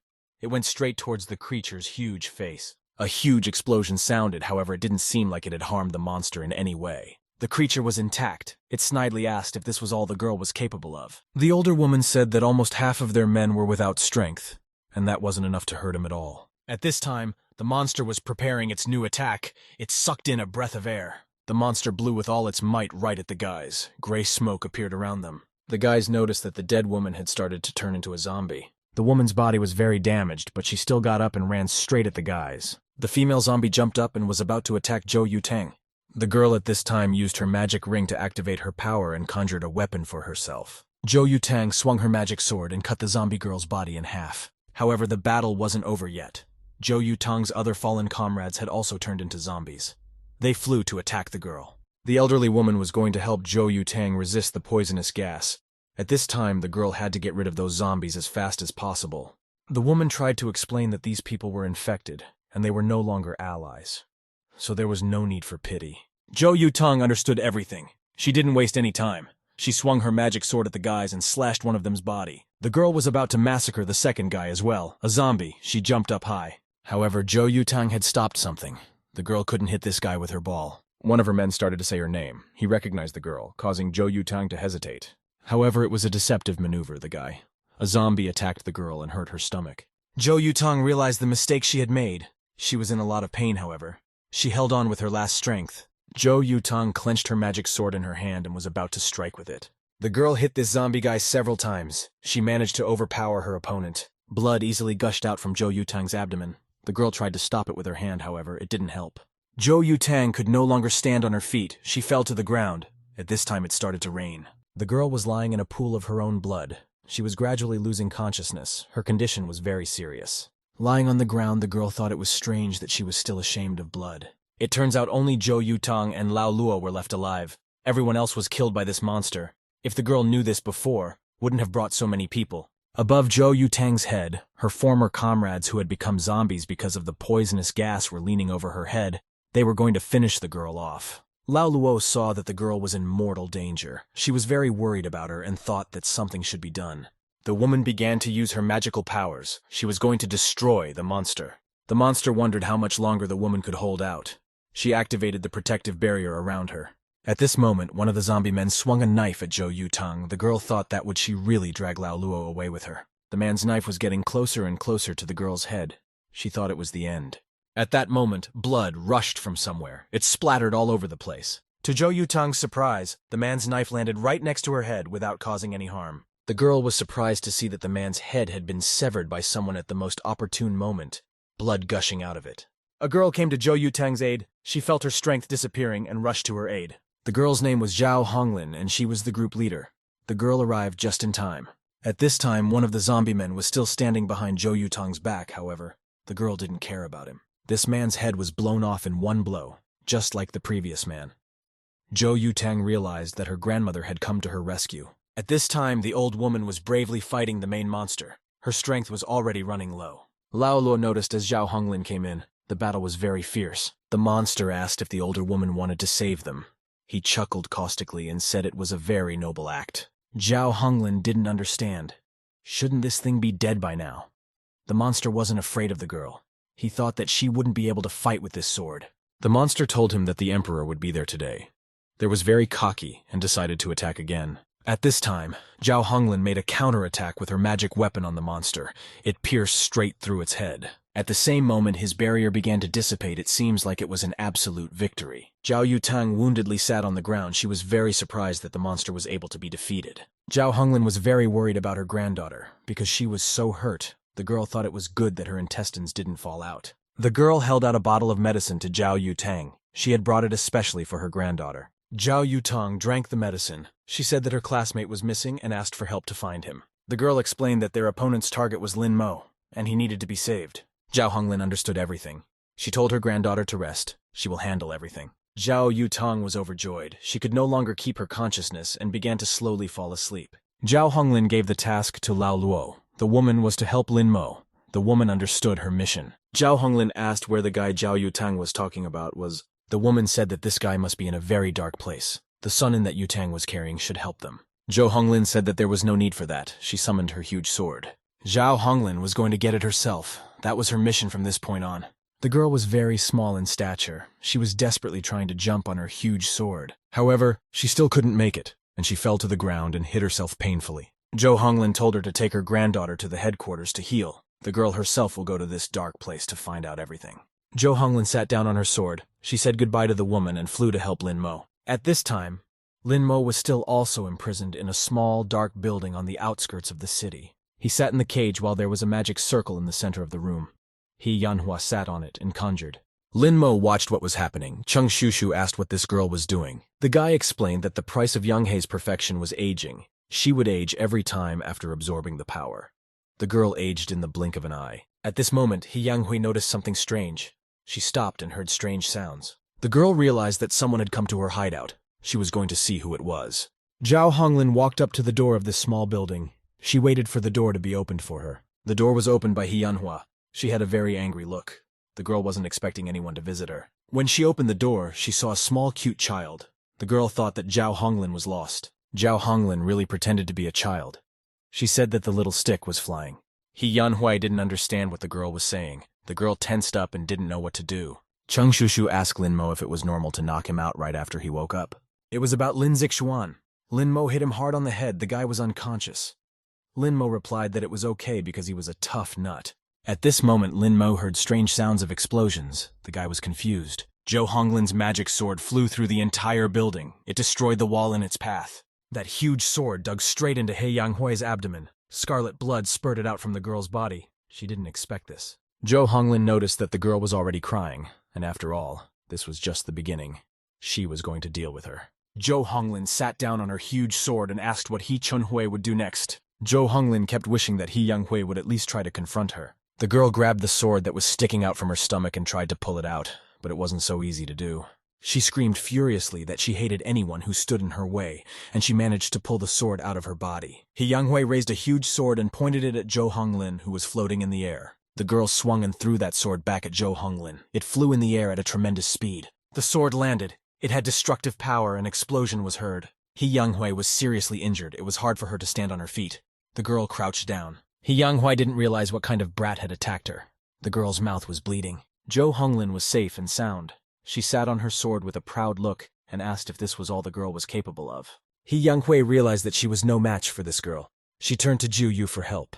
Jiu Yu appeared behind the girl's back at this moment. He was about to tell her something. One day ago, the action took place at Han Xinyu's house. Han Xinyu sat across from a girl exactly like her, however, with horns on her head. It looked like it was her clone. They looked at each other intently. Han Xinyu sighed heavily. She was very tense. The girls were playing Go. Han Xinyu had played so many rounds with her already. Yet she still hadn't found a way to break her opponent. At this moment, the girl felt something strange. She stopped their game. Han Xinyu felt the very strong energy of the magic sword. This energy was coming from far away from some small house deep in the woods. Jiu Yu grabbed Shen Letian and held him tightly with his hand.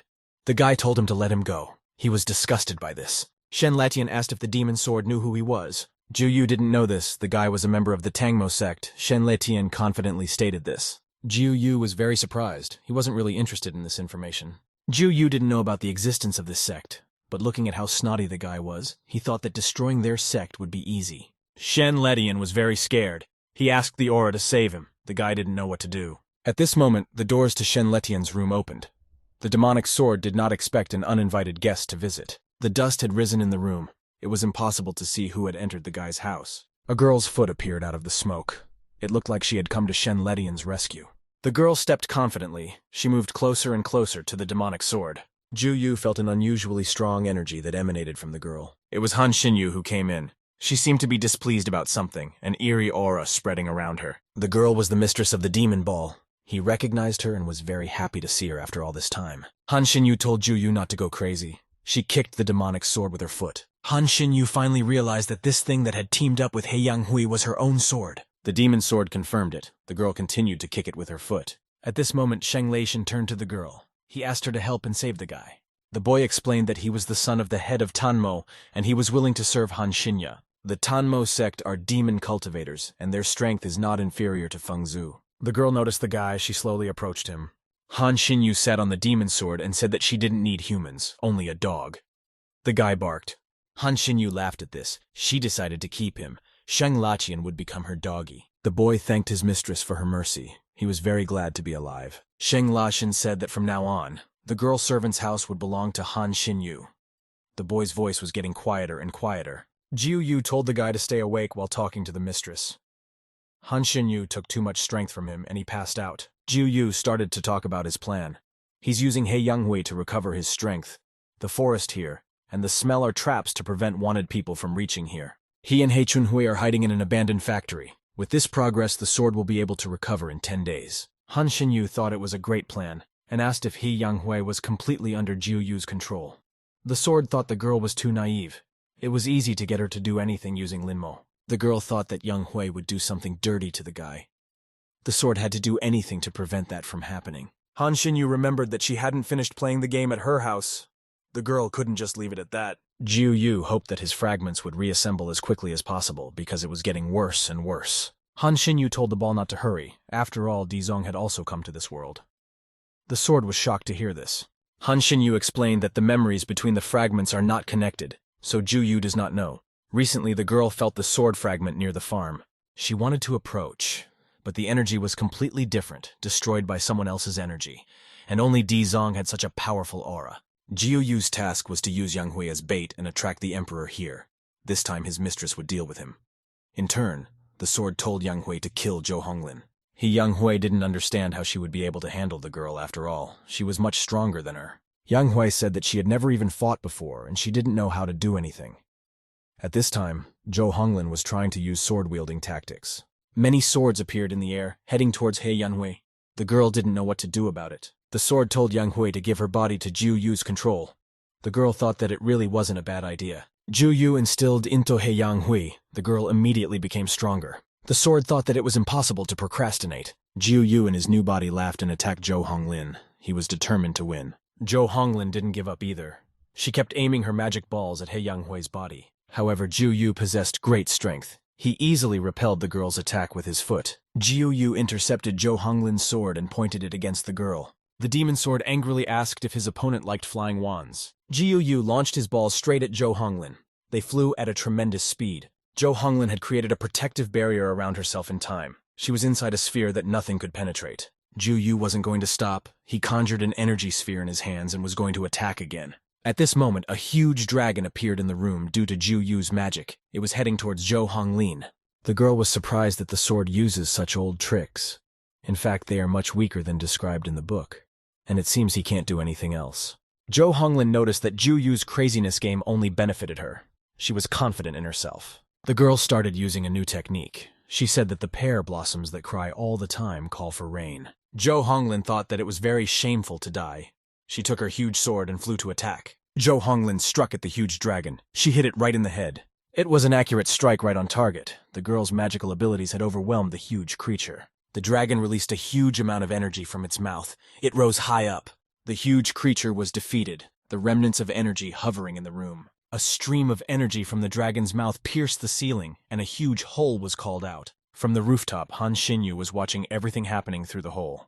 At this moment, something strange began to transplant with He Yang-hui. A bright light began to appear from the girl's eyes and mouth. That color flew out of her, hurting He Yang-hui and rose above her head. That color transformed into a demonic sword. It had part of its blade broken. Zhou Honglin thought that the sword had finally come out. It was right in front of her. The girl didn't expect to get so much trouble from the broken demon ball. At this moment heard someone's, he was angry, this is the kind of neglect It was Han Xinyu who spoke. She said that only the owner can be his own doggy. Zhou Honglin didn't understand what kind of energy it was. The ghosts of the realm of the dead appeared around. Zhou Honglin was very scared. The energy was very strong. The girl tried to calm herself down and breathe. Zhou Honglin poured a cold raft. She slowly turned around to see who was talking to her. The girl felt like they were dominating. She was very worried. Zhou Honglin turned around and looked up at the ceiling. She saw Han Xinyu standing there. Sarcastically saying that she was very scared, the girl was in her true Demon King form. Han Xinyu pushed herself off the roof and flew straight down into the dark building. The girl walked over to her demon ball and noticed that it was badly broken. No wonder it was so hard to find. Zhou Honglin felt the need to act. She pushed herself off the ground and began to use her strength. The girl used the Taoism technique, 8 satin ribbons. These ribbons surrounded Han Xinyu. They wrapped the girl tighter and tighter without giving her a chance to leave. Han Xinyu angrily glared at her opponent through a slit in the satin ribbons. Lin Moimali's satin ribbons were tight and charged the Demon King's body. Zhou Honglin thought that in this situation, the only thing left to do was to surround her on all sides. The girl used hooks to secure the satin ribbons in the ground. Those metal hooks dug into the ground and held Han Xinyu tightly.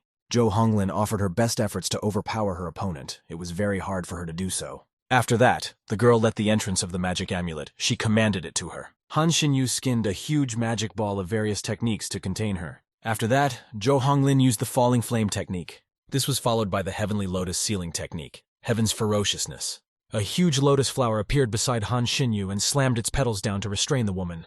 Zhou Honglin ordered her assistant to destroy the evil and this army, because it is worth the appearance of light, as the ghosts will be banished. At this moment, a huge magical statue appeared near the slammed flower. It was the statue that slammed the flower with Han Xinyu in its palm, crushing it. At this moment, cracks began to appear in the statue's arms. It looked like the girl had survived. She's starting to fall apart, and the cracks are getting to her head. Zhou Honglin couldn't believe it, for she had used every possible technique to stop her opponent.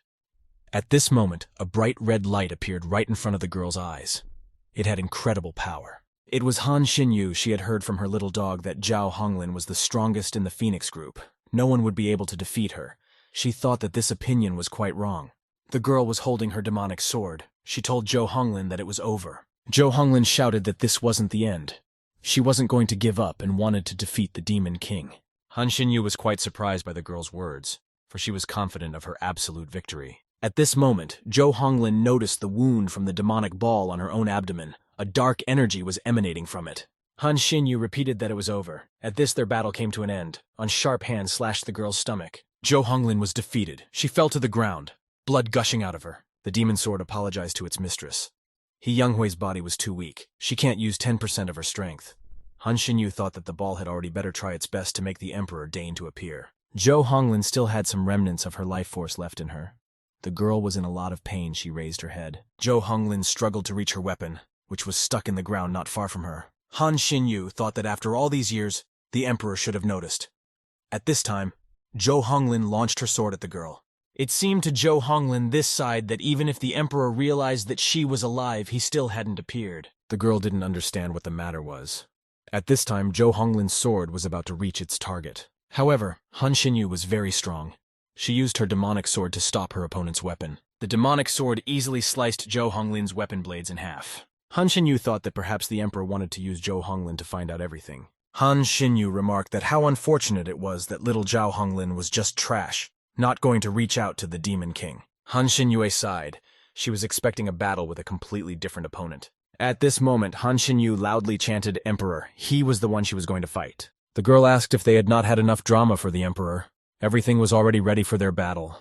Han Xinyu asked if the emperor had become a sissy as soon as he came here, like all men in this world. Han Xinyu thought it was ridiculous that he was considered the strongest man in the world, and he was unworthy of ruling over such an insignificant force. Han Xinyu found it disgusting. She was expecting a real strong caller to come. If he didn't come through, she was going to start with Zhulu Honglin. She was going to cut her life short.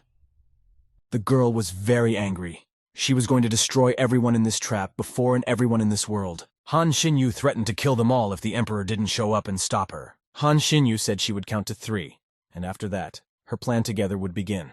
Cheng Shushu was very scared. He didn't know what to do. The situation was not an easy one. Lin Mo was still sitting in the cage. He was watching this whole situation and didn't know if he should join the battle. Han Xinyu started the summary report. She uttered the first bill. The girl was very violent. The cell was very damp, gathering on the bars of the cage. The drops were slowly falling down. The situation was very tense. The guys were seriously threatened. Droplets landed on Lin Jishuan's forehead. The guy lay all battered. These drops were able to wake up Lin Jishuan. He had already woken up and realized the whole situation. At this moment, Han Xinyue uttered a second count. She couldn't wait to already massacre everyone in this building. Lin Zixuan screamed pitifully as soon as he woke up. He begged not to kill him or do this. Zhou Honglin was lying almost unconscious on the floor with serious wounds. Cheng Shushu was in the same cage as Lin Mo. He was shaking with fear and didn't know what to do. At this moment, Han Xinyu uttered the third final score. She smirked evilly. At this moment, a stream of light rushed upwards. It was incredibly powerful and possessed strong energy. That stream of light pushed the cargo clouds over the area. Up rose a magical flame. The energy gripped the entire building, its currents enveloping the room where the boys were. Han Xinyu looked at what was happening with surprise. She realized what was happening and what was in store for her. At this moment, the Emperor in his true form appeared. Lin Mo decided to be on the battlefield and present in front of his opponent. Han Xinyu shouted that she knew they had the Emperor. She was glad to finally fight him and alienate her nemesis. A beautiful young girl stood under the shower, covered only by a towel. At that time, reporters arrived on the scene. The live broadcast had already begun. The presenter told his audience that he was in Shenyang City, Hongxi District. Just now, here, a huge beam of light appeared in an abandoned factory, and it is very hot near it. The reporter demanded that his cameraman give him the phone. He wanted to show something himself. Corporate rules his camera on a beam of light. Because of it, a hole formed in the clouds. He thought that maybe it was a beam from a satellite. The reporter noticed something strange in the cloud. This object was flying and circling around the beam. Many residents of the city were watching through their phones. They were very interested in this mysterious phenomenon I am. Song Yunshu was no exception. Her phone hung up at the most interesting moment. She couldn't see what was going on there. At this point, the girl's mom pumped at her. Because it's been so long, she's still staring at her phone. The woman asked if her daughter had finished her homework for the weekend. Song Yunshu thought that Hongxi District was very far away from her home, yet it seems that Linmo lives there. The girl thought that first He Yanhui was wanted, then this ray of light, and already all the classmates had taken a picture of it, so it wasn't fake. The girl went to the door of her house and opened it at the same moment the Emperor, who was fighting with the Demon King, flew through it. Song Yunshu was stunned. She couldn't move from her seat and didn't understand what was happening. The girl's door was kicked open. Song Yunshu was shocked. Song Yunshu was still holding onto the handle of the torn-off door. There were huge holes in her walls. It turns out that the Emperor and the Demon King flew through the high-rise building and broke through both of its walls. Han Xinyu said that without his ball, the Emperor was just insignificant. The girl was going to strike at him. Sure that the Emperor is only fit for the role of a crumb to beat, Han Xinyu swung her demonic sword. The Heavenly Emperor fell from a great height to the ground from Han Xinyu's blow. The girl was pleased with her success on the battlefield. She set about using her demonic energy. Han Xinyu was only moved by madness and anger. She channeled her Nova energy high into the sky. The girl was overcome only by desire and lust, dark energies piercing the clouds. Han Xinyu kept on conjuring. She made the clouds at the bottom thicken and swirl you around. 2 red flashes appeared in the clouds at this moment. There was a heavy downpour. Those flashes were actually the eyes of a huge beast. They opened up and were ready to kill. At this moment, a huge dragon appeared from the clouds, which destroyed everything in its path. It shouted loudly. And save the dragon, a beam of dark energy appeared and headed for the place where the Emperor had fallen. There were people in the street of the city. Children were just at that time walking from school. They were very frightened terribly by the explosion and ran away from it. Han Xinyu was surprised that the Emperor didn't dodge the blow. He was watching everything from a bird's eye view. Han Xinyu noticed something down below. Apparently, the Emperor still managed to survive her attack. The girl didn't understand why kids from rich families acted like that. At that time, the Emperor was safe and sound. It is said that the water academ of that generation was extremely brutal and killed everyone indiscriminately. The current generation on Mozitsun's heirs is even more brutal. At first, the Emperor didn't even notice it. However similar, both father and daughter are exactly the same and ruthless. The Demon Lord was angry. She told the Emperor not to mix talk about hers. After all, he was just an outsider and dare not get involved. She controlled her dragon. It aimed red bloody projectiles at the Emperor right at the city. The girl winded up that she couldn't kill everyone. The Emperor was dead, and this one those people could live. He had to get on his knees and beg her to kill him for the sake of the mortals. And it seemed that all emperors were hypocrites, for they constantly declared that they were willing to do anything for commoners, anything for mortals. The dragon eruption was bending a stream of energy down on the city. It was going to finally massacre the Emperor. The Demon Lord believed that at the end of the day, the Emperor was doing everything for his own sake. At this time, the dragon was ruthlessly lighting everything in its path. Mere mortals could be harmed. A huge furrow was left on the ground right in the middle of the city. blazing with dragon flames. The girl noticed that the Emperor's shield was broken, and wondered what he would come up with now. The Heavenly Emperor wasn't going to give up. He activated his energy, was about to strike. He had a few techniques in reserve and prepared to strike decisively. Han Xinyu didn't are tense. She felt threatened, and coming from the Emperor. At this moment, the girl realized that he was using his sword. Its energy pierced through the dragon's head. Dragon blood splattered around. The girl tensed up. She hadn't expected such power from the Emperor. At this moment, a huge sword actually appeared in the Emperor's hands, with which he was about to overpower his opponent. The Emperor thought that his sword had finally arrived. It had Lin Mo's paperman on it. The Emperor thought his sword was really good. He had been waiting for it for a very long time. Han Xinyu realized that when she couldn't see, he had glued the paperman to her, used the shield to delay time, and intentionally made her show her non-faults when the weapon was about to appear. The girl pumped that in his situation, even a piece of scrap metal could come in handy. She launched an energy with her ball. The Emperor used the 3 feet of life technique. He swept his flaming sword around him. Brother struck Han Xinyu's dark energy with his sword, chopping her in half. Next, the Emperor began to utilize the sacred law technique, heavenly fire alchemy. Han Xinyu was surprised because the operator always gives out something new. She hadn't heard of such techniques before. This moment, as a strong explosion sounded over the city, it was a clash of dark light energy of 2 opponents. The battle was very fierce. The guys' moves were unpredictable. They fought in the entire sky above the city. None of the adversaries were going to yield to each other, and they were sure instructed to end this Nwai feud. At this moment, Han Xinyu still managed to strike the Emperor's shoulder, blood gushing out. That was the Emperor's plan. He smirked and thought he had finally made it. He was much slower than he expected. It wasn't actually the Emperor. He dissolved into the sky with a burst of light pouring out of him. It was a paper figurine clone. The girl didn't realize when it had appeared or how she had hit it. A little paper man all extended came down from the sky. At this moment, drones appeared in the sky and launched a volley of projectiles directly at Han Xinyu. The girl activated the protective shield. She realized that it was all part of the Emperor's plans to use the weapons of this world. However, there was no aura here for him to use such power. The girl thought it was very brave. She launched her demonic energy directly into the weapons of this world. However, the carpenters skillfully maneuvered in the sky. They dodged the Demon Lord's power flow. Everyone kept launching their shells. They were at once decisive and headed for their target. However, the girls thought these weapons were too slow. She managed to dodge them. Another carpenter flew behind the girl's back. He also launched his projectile on a different trajectory. Han Xinyu didn't expect this. She was very surprised when she realized that a projectile was approaching her behind her back. The shell reached its target. A huge explosion sounded in the sky. It was very powerful. The target without the carpenters was fixed. They needed to keep throwing projectiles to make sure the Demon Lord was dead for sure. They launched another haul of shells. Powerful explosions sounded in the sky. The Sky Pirates thought that it looked like the girl was being dealt with. Everything was going according to his plan. Even the most powerful army would be able to hold her for 2 minutes. Without the sacred ball, it doesn't matter how much he tries. In this case, the Emperor is no match for her. If he wants to win, he needs to find a weapon equal to the ball. The forging of the ball had just been completed. The Emperor held a flaming sword in his hands. The Emperor sure called someone in. He told him to deal with it. The guy had a plan. The warplanes were running out of shells. They already had to return to their previous positions. At this time, something strange emerged from the ground. It pierced the asphalt. It was a gargantuan hand that appeared straight out of the ground. This hand had huge claws. It grabbed the battle plane and gripped it tightly. The second plane was flying around her. He was trying to avoid a pitiful fate. However, he failed to do so. His hand hit another airplane right on top of him.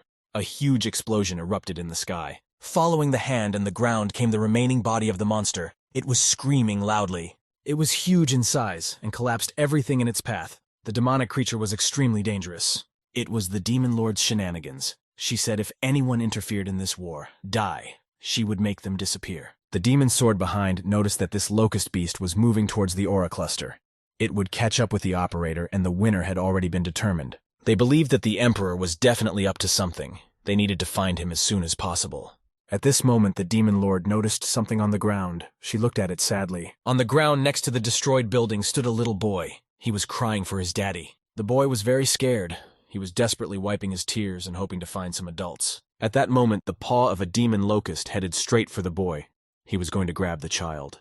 The hand was getting closer and closer to the boy. He had no chance to save himself. Something inside the Demon Lord clicked. She hesitated, and Pillar stared at this picture. The boy wouldn't stop crying. His cries were complex in the distance. He was calling for his daddy. The Demon Lord squeezed her eyes shut. She couldn't look at it. This situation appeared very familiar to her. Sometime in her childhood, she also cried and called out for her father. The girl was defenseless at that time. At that time, there were huge traffic jams on the bridge leading out of the city. All people were trying to get away from the epicenter of events. All residents called their loved ones, trying to find out where they were, but there was no signal. Song Yun-shu's family also tried to leave the city. The girl was sitting next to her father, but there was no signal. It's time the radio broadcasted the news that the monsters downtown had suddenly disappeared. At that moment, it was also raining. The weather outside was terrible. All the residents were very frightened. Sun Yun-shu to her father that she felt like it shouldn't rain, because there were no clouds in the sky. At that moment, the residents of the city from their cars saw a whirlpool rising into the sky. They did not realize what it was. Residents started filming this unusual natural phenomenon. They were shocked and tried to understand what it was. At this moment, a huge sword appeared in the center of the vortex. It emitted energy and glowed with red light. The emperor was responsible for this natural phenomenon. He conjured it up and commanded all kinds of waves to engulf the sky. The emperor clenched all his strength into his fist. He was confident that he could win. At this point, the waves around the unusual beam came. They were very intense and headed towards the bridge. At some point, the water caught up with the bridge. It covered a car that was trying to drive out of town. A thick fog hung over the city.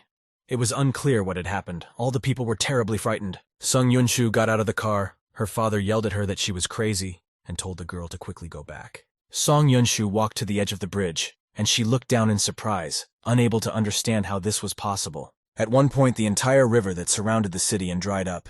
It was just impossible. It was the emperor's shenanigans. At this time, he was casting sorcery, trying to transfer the power to his weapons. Right in front of the emperor was his magic sword that emitted a strong energy. The emperor took hold of the ball's handle. The ball began to emit a bright light. It activated. That color from the ball was visible from a great distance. Even the thick fog couldn't stop it. Some moment in the direction of the ball, the fog parted. It became visible who was in the center of events. The rain was still shoveling outside. The emperor had taken to the sky, and I was about to finish off my opponent. Some moment the emperor noticed that you were strangely down. He looked up in surprise and didn't realize what was going on. The emperor saw a large convoy of cars with their headlights on. There was still fog all around, and out of the mist came the demon lord. She led that little boy by the hand. The girl said that she would not wait for him any longer. The boy stopped crying and looked at the girl in surprise. The demon lord brought the boy to his daddy. The child was very happy when he saw his father and ran to him. The girl told all the people to take their children away from here, for it was dangerous to be here. The demon lord said to be tired wasn't her style, so she wanted to get completely done quickly. This situation was very reminiscent of an episode from a past life. The girl raised her demonic sword into the air. It was just as the emperor thought. He also prepared his magic sword that emitted energy. The girl stepped into the devil's path and pitched alone. A huge monster made up of energy appeared around her ball. A similar beast also appeared around the emperor, however out of light energy. They were going to encapsulate the earth together and set everything on the tip of a ball. The demon lord swung his demon ball and told the emperor to die. The emperor's goal was to break the demon Qianqiu. At this moment, everything was going to be decided. One of them had to win. Their magic powers clashed with each other. Both opponents were very strong. No one had an advantage. Qianqiu had waited for this for a very long time. The emperor now had a sword, and if he lost to the girl again, there would be no excuses. The emperor said a philosophical phrase. On the ancient road where the stars fall, the cold light sacrifices itself to the frosty sky. The emperor used his secret technique. He destroyed his sword. It shattered into small shards. The demon lord realized that it was a ban on the ball art. She was very surprised to encounter this technique. The situation was repeating itself. It was exactly like the last time she fell for this trick. A huge golden dragon appeared in the sky. The demon lord was sorry she couldn't handle that ball. She wasn't strong enough to resist. This moment, a huge beam of light appeared that pierced everything in its path. It consisted of light energy. His destructive force caused a crack to appear in the sky, and it kept widening. From this crack, the space was visible. The city was half destroyed. There were huge fires in some places. Everyone looked up in surprise. The sky did crack. Something that looked like a black hole had appeared there. The demon lord was defeated. She lay covered in blood and looked up at the sky. The girl was approached by the emperor. He was going to make sure it was over. Mozong's mouth was bleeding. She was badly crippled by this battle. The emperor remarked that it looked like the winner had been determined. He thought he had won this battle. Mozong didn't think so. She was sure that things had just started. The emperor looked at her suspiciously. The girl noticed that the emperor was, such and such, she had another trick in her pocket. Mozong was able to get the other half of the ball, its blades already flying towards the battlefield. The half-balls began to argue so with the current, for one of them had labored so long for the sake of finding fragments, the other had a great many. The girl laughed. Even balls were endowed with such qualities. Her wounds will heal later, but they lost spiritual energy after that blow, and now there is very little of it. Victory in such a case of a demon lord was really out of sight. At this moment, the reunited swords pierced the demon lord from behind. It was unclear what had happened and why the sword did that. The weapon laughed evilly. It wanted both opponents to die, the sword burning with demonic energy. The sword decided that it was worth starting according to the plan with Mozong. It flew into the air and aimed at the girl. The sword thought she should die. It laughed evilly or flew straight at her. The sword flew towards where the girl was and struck it with all its might. However, surprisingly, the sword embedded itself into the ground without damaging the demon lord's body. He thought it was fine. That heroism would save beauty. The one who saved Mozong was the emperor. He held her in his arms and saved her from the effects of the demonic sword. Mozong told the emperor to let her go. She couldn't stand on her own. The injuries were very serious. However, the girl believed that it was better to be killed by a demonic sword than to be saved by the emperor. The emperor told the girl not to waste her energy on idle chatter. He wasn't going to follow her orders. The emperor had a plan and he needed her help. But the girl has to promise him something as soon as it's over. The demon sword turned into a huge monster and asked what the guys were chatting about. Sword wanted to listen too, and that huge beast headed towards the emperor. The emperor didn't lose his composure. He gathered all his energy and was going to confront the behemoth. He told the demonic sword to look into the prison of light. He let the amulet straight into it. Those amulets stabbed into the demonic sword body. He fell to the ground and didn't realize what was happening. The demonic sword couldn't move. He didn't understand how this was possible. The emperor explained that this trap could be easily unblocked with Yunyang's power. The emperor's opponent was a sword. He asked if the sword could extract Yunyang's strength. The emperor thought it was impossible. He understood how this world and the demon sword itself worked. To adapt to this world, the sword had to cut off a part of itself. The sword rose from the ground and scattered the emperor's amulets, he thought deliriously. Sword asked if the emperor thought he was still great. He didn't understand how the man dared talk to him like that. Sword didn't understand why he was so calm, being with his aura and the immobilized demon in his arms. However, the emperor had a plan. The sword told him to burn in hell. The emperor snapped his fingers. He still possessed immense power capable of stopping his opponent.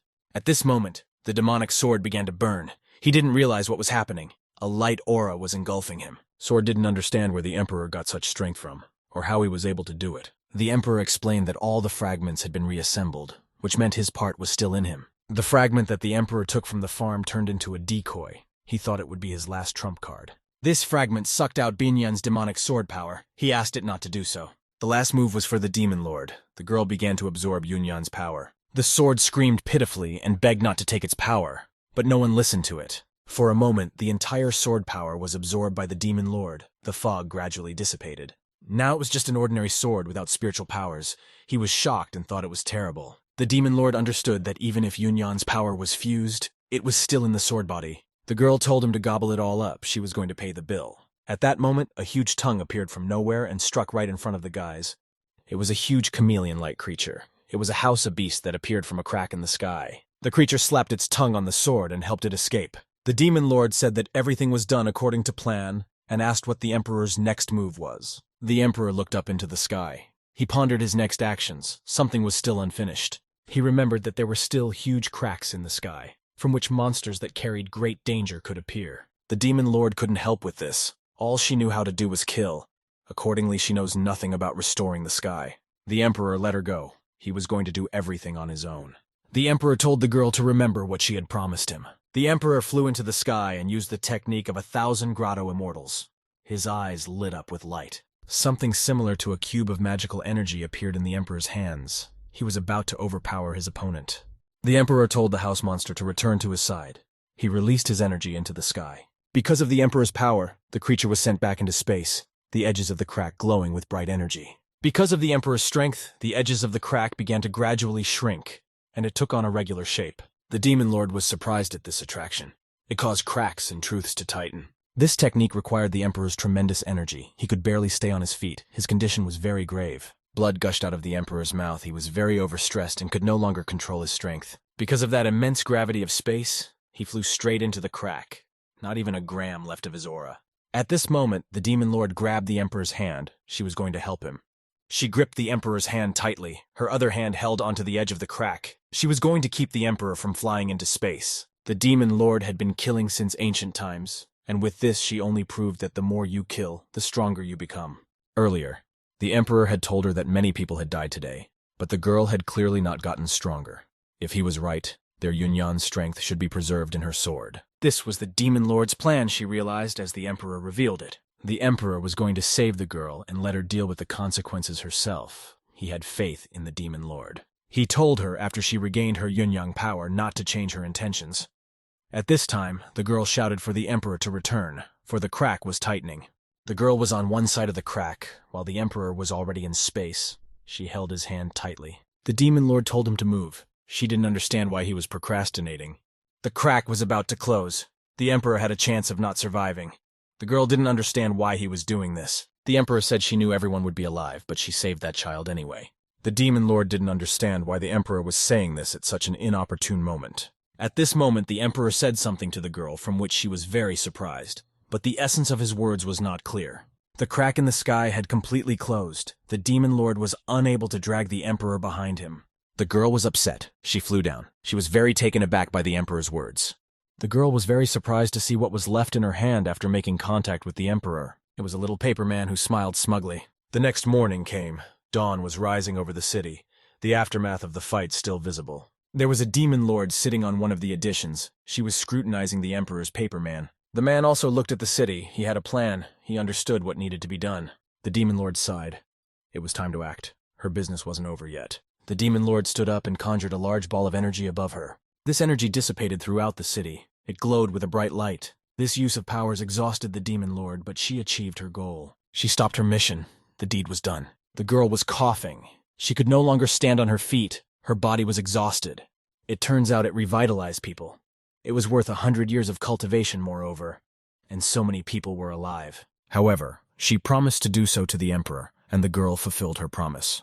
The Demon Lord tossed the Emperor's paper man to the wind. The Demon Lord remembered the Emperor when she did this.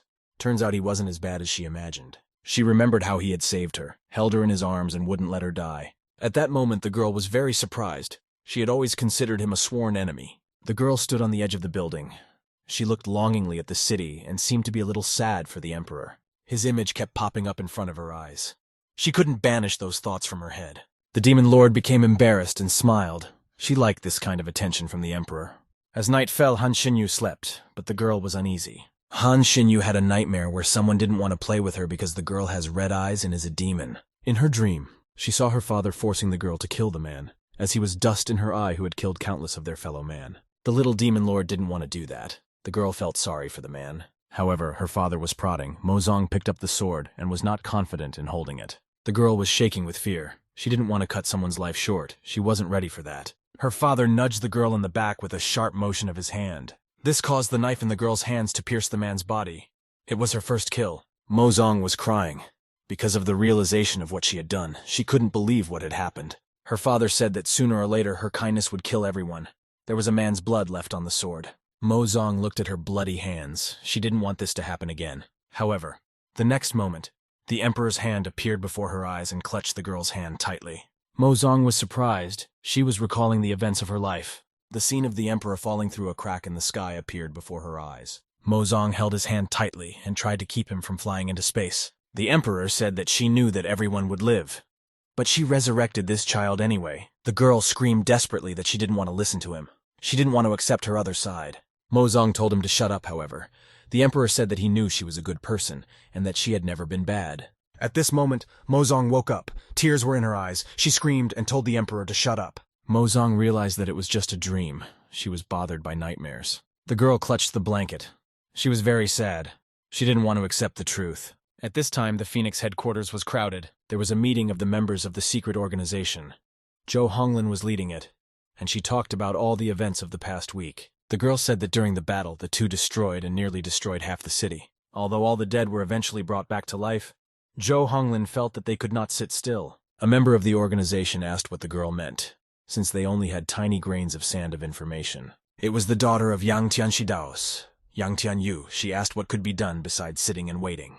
Yao Shixianzun asked what it meant that they had chopped the sky with a sword.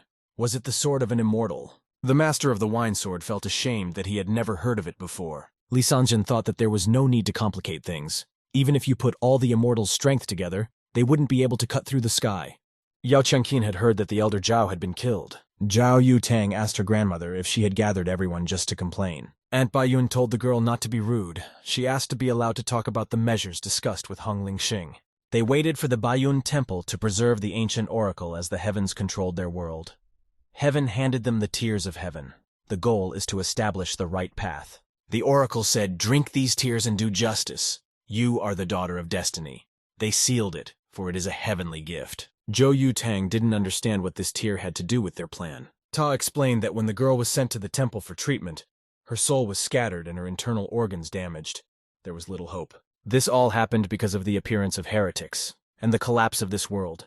The tears of heaven made their decision and merged with the girl. Now it turns out that Zhao Yutang is the daughter of destiny. The members of the organization believe that the daughter of destiny is their trump card, and it is worth catching the guy with whom the girl is in love, and will arrange a double perfection. Zhou Honglin believed that if they wanted the girl to make rapid progress, one should find the purest body with yang energy for dual refinement. Li Sandon explained that the body suitable for refinement is already covered with immortal energy, and it seems that grandmother will choose a handsome man to be her husband. Yao Qianjun knew that the body with pure yang mainly had young people, and it would be best to hold a beauty contest in colleges and universities. That's why he's decided to hold elections across the country, and of course he has a list. Mo Zong found out about the plans. She was informed that the girl should choose a knowledge on. Her informant explained that according to the information, Feng Zhu had decided to find a concubine for Zhao Yutang to help her improve. The election will be held in the college if everything is correct. This informant is on Zhao Honglin's list. The informant was Sheng Leishan. The girl wanted the guy to qualify. That way they could keep an eye on Feng Zhu and the daughter of destiny. Sheng Leishan added that there was something else besides choosing a concubine. The Phoenix Group is using all forces to search for the Emperor. The girl was not surprised by this information. Mo Zong noticed that it had been a week since the battle, and her aura still hadn't recovered since she had severely damaged her body. Now the girl had nothing to fear in this world. But after the sword, everything changed. Things turned out terribly for her. She needs to be patient for a while. Once she recovers, she'll find the sword and settle the score with him. But in the meantime, she'll continue to play Han Xinyi. The girl worked in a flower store. She brought flowers to the boss. She had to check all the tinctures of registration. Her boss remarked that the girls were like Clivia. Han Xinyi didn't quite know what she was talking about. The subsequent events unfolded in Lin Mo's house. It was a clear day outside. Cheng Shushu ran towards his master with a worried look. The guy didn't understand what had happened. Lin Mo, at this time, was sitting on his bed and practicing spiritual energy. Cheng Shushu was surprised that he was fine. Lin Mo told his assistant to monitor Zhao Yutang's situation through the paper figure. The latter said that they were done, and the girl was now the daughter of destiny. They were looking for a concubine. Cheng Shushu added that they are looking for concubines in colleges across the country. They want to guide the girl to double perfection. They were also discussing the location of the Emperor. Lin Mo told Cheng Shushu to stand back and not to touch him for the time being. The constant use of techniques had a detrimental effect on this mortal body. It seems when the Emperor came to this world, he had confused absolutely all the skills. And it looks like Lin Mo's identity will be revealed for a while. The next day has come. Lin Mo along with Han Xinyi were playing Go on the roof of the school. They were rearranging the chips. It looked like the girl had lost to Lin Mo. He had great playing skills. Han Xinyu thought that was really true. It was dangerous if it wasn't for the fact that he was kidnapped because of a girl and a sword. The girl remembered what she'd promised Lin Mo for winning the wish. She thought that the biggest thing a guy could wish for was a date. Lin Mo thought it was boring. He promised to tell his wish later. The guy noticed that the girl didn't play well today. He told her to wash her face next time and then come over. Han Xinyi was angry that mere mortals dared to charge her anything, and she would never let him win again in the future. Song Yunshu finally found Lin Mo. For the whole day she hadn't seen him. The girl told him about the school competition. All the schools are holding elections, and she wanted to vote for Lin Mo. But he's not even on the list. Lin Mo walked past the girl. He thought it was boring and told her to leave. Sung Yunshu didn't understand why Lin Mo was saying that. After all, he was very careful about his appearance and had spent so much effort on losing weight. Song Yunshu thought that Lin Mo didn't want others to know that he himself wanted to participate. She wanted to register him herself. At this time, the action moves to Zhou Yutang's house. It was night. The lights were on in her house. Zhou Yutang was surprised that they really did start selecting schools. The girl looked at the results in her computer. The first place was Sheng Lishan. The girl didn't want to marry such a person. She was very upset. In second place after him was Lin Mo. Zhou Yutang was very surprised that he was participating at all. The girls in the class along with Sung Yunshu were watching something on their phones. This was a guitar playing video posted by Shen Lidian yesterday. They really liked it. Song Yunshu was outraged. She stated that Lin Mo was still in their class. One of her friends asked if the girl hadn't just returned that triple bond herself now. Another friend said that not only that, she hid it for everyone to secretly watch at night. Sung Yunshu admitted that this relationship could be called a sympathy between the two of them after all. Her friend said she didn't like the guy. She was just greedy for his body. Sung Yunshu recognized this. She shouted that everything was caused by his body. She was honest. At the other desk sat Lin Jixuan and his deskmate. They thought it was very superficial. Lin Jixuan was determined to win this beauty contest. He had spent so many hours recovering. And in the end, Lin Mo was higher than him. He even beat Chung Yao Keen, and the guy didn't even make it into the top 10. Lin Jixuan stated that when he returned, he would also sing a song similar to a dog's bark. At this moment, Shen Liqian walked into the study. The guy was very angry upon seeing him. As if the girls had gone crazy, they ran up to Shen Litai and gave him a bunch of candy. The guy said we should celebrate. He smiled sweetly at the girls. Shen Liqian wanted to say something to Zhao Yutang and walked over to her. The girl thought he shouldn't get into the underbelly of the contest. She didn't understand what he wanted from her. Shen Liqian asked everyone to support him. He was about to do a daring deed. Zhao Yutang noticed that there was something wrong with the guy's voice. The girl became wary. Shen Liqian held out what he had prepared himself to her and asked her to try a piece. Zhao Yutang asked if the guy really thought she would eat it. The girl called the guy's treat a horror. Shen Liqian was surprised that it had no effect at all. He thought that with Zhao Yutang's refinement, it was impossible to resist his demonic voice. It was break time. All the guys came to the cafeteria to eat lunch. Zhao Yutang was very angry with Shen Liqian. She thought he was disgusting. Her friend said that everything was fine. The girl knew that the guy was a trainee. Since he uses that voice to seduce girls, he's probably an evil cultivator. If he's still on Nana's list of candidates, he's probably an outsider. Her friend noticed Lin Mo enter the dining room. The girl rejoiced. She realized that a single Lin Mo was a real rarity. Lately, all the girls were running after Shen Liqian. A friend told Zhou Yutang that if she wanted to hit on Lin Mo, now was the time. Zhao Yutang was momentarily embarrassed and blushed. She jumped up and asked what her friend was talking about. The girl was very uncomfortable. She didn't realize how she felt about the guy. She couldn't define their relationship, and she couldn't tell if they were just enemies or friends. Zhou Yutang recalled their fights and how they spent time together. The girl remembered how he had held tightly to her waist as they rode home on the motorcycle. She thought back to his long legs and how she treated the guy's wounds. Also his muscular chest, which she stared at while standing on the guy's window. Her friend wanted to understand the relationship between the guys. Was he just a friend or a classmate? At this moment, Zhao Yutang's nose was bleeding from such overexertion. At this point, the lessons at school were coming to an end. Evening had arrived. Zhao Yutang was very angry and angrily paced down the corridor past the guys. The boys stared in surprise at her angry gait. They didn't understand what was happening to her. Squeezed Yutang wanted to discreetly take a photo of Lin Mo. All of his photos on the platform are taken discreetly, and with this, it is impossible to take first place. Zhou Yutang found a professional group. Lin Mo should not give up the photo shoot. However, once the girl offered it to Lin Mo, he flatly refused. Lin Mo said that if Zhou Yutang has nothing to do, she should find a job. And actually, he told her not to sweat about him. It really annoyed him. Lin Mo thought that the most important thing was that he was alive. Although injured, the Lord and Sword were gone. Lin Mo needed to practice. However, Lin Mo said that after the kidnapping, he couldn't trust any girl. Zhou Yutang was embarrassed. She was saddened by such a harsh rejection from Lin Mo. It was late evening. The sun had already set behind the horizon. The city was sinking into darkness. Zhou Yutang was practicing in her gym. She was hitting a punching bag. Zhou Yutang blamed herself for what happened.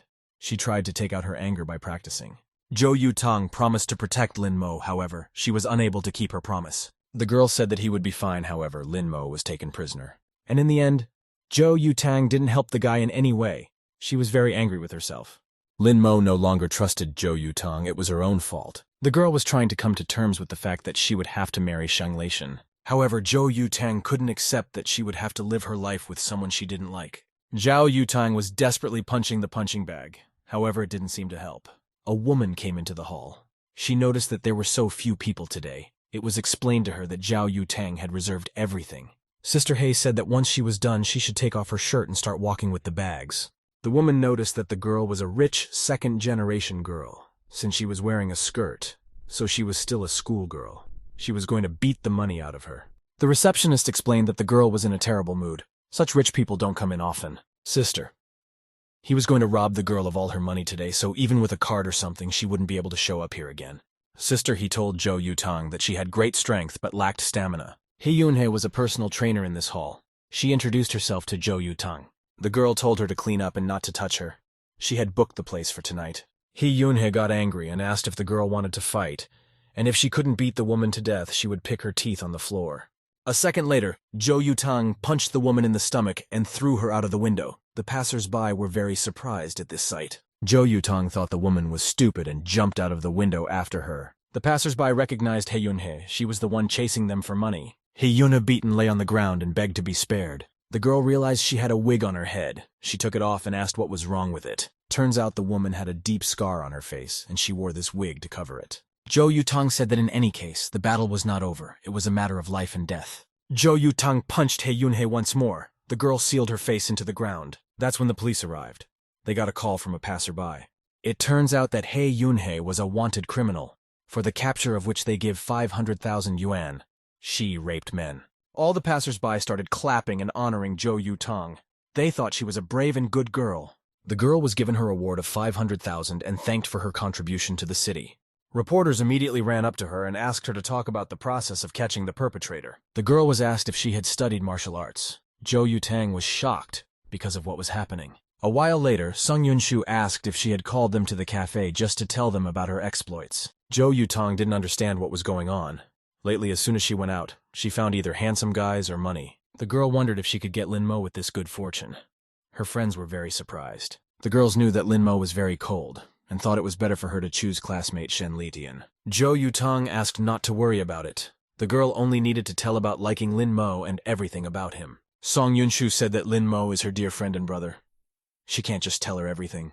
The girl said she would do it for money.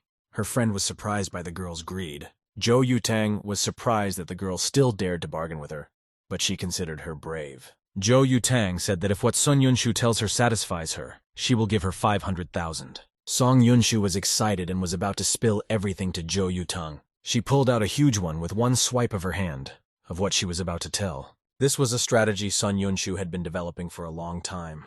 Zhou Yutang thought that fortunately, He Chunhui was completely reckless. If the demon sword and Song Yunshu started to cooperate, it would be a hell of a lot harder to resolve things. Song Yunshu remembered that there was only one thing she couldn't confirm. Every day at lunchtime, Lin Mo rushes off somewhere. Zhou Yutang knew this, but she didn't understand what was the big deal. Song Yunshu explained that her friend from Parallel said that Lin Mo plays Go every day with some hottie on the rooftop. Zhou Yutang was very angry upon hearing this. She was jealous of Lin Mo with that pretty woman. Song Yunshu jabbed her finger at the girl in question. She had arrived at the cafe just in time. Zhou Yutang claimed that she hadn't heard anything about this school's newcomer. It was Han Xinya's older sister. She was just ordering her food in the dining hall. Zhou Yutang was stunned. She didn't know what to say. Han Xinya at this moment noticed Zhou Yutang staring at her. Zhou Yutang remembered something. She was familiar with the girl. She remembered someone yelling that she was dead and was furious. It was Han Xinyi asking how Yutang could disregard her sister's life. After all, she died because of the game. Zhou Yutang explained everything that Han Xinyi was her friend. She had a very sad look. The girl added that she used to be her, but then something happened between them. At this time, Han Xinyi was waiting for Lin Mo on the rooftop. The clouds were all thickening. Rain was coming. Lin Mo said that the weather is bad, and there are many free classes at noon. You don't have to be stuck on the roof. The girl explained that their battle began on the roof. Here it must end. Han Xinyi asked if Lin Mo was scared. He wasn't. The forecast said that there would only be rain and wet snow. Lin Mo was afraid that because some girl would get him wet in the rain, she would take advantage of the moment and enclose him in a warm embrace. And actually, Lin Mo was kidnapped a while ago, so he doesn't care about girls. Han Xinyi threw her jacket at him and told him to put it on and not to talk this nonsense anymore. Lin Mo looked at the jacket in surprise. He hadn't expected such a gesture from Han Xinyu. Han Xinyu was embarrassed and blushed, but was too proud to reply anything. Lin Mo awkwardly looked at the girl. He didn't know what he should do with this jacket. Han Xinyu snorted and turned away from Lin Mo. Lin Mo declared that he would not wear that jacket. The girl got angry and told him to put it on and not to expect her to lose.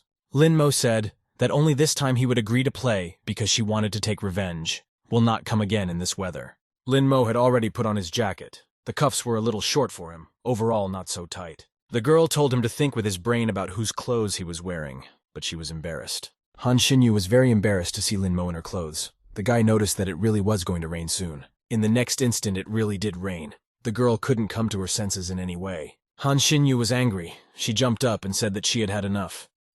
Lin Mo didn't realize if it was his fault. He had warned her. Lin Mo stood up. Today he could only retreat. He was going back into the building. However, the girl was not going to let him go so easily. She told him to stand. Lin Mo turned around. Han Xinyu remembered that she had lost yesterday, and Lin Mo had told her to wash her face and come back. And now it was just raining. The girl felt embarrassed after all. In this world, girls are supposed to be bold and unbridled, not cover up when caught in the rain. Han Xinyu loudly declared that they should have a fair fight. She couldn't behave like this anymore and must defeat Lin Mo today. Lin Mo didn't understand what was going on with the girl. She was angry looking at his expression. Han Xinyu changed her mind. She told Lin Mo to go back, that was all for today. Han Xinyu was upset that I didn't manage to play with Lin Mo today and defeat him. The girl stammered and looked up at him, raindrops streaming down her face. Lin Mo still agreed to one game with her even in the rain. Lin Mo made himself comfortable and said that it was now his turn. Han Xinyu rejoiced. This was exactly what she was expecting. The girl smiled. Han Xinyu said that now it was her turn to walk first, she thought. From birth to practitioner. From practitioner to demon lord. She had fought in battles for tens of thousands of years. Servants admired her. Cultivators fear her. There are no friends here, let alone confidants. For her, there is no need for feelings, no room for preferences. A girl must be a ruthless and decisive killing demon lord. She thought that feelings that had no place in this life could be experienced, and the peers accepted her invitation. The girl thought that she would do what she liked. She immediately felt very happy and good. Their game ended. Lin Mo returned home. It was still raining outside, and it was a dark night. Lin Mo was sick. Chung Shushu was worried about him, however. Lin Mo wanted to talk about the dark web situation. Chung Shushu said that everything is fine. The sibling he passed on was put up for sale. All 8 pieces have been sold. Lin Mo said that there are compasses everywhere that can find yin energy. The demon lord won't mention it for now. The magic sword won't dare to make a fuss. Until the wall is repaired, Lin Mo told him to hide all the things related to refinement. At this moment, his aunt Lin Li ran out to Lin Mo. She was very angry about something. She asked when Lin Mu had time to mess with Zhao Yutang, because she had sent a whole truckload of gifts and said she wanted to talk to the guy. Lin Mo thought that this conversation was very boring and went to take a shower. Lin Li was very angry, and she thought that the guy should take advantage of everything and marry Zhao Yutang. It would help their family. The woman told Yutang that Lin Mo had gone to take a shower, and he was taking care of his appearance. The girl agreed to wait for him. Lin Li explained that she had some business to attend to. She was going to leave the guys alone. The girl just wanted to pass on a few words. Ding Li didn't understand how a couple words could be enough. She was going to leave with her son and return at noon. Zhou Yutang only wanted to pay for everything. As a result, the girl was even ashamed to talk about it. Zhou Yutang was very nervous. She even felt like going to the bathroom. She was worried about meeting Lin Mo. Zhou Yutang walked down the corridor and looked for the restroom. She looked around all the doors. That's when one of the doors opened and a light appeared from it. It was the bathroom. Lin Mo came out of it. He was standing in just a towel. The guy looked at Zhou Yutang in surprise. He didn't expect to see guests in his apartment. Lin Mo asked if Zhou Yutang had anything to say, in which case he told her to speak. The girl was at a loss for words. She didn't know what to say. She was very embarrassed by the guy's appearance. Zhou Yutang apologized. She needed to go to the bathroom, but she still couldn't find it. She explained that she hadn't come here to spy at all, at which time her nose bled. The girl wondered if this counted as an ability of a daughter of destiny. She felt something hard about to touch her. Lin Mo was getting closer to her. At this time, blood dripped from the girl's nose onto her chest. She was very embarrassed. Zhou Yutang misunderstood everything. She shouted that it was too early for this. At this moment, Lin Mo hit the girl. She didn't expect it and experienced a lot of pain. The blow hit the girl right on the chest. She flew far away. Lin Mo explained that he had already mastered this technique and advised her to do the same. Zhou Yutang asked Lin Mo to tell her what was wrong with her. She really didn't understand it. She wanted to say that she was sorry for not being able to protect Lin Mo last time.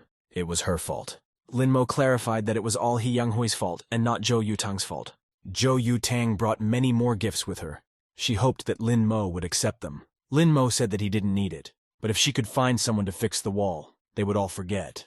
It was already late. Lin Mo was about to rest. He said that the girl could leave. Zhou Yutang listened to him. She walked out the door and quietly closed it behind her. The girl was in a depressed state. She didn't know what to do. Zhou Yutang slowly descended to the floor on the wall. She was upset that Lin Mo wasn't paying attention to her. Besides, the girl blamed herself for what had happened to him. She was depressed. The girl recalled events from the past. She was distressed. Moments with Lin Mo flashed through her mind. Then when she realized she liked him, Zhou Yutang didn't know what to do. Her world was shattered. There was a huge hole in Lin Mo's wall from their battle with the Demon Lord. Zhou Yutang pulled herself together. She wasn't going to leave Lin Mo's house so easily. Zhou Yutang walked into his room again. Lin Mo was sitting at his computer, unsuspecting. Zhou Yutang plucked up her courage and offered Lin Mo to be her boyfriend. The girl lowered her head. She was embarrassed. She didn't expect that from you herself. Zhou Yutang said this for the first and only time in her life. The girl had no intention of using Linmo to her advantage, considering that he had yet to regain consciousness after being kidnapped. Zhou Yutang admitted that she liked Linmo. She blushed all over. She wished she could take Linmo for a ride on his motorcycle. She liked the smell of his helmet. The girl admitted that she loves playing games with him and she likes the guy's moves after their misunderstandings. He was different from the guys in this measure, aside from fights and trouble. In Linmo's eyes, the girl thought she was useless. The girl promised to definitely work on herself and become Linmo's ideal. And she would also take care of him. Zhou Yutang was tired from such an emotional speech. She said everything in one breath. Linmo stood up from his desk. He was confused. Zhou Yutang didn't know what the guy would do next, whether he would avoid her. The girl stated that she was still innocent and asked to say if Linmo liked it. Zhou Yutang was determined she was absolutely not going to give up. Linmo didn't know what to say. He was confused by this unexpected confession. The boy pondered this. He didn't know what he should do. The guy gritted his teeth and was about to give his answer. Linmo asked how Zhou Yutang can say she likes a guy since they've only known each other for 6 months. He asked if love was such a superficial thing to Zhou Yutang. However, unexpectedly, Linmo said to the girl that if it was within her power, she could continue. Zhou Yutang had enough of this. She was very happy that Linmo didn't refuse her. Zhou Yutang already had to go home. She told Linmo to remember to take a picture with her tomorrow. Linmo watched her from the window. The girl was jumping with happiness as she walked home. Linmo closed the window. It was already very late. It was time for bed.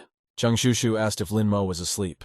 The guy was awake and asked what he wanted. Chung Shushu didn't understand why Linmo wouldn't immediately reject Zhou Yutang. Linmo explained that she is the daughter of fate, and no matter how strong a guy's strength is, he won't be able to stop her. And the way of the heavens knows that only he can help fight the sword. Chung Shushu didn't understand if it was luck. He had read that love wasn't about her at all. The guy knew that luck alone wasn't enough, but the girl really could break his millennial heart. Linmo thought that there was another reason. He was worried about this situation. He realized that it didn't matter if a person was in love or innocent. They were all stupid. The next day, Linmo came to the shooting organized by Zhou Yutang as promised. Linmo looked very good. He was dressed in a beautiful tuxedo. An outfit change followed. It looked more casual already. The guy looked great in the shot. The third image was in a sports uniform with a basketball. Zhou Yutang didn't like all this. She thought it wasn't Linmo. She wanted him to be photographed in his school uniform. The guy was already angry because there was no end to it.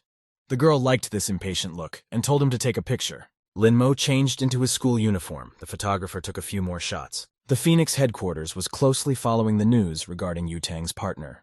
It was reported there that Linmo ranked first, but his background was unknown. He was worth questioning. Someone didn't understand how he could be questioned and how best to do it. Another person explained that it was worth it to use the tricks she'd been slipping in quietly. Zhao Honglin kept listening to the guy's conversation. She felt uncomfortable with such discussions. The girl set the place and time of the meeting. It was the Zuxianghe Hotel, at 6:30 in the evening on Sunday, that is, tomorrow. The white-haired girl was lying in her bathroom. She noticed that they hadn't yet said if they were coming or not. Someone in the earpiece was saying that it wasn't up to the girl.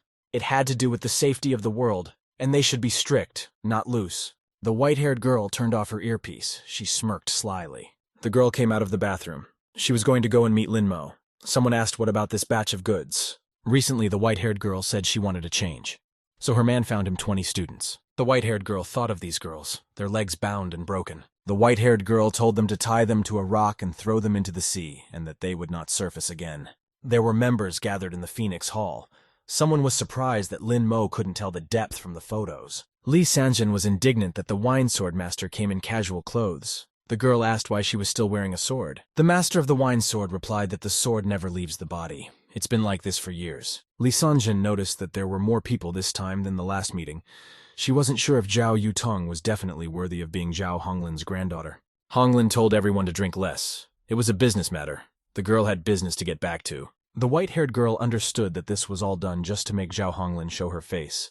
She thought that that blonde girl was just disgusting. This girl already wanted to look at Zhao Yutang's chosen one. The girl was smoking sitting at the table. At that moment, someone walked through the door. The girl looked in that direction in surprise. It was Zhou Yutang who came in along with Linmo. She asked if they were late. The girl did not understand how it happened. She was very surprised. Zhou Yutang, along with Linmo, sat down at the table. There were many treats in the center. Linmo wanted to take the opportunity to see if there were any clues about the demon lord in this world. In the end, Linmo had already come to this party that Zhao Yutang had called him to. Everyone around looked at the guy in amazement. They couldn't take their eyes off him. Everyone seemed to really like Linmo's appearance. The girl sitting at the table blushed. Lin Mo, looking at these donkeys, was afraid that it was over. Yao Shi Sanjun said that if the guys stared at Lin Mo like that, he would consider them all to be perverts. Zhao Yutang introduced Lin Mo. She said that he was her boyfriend. Lin Mo objected. Lin Mo said that there was no need for introductions, as he was going to leave after eating. The white-haired girl noticed that Lin Mo was a very cold type. She stood up from behind her chair. The girl wanted to chat with Lin Mo. She was holding a teapot. The white-haired girl heard that Lin Mo really likes tea. She asked if Lin Mo would try what she brought. The girl didn't understand how Mr. Lin could be served such a horrible meal. The girl suggested that Lin Mo try the tea from her teapot. After all, it was the only one of its kind in the world. At this moment, Zhao Yutang realized everything. She didn't trust this girl. Zhao Yutang noticed the white powder under the girl's fingernails and began to distrust her. Zhao Yutang shouted and asked what she had added to this tea. The white-haired girl noticed that Zhao Yutang was a worthy member of the Zhao family, but she didn't understand how she could behave like this. She stated that she didn't add anything to that tea. If to find anything strange, she'll cut your head open. However, if there is nothing in the tea, Zhao Yutang should borrow her boyfriend for a couple days. Zhao Yutang was very angry, but she didn't expect such a cocky attitude. Zhao Yutang approached the girl. She asked if she had the courage to say it again. Zhou Yutang was sure that this girl had definitely put something in the tea. She couldn't be wrong. Perhaps the poisoning had been planned in advance. Zhou Yutang stated that Lin Mo can't drink what this girl gives him. The girl noticed that Lin Mo should decide for himself whether to drink it or not. Besides, the girl herself could drink it. Zhou Yutang asked, reminding the girl of her place in the immortal world. The girl told Zhou Yutang to be careful with her words. It was her favor that she was still alive. Lin Mo noticed that Yang Tanyu had a bad temper. He didn't understand why all the cultivators in this world acted like little children. Yang Tanyu asked if Lin Mo would drink what she gives him. Lin Mo realized that it looked like something had really been put into the tea. Something colorless and odorless with an inner aura. It was most likely one of the 108 poisons. The hardest part was distinguishing them. Even Lin Mo could tell the difference between one or two. Lin Mo tensed up. He didn't understand what he should do or how to act. From the way these people spoke and stopped abruptly, one could infer that they had a plan to test Lin Mo. If the guy drinks it, with his powers the poison will have no effect on him and it will arouse suspicion. If the guy doesn't drink it, they will realize that the guy has figured out everything about the poison. Even if his identity as a cultivator isn't confirmed, they will control him. Lin Mo was still contemplating what he should do, as at this moment someone grabbed a cup of tea. It was Zhou Yutang. She drank all the tea to the bottom with a sharp movement of her hand. Lin Mo was very surprised. He didn't expect such actions from the girl. The guy looked at her with astonishment. Zhou Yutang stated that she drank it instead of Lin Mo, and Yang Tanyu didn't know anything about her relationship with Zhao Honglin. Yao Shi Sanzong asked the girls to stop this circus already. They only wanted to look at Lin Mo. At this moment, a red rat appeared on the table. Everyone thought it was really cute. It was a shoe rat. The sun rat is not uncommon. It is in the business of looking for people suitable for perfection. These people seem to have discussed this verification with Zhou Honglin. Something seemed suspicious to Zhou Yutang. She kept thinking about their situation. According to her research, there are no immortal cultivators in the Lin Mo family until the 18th generation. Everyone was very surprised. A loud squeak was heard from the sun rat. The animal seemed to be distraught. It tried to break free from my hands and screamed loudly. No one understood what caused the sun rat to react this way. All the participants of the meeting looked at the animal with astonishment. They did not understand what was happening. The animal kept screaming. It seemed like a strange sign. Yang Tanyue told her to let the animal go. She was curious what would happen next. Yao Shi Sanzong did so. He released the animal. It quickly ran across the table. Sun Rat was heading straight towards Lin Mo. He was unwaveringly sitting on the other end of the table. The Sun Rat reached Lin Mo. It jumped right into his hands. Lin Mo was not happy about it. He lightly flicked the beast away. It flew away. Lin Mo stated that he was still eating and asked to watch their rats. Lin Mo said forget about everything. He was going to leave. After all, Zhou Yutang's friends didn't seem to be happy with him. Zhou Yutang tried to stop him. She got up from the table and ran after him. After that, the guys noticed that the Sun Rat was always quiet and timid. Even on a pure body with yang energy, it would just cast a glance. Yao Shi Sanzong realized that this was not an easy matter with pure yang energy. The man was extremely anxious. The man was crying from an overabundance of emotion. It was mentioned in the legend. It was the body of the Supreme Sun. Even none of them have a body with such a purest yang. He felt that Zhou Yutang was too lucky. Yang Tanyue believed that today, everyone should keep their mouths shut, and anyone who leaked information would be punished. The girl found this situation with the Supreme Sun's body interesting. It seems that Zhou Yutang can't do anything. In her spare time, the Demon Lord changed into a bunny costume. Zhou Yutang was driving Lin Mo home on her motorcycle after meeting with her co-workers. Lin Mo asked if there were any sleeping pills in the tea. The girl remarked that she didn't dare to harm her. Yang Tanyu didn't run away, so it was nothing serious. At some point, Zhou Yutang noticed something on the road. She got scared and hesitated. There was a dog running right in front of the motorcycle. It ran sharply out into the road. Zhou Yutang tried to save the dog. She braked sharply and swerved. She managed to avoid the collision. However, such a sharp turn caused Lin Mo to fall off his motorcycle and fall straight to the ground. Zhou Yutang managed to grab Lin Mo's arm to prevent him from flying too far away. The boys fell to the ground together right into the snow, which cushioned their fall. Their position was quite awkward. Zhou Yutang was right above Lin Mo. The girl blushed. Zhou Yutang asked if Lin Mo was hurt. He was fine. He was taking off his helmet. Lin Mo looked at the girl with surprise. He wondered what they should do next. At this moment, Zhou Yutang threw a snowball at Lin Mo's face and suggested that they have some fun. The boy thought it was the effect of one of the poisons, for all the symptoms were in evidence. Flushed face, hot body, and childish behavior. The poison made the girl. Sanity briefly clouded and she began to get close to others. Zhou Yutang continued to pelt the guy with snowballs. She really wanted to have some fun.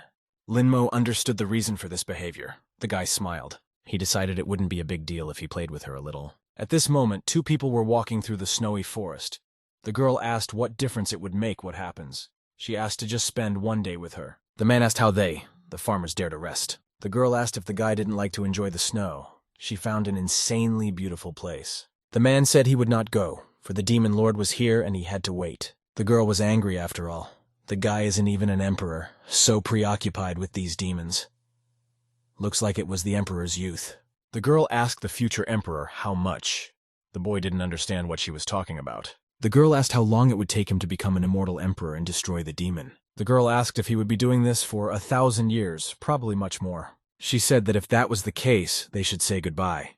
It was unlikely he would come back to marry a simpleton like her. And if so, the future emperor can take half an hour and enjoy the snow. The girl cried and hugged the future emperor. She apologized for making life difficult for him. She said that if they meet in the next life, the guy should be a hero. The girl contemplated what would happen if they really saw each other. In that case, she would still pester the future emperor to look at the snow with her. At some point after that, their village was attacked. Everything was covered in fire. There was a brutal battle. They were attacked by demons. One of them was like a demon's sword. It burned everything around them. He didn't understand how such a place could be given to such idiots. Since the demon lord is not here, the demon's sword will do what it wants. It approached that girl. It was hard for the girl to breathe. She was lying on the ground and barely holding on from her last strength. The demon made his attack. He swung his paw at her. However, the future emperor arrived in time. He repelled his attack with his sword. The emperor swung his sword and struck the demonic creature. The demon noticed that immortals do look down on humans. He's a magic sword anyway. The future emperor said that the elder would be here soon, and the demonic sword would be over. The demon sword wanted him to see his little brother die. The demon unleashed its attack. It was very strong and burned everything in its path. This attack shattered the future emperor's sword. Blood spurted from his mouth. He was defeated. The guy couldn't fight anymore. He noticed this girl flying through the sky. There was nothing he could do to help her. It was too late.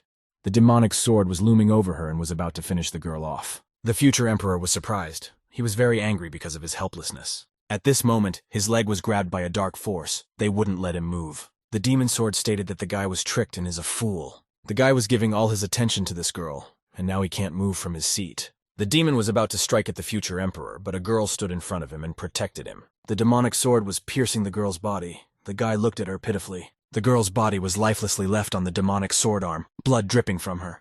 The demon sword threw the girl's body into the wall. He didn't care about her. The next sword was going to massacre the guy. He was already approaching the future emperor. However, at this moment, the demon sword was withdrawn, for the demon lord discovered that he had acted without authorization. The future emperor asked if the demon sword obeyed the demon lord. The demon sword thought that it didn't matter, after all.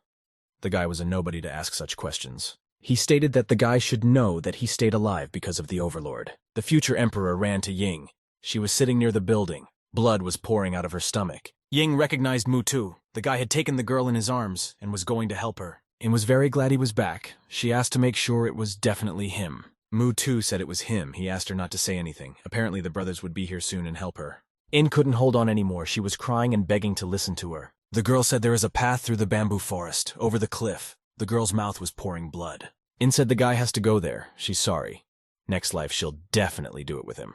Mutu apologized to the girl. He couldn't protect her. Everything around him was on fire. There was a huge fire in the forest, and there were many dead in the village. Mo Zong told her father that the demon sword acted without authorization and killed the entire village. Such a thing cannot be turned a blind eye. Her father said the girl had a lot to learn from the sword. Killing everyone wasn't so bad. Mo Zong didn't understand why he needed to learn senseless slaughter. After all, there was no difference between him and a cheap thief. Her father came up to the girl and punched her in the face, but he was not happy with her. The man believed that her weakness was destroying everything her ancestors had sacrificed. She had no right to occupy the throne. At this time it was snowing outside, with a fire still smoking somewhere in the distance. Mu Tu suppressedly walked down the path that Ying had talked him into. He was very depressed. He recalled how he constantly refused to take In for a walk. The guy's heart was broken. The girl he loved had just died in front of his eyes. He remembered her telling him to be a hero if they met in the next life. He also remembered saying that she would still pester the guy to look at the snow.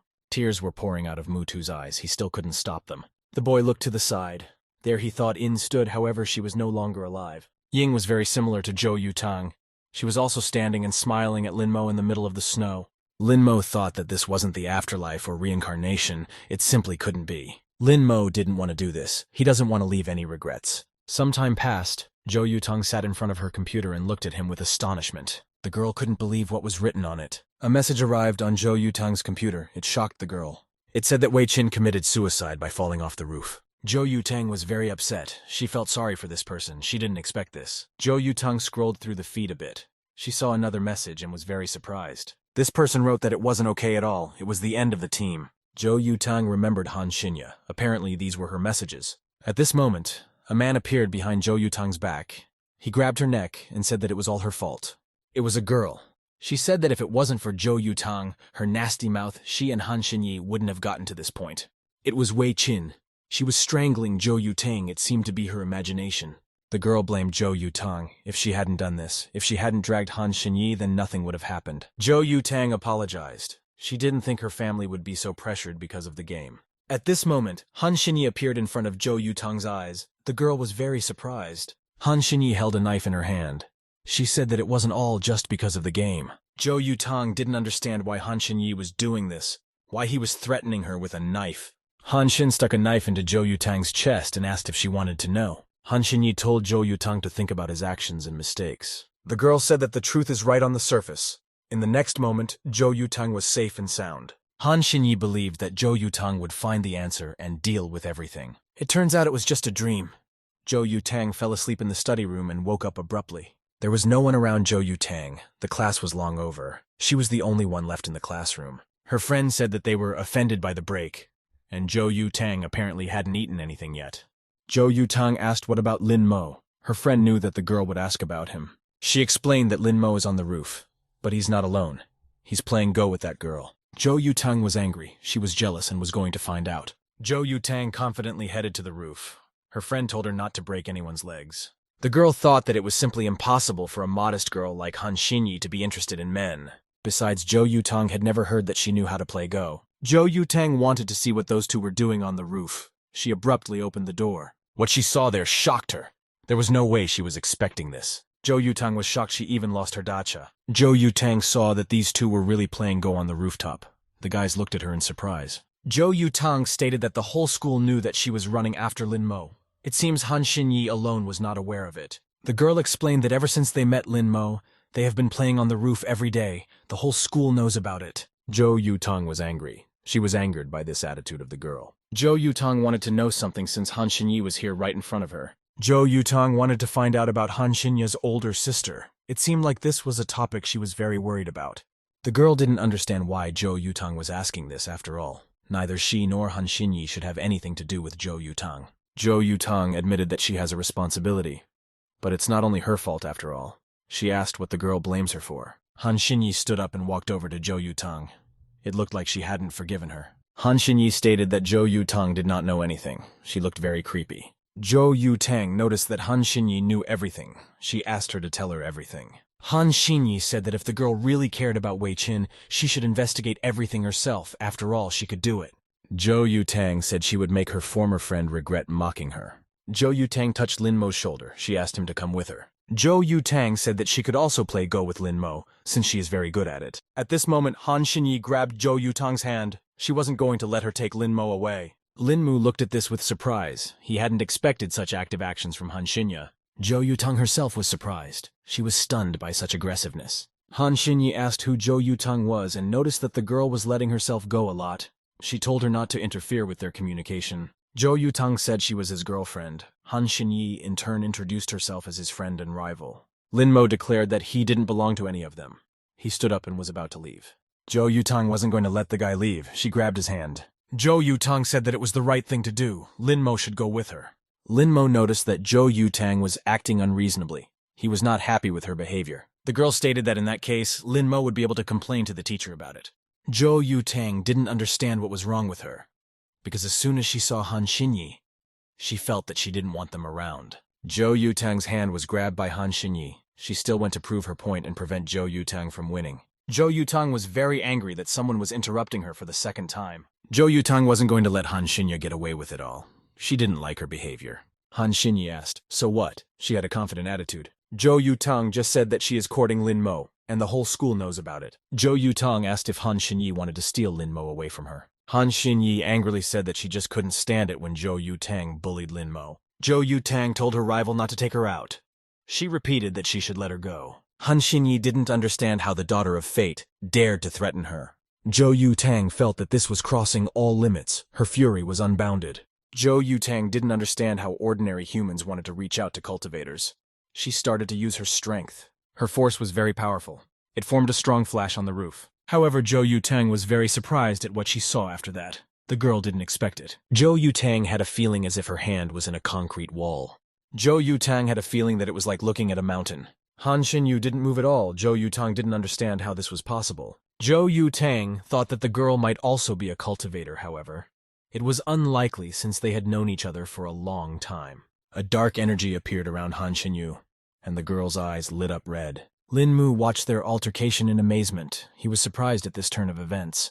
Lin Mo realized that she knew everything. There was no way the guy expected this. Han Xinyu was sitting on the bed in her nightie with Lin Mo's figurine on her lap. Zhou Yutang was chasing down the highway on her motorcycle at this time. She was angry. The girl didn't understand if Han Xinyi could be a cultivator. She needed to know the whole truth. Her men reported that they had found video cameras from a nearby location. The girl told them to send them to her. Zhou Yutang is determined to figure things out on her own. Zhou Yutang stopped so that there was a chance to watch that very video. She parked the motorcycle. Zhou Yutang watched the video. There was nothing unusual, nothing suspicious at that time. Zhou Yutang is lucky that her body has gotten better. The clue in her dream clearly has meaning, so she should investigate everything. Zhou Yutang was very surprised at what she saw in the video. It shocked her. The video was of a building near the scene. Zhou Yutang saw her friend being followed by Yang Tanyu. It was very strange. Zhou Yutang remembered her telling the girl to watch her tongue, and she was still alive only by the grace of Yang Tanyu. Zhou Yutang couldn't believe that Yang Tanyu had shot mortals. There was no way the girl would forgive her. At this time, a huge nightclub was operating in the middle of the city, with lights on. Yang Tanyu was resting there. One of the guys was surprised that the great immortal herself had come down to mere mortals. Yang Tanyu told the guys to have fun and not to annoy her. She sat on her phone. Yao Qianjun noticed that the girl was completely immersed in her thoughts. The girl thought about Lin Mo. Judging by the information, he was a mediocre person. Perhaps Zhou Yutang had restrained his personality intentionally. The girl was not very happy. She was smoking and put out her cigarette on the table. Yang Tanyu didn't understand how these two even connected. It pissed her off. At this moment, someone kicked the door of the nightclub. This person was clearly in a bad mood. Behind that was Zhou Yutang. The girl angrily walked inside. Yao Qianjun didn't understand why Zhou Yutang was here. He walked over to the girl. Zhou Yutang pounded the table and put her phone right in front of Yang Tian. Zhou Yutang was going to ask Yang Tangyu something and find out everything herself about that incident. Yang Tanyu noticed that the girl's family was underdeveloped and had not taught her manners at all. Yao Qianjun told all the other guys to go first. They fearfully agreed. The only ones left in the club were Zhou Yutang, Yao Qianjun, and Yang Tanyu. Zhou Yutang asked why Yang Tanyu was together with Wei Qin in the video. Yang Tanyu wasn't going to me to answer anything. She looked at the girl's phone in surprise. Yang Tanyue sighed and said that she was tired. There was nothing she wasn't going to say. Zhou Yutang said that if Yang Tanyu is silent, she will do everything for her. Zhou Yutang began to tell that back then, she, Wei Qin, and Han Xinyi formed a team and went through the spring games all the way to the finals. The team that lost in the final was called Gate of Heaven. Yang Tanyu, this should be familiar. Yang Tanyu didn't realize what she should remember. She scratched her head. Zhou Yutang was very angry. She told Yang Tang to stop pretending. The captain of this losing team was none other than Yang Tanyu. Zhou Yutang believed that because of her jealousy, The girl had harmed Han Xinyi and drove Wei Qin to her death. Yang Tanyu did it to get revenge and to stroke her ego. Yang Tanyu laughed. She covered her mouth with her hand trying to contain her laughter. However, the girl wasn't very good at it. Zhou Yutang looked at her with astonishment and didn't understand what was going on. Yang Tanyue was already laughing at the top of her voice. She couldn't stop laughing. Zhou Yutang didn't understand what was so funny about it. She got angry and glared at the girl. Yang Tanyu said that Zhou Yutang is very cute. She picked up a cigarette and a lighter. Yang Tanyu lit a cigarette and started smoking. She found this whole situation amusing. Yang Tanyu explained that she played the games out of boredom, and her team ended up losing. Yang Tanyu thought the whole situation was funny. She didn't even know that the leader of that team was Zhou Yutang. The girl thought about what she would do if she knew it was Zhou Yutang. Yang Tanyue approached the girl and asked if she would only destroy 2 people. It seemed to Yao Qianjun that Zhou Yutang's words made sense. After all, Yang Tianyu was a respected person in the immortal world. Yang Tianyu explained that about this video, she was just bored. It was just an ordinary walk. It doesn't explain anything. As for the girl in the video, it was just a normal coincidence. Yang Tianyu didn't know her. Zhou Yutang snatched the phone from Yang Tianyu's hands. She asked if the girl was bullying her. Zhou Yutang said that she left the building after Wei Qin jumped off the building, continued walking like nothing happened. It cannot be a coincidence. Yang Tangyu knew that Zhou Yutang's team was losing a lot of people, and a lot of people were in this building. She didn't understand why she was the one being attacked. Yang Tanyu stated that if Zhou Yutang wanted to frame her, this evidence is not enough. Yang Tanyu even donned red this time. The youth is driving her crazy. She told Zhou Yutang to leave before she gets angry. Zhou Yutang was even more angry. She swung her foot and was about to strike. However, she was restrained by Yao Qianjun. He told her not to show off to Yang Tangyu. She thought the girl deserved nothing, and the only favor she would do would be to save her dog's life. Zhou Yutang was confident that she would find all the evidence and make Yang Tangya redeem herself. Their dialogue finished. Zhou Yutang flipped over one of the benches and headed towards the exit. Yao Qianjun tried to soften the situation. He said that Zhou Yutang is always like this. Yang Tanyu asked if Yao Qianjun trusted her and looked at the guy. He said that this was not true at all. The times were not calm, and it was better to keep harmony with yourself. Yang Tanyu said he could go. The girl picked up a cigarette and lit it. Yao Qianjun said that he was just leaving and remarked that all the women were very rude. Yang Tanyu sat on the sofa in the club for a while. She picked up her phone. Yang Tanyu told her people to find out who leaked the video camera footage of Zhou Yutang. We need to finish him off. The girl hung up and put the phone down beside her. She was pissed. She said that Zhou Yutang was right.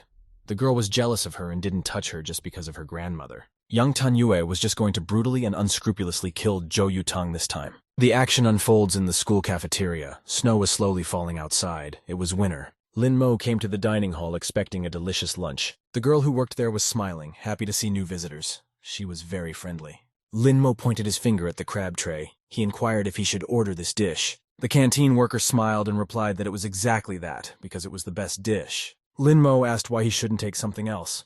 At this time, the girl had already put the crab on his tray. The girl replied that it was a special menu that Zhao Yutang had designed for Lin Mo. Never had this dining room had so many quality ingredients. Lin Mo thought that this was too much. He didn't like this kind of attention and effort from Zhao Yutang. At this time, Zhao Yutang was beside Lin Mo. She heard everything and was displeased with this guy's attitude. The girl explained that these crabs were straight from Antarctica and had the most wonderful flavor. She asked me to try them. Lin Mo had nothing left to do. The guy coughed and still decided to try them since she was asking so much. Zhao Yutang was very happy. She clapped Lin Mo on the back and thought that this was the right choice. Zhao Yutang told the girl to gather other dishes as well, since Lin Mo doesn't dine here. Zhao Yutang also found an empty classroom for Lin Mo. She knew that the guy liked silence, so he could sleep and eat there. Lin Mo stopped the girl. He said it was pointless. He didn't want this kind of attention from her. Zhao Yutang grabbed Lin Mo's hand. She was very insistent on her goal. Lin Mo turned around. He didn't understand what she was doing or why she was acting like this. Zhao Yutang's face immediately changed. She became upset and asked how this could be meaningless to her. Zhao Yutang smiled sadly. She didn't want to show her real emotions and said that it meant a lot to her. Lin Mo looked at her in surprise. He was surprised at this change in the girl's emotions. The guy pondered how he should react to this situation. He remained just as cold. Lin Mo snatched his hand away from Zhao Yutang. He turned around and said that it didn't matter. At this time, someone approached Lin Mo. She was standing right in his path. Zhao Yutang was very surprised to see this person. The girl was angry. It was Han Xinyi. She suggested that Lin Mo go on the rooftop. Zhao Yutang didn't want to let this happen. She ran up and stood between the guys and suggested that Lin Mo go to class. She wanted to have lunch with him. Han Xinyi said that Zhao Yutang still also likes to cause trouble to others. Han Xinyi told Zhao Yutang to look around. She pointed her hand at the guys around. A crowd of gawkers had gathered around the three people. The students were discussing heatedly about what was going on. Han Xinyi noticed that Lin Mo, who likes silence, was now surrounded by a crowd thanks to Zhao Yutang. Han Xinyi added that her body was also hurt because of Zhao Yutang. Zhao Yutang was furious. She shouted and told everyone to stop discussing. The girl yelled at the other students and told them to get out of here and don't you dare bother them. Zhao Yutang was out of breath from such a shout. She stopped and took a breath. Zhao Yutang said that the argument had already started and apologized for causing inconvenience. Zhao Yutang said that Han Xinyi could take revenge on her however she wanted. She didn't care, but she wouldn't give Lin Mo to her. Han Xinyi was also determined she wasn't going to give up her playmate. Lin Mo was already tired of the constant arguments about him. He turned around and said he was leaving. Lin Mo was surprised at Han Xinyi's behavior. He didn't expect such a push from her. Zhao Yutang didn't expect the guy to just leave like that. She tried to stop him, asking him to wait. Zhao Yutang's path was blocked by Han Xinyi. She didn't want the guys to be left alone. Han Xinyi told Zhao Yutang not to give Lin Mo any trouble. She didn't like her pressure towards the guy. Zhao Yutang told Han Xinyi not to cover herself in games, not to think that she was allowed everything because of being a practitioner. If she liked Lin Mo, she should rely on her own strength. Zhao Yutang grabbed the girl by her tie. She threatened her with reprisal if it hurt Lin Mo's feelings. Zhao Yutang explained that in that case, she would never let Han Xinyi go. Zhao Yutang was very surprised by the expression on Han Xinyi's face. She didn't expect such a reaction from her. Han Xinyi blushed. The girl said that it wasn't that she liked Lin Mo. They were just partners in a game of Go. Zhao Yutang let Han Xinyi go. This had to be finished by someone. Zhao Yutang said that as long as Han Xinyi acts honestly, she will also compete with her honestly. However, Zhao Yutang explained that she could give Lin Mo anything he wanted and asked what Han Xinyi could give him. Han Xinyi said that she could play Go with Lin Mo. Zhao Yutang was very surprised at this answer. Zhao Yutang was already tired of arguing with the girl. She hated her and left the dining hall. Later that very day, the snow was also still slowly descending on the roof of the school. On the rooftop, Han Xinyi was sitting on a mat. She spread out the Go in front of her. The girl was leisurely arranging the chips on the board. She didn't seem to have anyone to play with. Han Xinyi became bored. She didn't know what to do to occupy herself. She sat with her knees tucked up. Han Xinyi has been alone for tens of thousands of years, but today is the most boring game of her life. Han Xinyi looked up and cast her gaze towards the door to the roof. The girl was very upset. Lin Mo didn't come to play with her today. He seemed to be angry because of this girl's behavior. Han Xinyi recalled the words that Zhao Yutang had said to her earlier about what a girl could give Lin Mo. Han Xinyi really wondered what she could even give him compared to Zhao Yutang. Han Xinyi realized that she could only provide Lin Mo with a cold roof. This was clearly not enough. Han Xinyi recovered her strength a little and didn't notice that it was already starting to be winter. Lin Mo Mortal was playing with her in the cold. Han Xinyi stopped for a second. She didn't understand why this girl was the one thinking about him. She blushed. However, Han Xinyi realized that if she were to rule the world, she would want Lin Mo to be with her. At this moment, the door to the roof creaked. Han Xinyi thought it might be Lin Mo. The girl got up and ran to the door to see who had come. But there was only a white cat sitting there. Han Xinyi didn't understand what she was thinking. Although all the practitioners here are both scholars, there are also those who are dangerous. The girl stood on the edge of the roof and looked at the landscape that opened up from the height. Han Xinyi was not left with a strange feeling. She thought that Lin Mo really went to an empty classroom. Han Xinyi thought that Lin Mo should be alone today to avoid suspicion. Back then, Han Xinyi was very surprised by Zhao Yutang's words. After all, she didn't like Lin Mo. She just wanted to help the guy. Han Xinyi thought that she is being kind to Lin Mo, and it doesn't mean that she likes him. Lin Mo will definitely understand everything. She doesn't need to admit anything. The girl decided to explain everything to Lin Mo just in case. Lest she thought something wrong, she decided to call him. Lin Mo understood the phone. Han Xinyi said that she was calling to explain everything. Lin Mo didn't finish listening to her. He apologized and said she was nice, but she should find someone better. Lin Mo hung up the phone. Han Xinyi was shocked at such a misunderstanding on Lin Mo's part. The girl threw the phone on the floor. She was angry. After all, she only wanted to explain herself. Han Xinyi felt that this was no good, and she should find Lin Mo and explain everything to him. This whole situation came about because of Zhao Yutang's bias. The girl doesn't think anything of him. He's just her playmate. As Han Xinyi walked down the stairs, she noticed a classmate with blue hair. Han Xinyi said hello to her and asked if the girl had seen Lin Mo. Her classmate was surprised by such a question. After all, how could she know where Lin Mo was right now? This was the moment she had an idea. She realized what she should do to help Zhao Yutang. The girl said that she had just seen Lin Mo playing basketball in the backyard and advised Han Xinyi to hurry up and go there. Han Xinyi was surprised that Lin Mo was playing basketball. She didn't expect such a thing from the guy. Her classmate said she would go first. She already had to go. Han Xinyi thought all of this was strange. However, the girl still felt that she should go and see for herself. There was no other choice. Han Xinyi came to the backyard to the basketball court. A match was just in full swing there. Han Xinyi looked at the basketball court through the net. She was wondering where Linmo was now. She didn't see him. At this moment, Han Xinyi that you noticed, she tensed up and was displeased. Zhao Yutang was playing basketball on the field. The girl was distributing the ball. Zhao Yutang ran up to the basket. She jumped high and threw the ball into it. Han Xinyi realized that Lan Mao had lied to her. She thought that she still needed to find out everything from Zhao Yutang. At this time, two girls were dragging a huge table next to the basketball court. The sports club was moving equipment. Zhao Yutang looked in that direction. Right next to the girls stood Han Xinyi. Han Xinyi asked where Linmo was now. She was only interested in this. Zhao Yutang twirled the ball on her finger. She asked how she knew this. Han Xinyi thought that her business here was over. She turned around and walked away. Zhao Yutang wasn't going to put her down so easily. She called out to Han Xinyi. Han Xinyi turned around. She didn't understand what else Zhao Yutang required of her. Zhao Yutang threw a basketball at her. Han Xinyi deftly caught it. Han Xinyi didn't understand what Zhao Yutang wanted or what she wanted from her. Zhao Yutang suggested playing basketball since Han Xinyi had come to the backyard.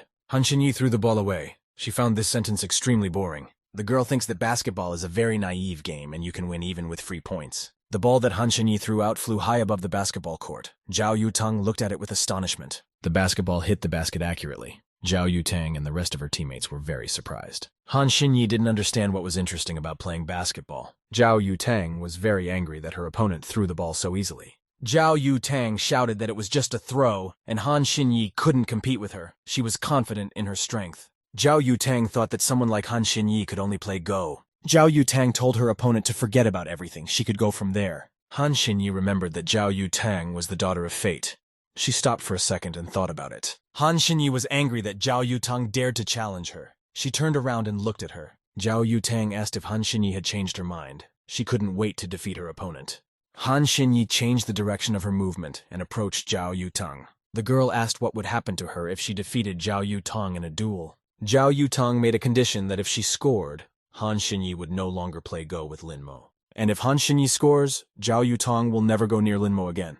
The girl was willing to accept such conditions. Their classmates who were watching everything were very surprised to see two girls fighting over a guy. They thought they would never see such a thing. Zhao Yutang was surprised that Han Xinyi decided to fight her in her school uniform. Han Xinyi explained that only those who were good enough to fight her were worthy of her changing her clothes. Han Xinyi picked up a basketball from the floor. The duel was about to begin. Han Xinyi glared at her opponent. She wasn't going to give her any chance of winning. Han Xinyi declared that Zhao Yutang was not worthy of it. The girl was ready to begin. At this moment, the two girls were still carrying the sports club equipment. At one point, something came loose from the table the girls were carrying and fell onto the basketball court. It was a screw from a table. It was very sharp, but no one noticed how it came off. Han Xinyi suggested that they should already start their duel to determine the winner. Zhao Yutang stopped her. She wanted to clarify one more thing. Han Xinyi asked what was wrong again. Zhao Yutang suggested that they agree not to use the cultivator's strength. After all, there are extra eyes here. Han Xinyi told her not to worry, because a girl doesn't need a cow knife to finish off a chicken. Zhao Yutang said that whoever used force would automatically lose. Han Xinyi agreed with that. Han Xinyi let Zhao Yutang start. She threw the ball to her. Zhao Yutang was determined to win. She started to play the basketball and kicked it off the floor. Zhao Yutang told Han Xinyi to notice how she would deal with her opponent. Zhao Yutang ran straight at Han Xinyi and was very surprised that the girl didn't even stand up in defense. Zhao Yutang thought that Han Xinyi didn't know how to play and told her not to blame her in that case. Zhao Yutang made a couple of deceptive maneuvers with the ball. She first ran to the left, then to the right to circle Han Xinyi. Their classmates were watching everything that was happening. The boys were cheering for Zhao Yutang. They thought she was lightning fast and very fast. Zhao Yutang thought that it would be very easy for her to straighten out Han Xinyi. She ran around the girl's back. At some point, Zhao Yutang was surprised to realize that there was no longer a ball in her hand. It had disappeared somewhere. Zhao Yutang stopped. She didn't understand what was going on and where the ball had gone. Zhao Yutang turned around. She was very tense and confused. Han Xinyi had the ball. Zhao Yutang didn't realize when she had managed to take it away. The girl was spinning the ball on her finger. Han Xinyi turned around and said that Zhao Yutang was not doing well. She smirked. Han Xinyi tossed the ball back to Zhao Yutang and told her to continue. Han Xinyi wanted to destroy Zhao Yutang without leaving a single piece. She was confident in her strength. The girls' sports duel was in full swing. All the classmates were cheering for Zhao Yutang.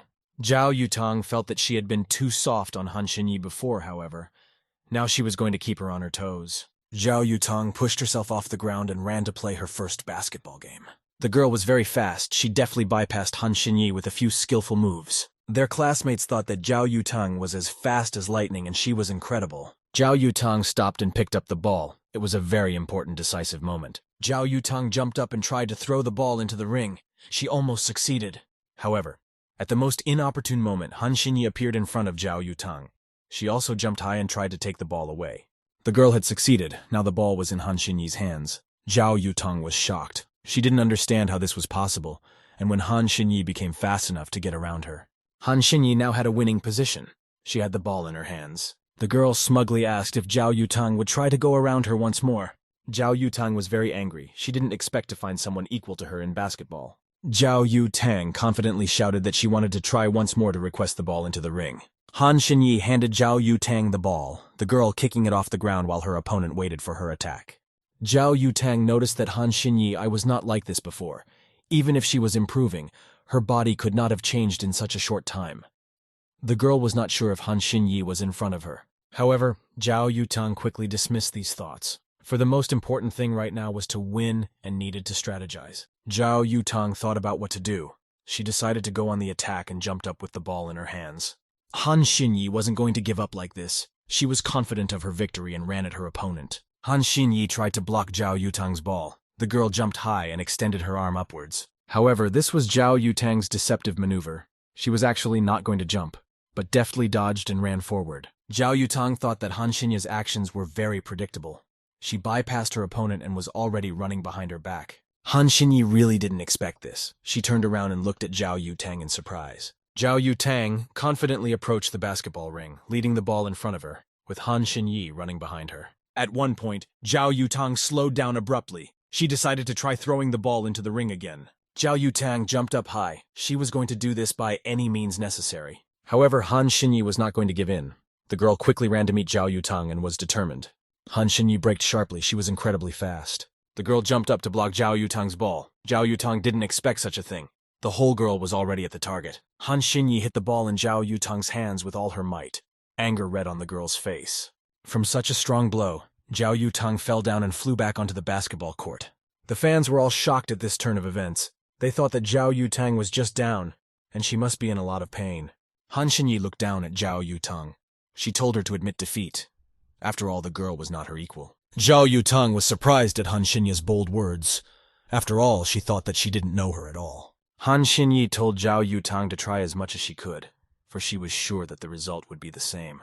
Han Xinyi declared that she was superior to Zhao Yutang. The girl was determined. Han Xinyi told Zhao Yutang to surrender.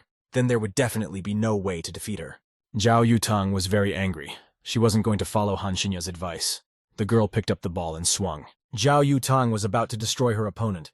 She threw a spinning ball into the ring with all her might. Han Xinyi didn't expect this. It was a very sharp throw. The girl turned around in surprise and looked in that direction.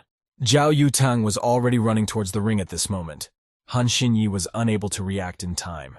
The ball thrown by Zhao Yutang did not hit the ring. It rebounded off the edge of the ring. This was Zhao Yutang's plan. Han Xinyi realized this in time and ran straight after her. Han Xinyi was not inferior to Zhao Yutang in speed. She quickly caught up to her and was on par with her. Zhao Yutang pushed Han Xinyi. There was no way she was going to give in to her and give her opponent a chance to win. At this moment, Han Xinyi's foot stepped on a screw that had fallen out of the table that the girls from the sports club were carrying. Han Xinyi was shocked. She was immediately in pain. The girl had not expected this. However, Han Xinyi still continued to run. She wasn't going to let Zhao Yutang win. Han Xinyi had a goal to defeat the Daughter of Destiny, but her leg injury slowed her down a bit, which gave Zhao Yutang an advantage. Zhao Yutang caught the ball that bounced off the ring. She confidently held it in her hands. Zhao Yutang was about to throw it into the ring. She jumped high and was already one step away from her victory. Zhao Yutang was confident that the victory was hers. She used her magic powers. Blue lightning appeared around. Zhao Yutang threw the ball into the ring with all her might, using her energy. From this girl's strength, Han Xinyi flew off and fell onto the basketball court. Zhao Yutang landed holding a basketball net that was already all torn up. Han Xinyi was lying on the floor unconscious at this time. Zhao Yutang threw the bent net on the floor.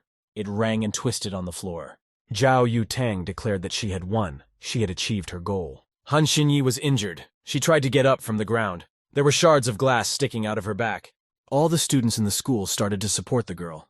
They thought Han Xinyi was doing well and suggested that she should be taken to a doctor. Han Xinyi declared that she was fine and told all the boys to leave. At this point, blood spurted right out of the girl's head. The guys decided she needed to go to the hospital right away. The guys were very persistent. They took the girl under their arms and decided that the doctor definitely needed to see her. They were ready to go to all 120 hospitals. At this moment, Han Xinyi remembered how the last time she felt sick, she was carried by the doctors on a stretcher in front of the entire school. At this moment, the girl agreed to go to the hospital after all. The other guys remembered that this basketball ring was top grade, but it was very bent. Another guy was not thinking about the ring, but about whether Han Xinyi was okay. At this point, it was recess at school. It was just about lunchtime. In the empty classroom, Lin Mo sat eating his lobsters from the canteen. His classmate flew into the classroom. He was looking for Lin Mo just like that. The guys said that the girls fought for him on the basketball court, and Han Xinyi was injured. They thought Lin Mo was a real star. His classmate told him that Han Xinyi was now in the hospital. He had read that Lin Mo should visit her. However, the boy refused. The guys were outraged. They believed that even if Lin Mo didn't like the girl, it was all because of him, and he should be held responsible. Lin Mo looked at the guys angrily. He didn't think it was his fault. His classmates were immediately uncomfortable with such a cold and evil gaze, and they were frightened. The guys decided not to argue with Lin Mo anymore. The main thing was that they reported everything. The guys decided to leave the classroom. Lin Mo sat at his desk and pondered over this situation. He was tormented by doubts. Lin Mo had already finished his coffee. Steam was coming out of the cup. Some time had passed. Lin Mo walked out of the office and headed towards the doors of the nurses' station. He didn't know whether to go there or not. That's when the door of the nurses' station opened and someone came out of there. It was a doctor. He was a middle-aged man. He noticed Lin Mo and was very surprised. He realized that Lin Mo was Han Xinya's classmate. He told him that the girl was inside and invited the guy to come in. Lin Mo still decided to go in. There was nowhere to go, however. The guy wasn't sure about this decision. Lin Mo thought that the girl should be fine. He didn't think that something terrible had happened. Lin Mo found Han Xinyi. He said that he heard that the girl had hurt herself. However, at this moment, something very surprised Lin Mo. He was stunned and at a loss for words. In front of him sat a half-undressed Han Xinyi. She had just finished receiving medical attention. The girl was blushing. Han Xinyi was very embarrassed when she saw Lin Mo. The girl didn't expect anyone to enter the nurses' station. Lin Mo was also embarrassed. He blushed and tried not to embarrass the girl. Han Xinyi said that she was sorry that Zhao Yutang's words misled the guy. The girl just doesn't like her behavior. She makes Lin Mo look weak. Lin Mo didn't quite understand why Han Xinyi felt this way. He felt embarrassed. Lin Mo explained that it was just a misunderstanding. The guy didn't want Han Xinyi to be like those girls. Han Xinyi didn't understand what it meant to be like them. She asked if it meant to desire Lin Mo's body like this. Nothing more. Han Xinyi laughed. She was amused by the guy's appearance. The girl blushed. Han Xinyi calmed the guy down. The girl said that she wasn't like them. At this time, she was pulling out the shards from her feet. Lin Mo noticed that never before had his face turned so red and his heart was pounding. Lin Mo asked if the girl was all right. Han Xinyi, at this moment, abruptly pulled one of the shards from his thigh. The girl was in a lot of pain, but she tried not to show it. She said it was all right. Han Xinyi pulled out another shard. Blood gushed out of the wound. Lin Mo noticed that she wasn't doing much with her wounds. Lin Mo offered his help since he had excellent skills. The guy took out a pair of tweezers. Han Xinyi was embarrassed. She tried to stop the guy, but he desperately wanted to help her. Lin Mo told the girl not to move. At this time, he grabbed one of the shards with tweezers. Han Xinyi was in pain, however. The girl was holding on well. Han Xinyi was embarrassed, for Lin Mo had come to her rescue and was so kind to her. At this time, Lin Mo was very focused on his work. He really wanted to help the girl. Lin Mo took out one of the shards and placed it on the saucer. Lin Mo noticed that there was still a lot of broken glass in his feet. He was going to get all of it. Lin Mo said to clean the wounds, then disinfect them. There shouldn't be any scars left on the legs. Some time had passed. It was already evening. The sunset had appeared over the city. The guys were still at the nurses' station, Lin Mo taking out the shard one by one. The guy finally managed it. All the broken glass was taken out. Han Xinyi's leg was bandaged. Lin Mo explained that the girl's leg would be fine. The injuries were not that serious. Now it was the turn to get the shards out of her hips and back. Han Xinyi immediately blushed. The girl yelled that she didn't want to do it. It was too embarrassing. Lin Mo asked if her thighs hurt more, that the girl didn't want to. Han Xinyi explained that she could do it herself. She didn't want to create an awkward situation. Lin Mo agreed not to take the shards out of his hips, but asked for his back to be provided. The girl agreed. Han Xinyi didn't understand what Lin Mo was just thinking. She wondered if it was normal in this world to look at girls' thighs. Lin Mo told Han Xinyi to take off her clothes so that she could better see the shards. The girl became embarrassed. She was confused and didn't understand why she had to do this. Han Xinyi blushed in a flash. She was thinking the wrong thing. She felt embarrassed. The girl cried out and asked what Lin Mo was going to do, unnecessary thoughts rushing into her head. Lin Mo clarified that he wasn't interested in Han Xinya's body. The guy only cared about her treatment. The girl said that it wasn't such a big injury and Lin Mo shouldn't be so worried. Lin Mo was already angry. He asked him not to waste his time and act faster. Han Xinyi in Lin Mo's eyes was like a little crying infant who doesn't want to be treated. Lin Mo asked why the girl was acting like a child. She didn't know what to say. Han Xinyi said that it wasn't true and Lin Mo was wrong, however. She still didn't want to do it. Still, Han Xinyi agreed to the guy's proposal. She told him to turn around and then she could undress. Han Xinyi told Lin Mo not to peek. The guy said he wasn't interested. Some more time went by. The clouds over the school thickened. Dark evening was coming. Han Xinyi took off her clothes and was ready to be treated. The girl was very uncomfortable. Lin Mo at this time started to draw the curtains in the nurse's station. Han Xinyi shouted and asked what the guy was doing. Lin Mo explained that classes were over, and the street was full of students. This was to prevent the girl from being seen. Lin Mo told Han Xinyi not to make him waste his time. Han Xinyi obeyed Lin Mo. She lay down on the couch with her back facing upwards. There were a bunch of splinters lodged in her back, blood flowing from her wounds. Lin Mo put on his medical gloves and was ready to start the treatment. The guy looked very professional. Han Xinyi was very embarrassed. She didn't understand that girls in this world didn't have an ounce of shame.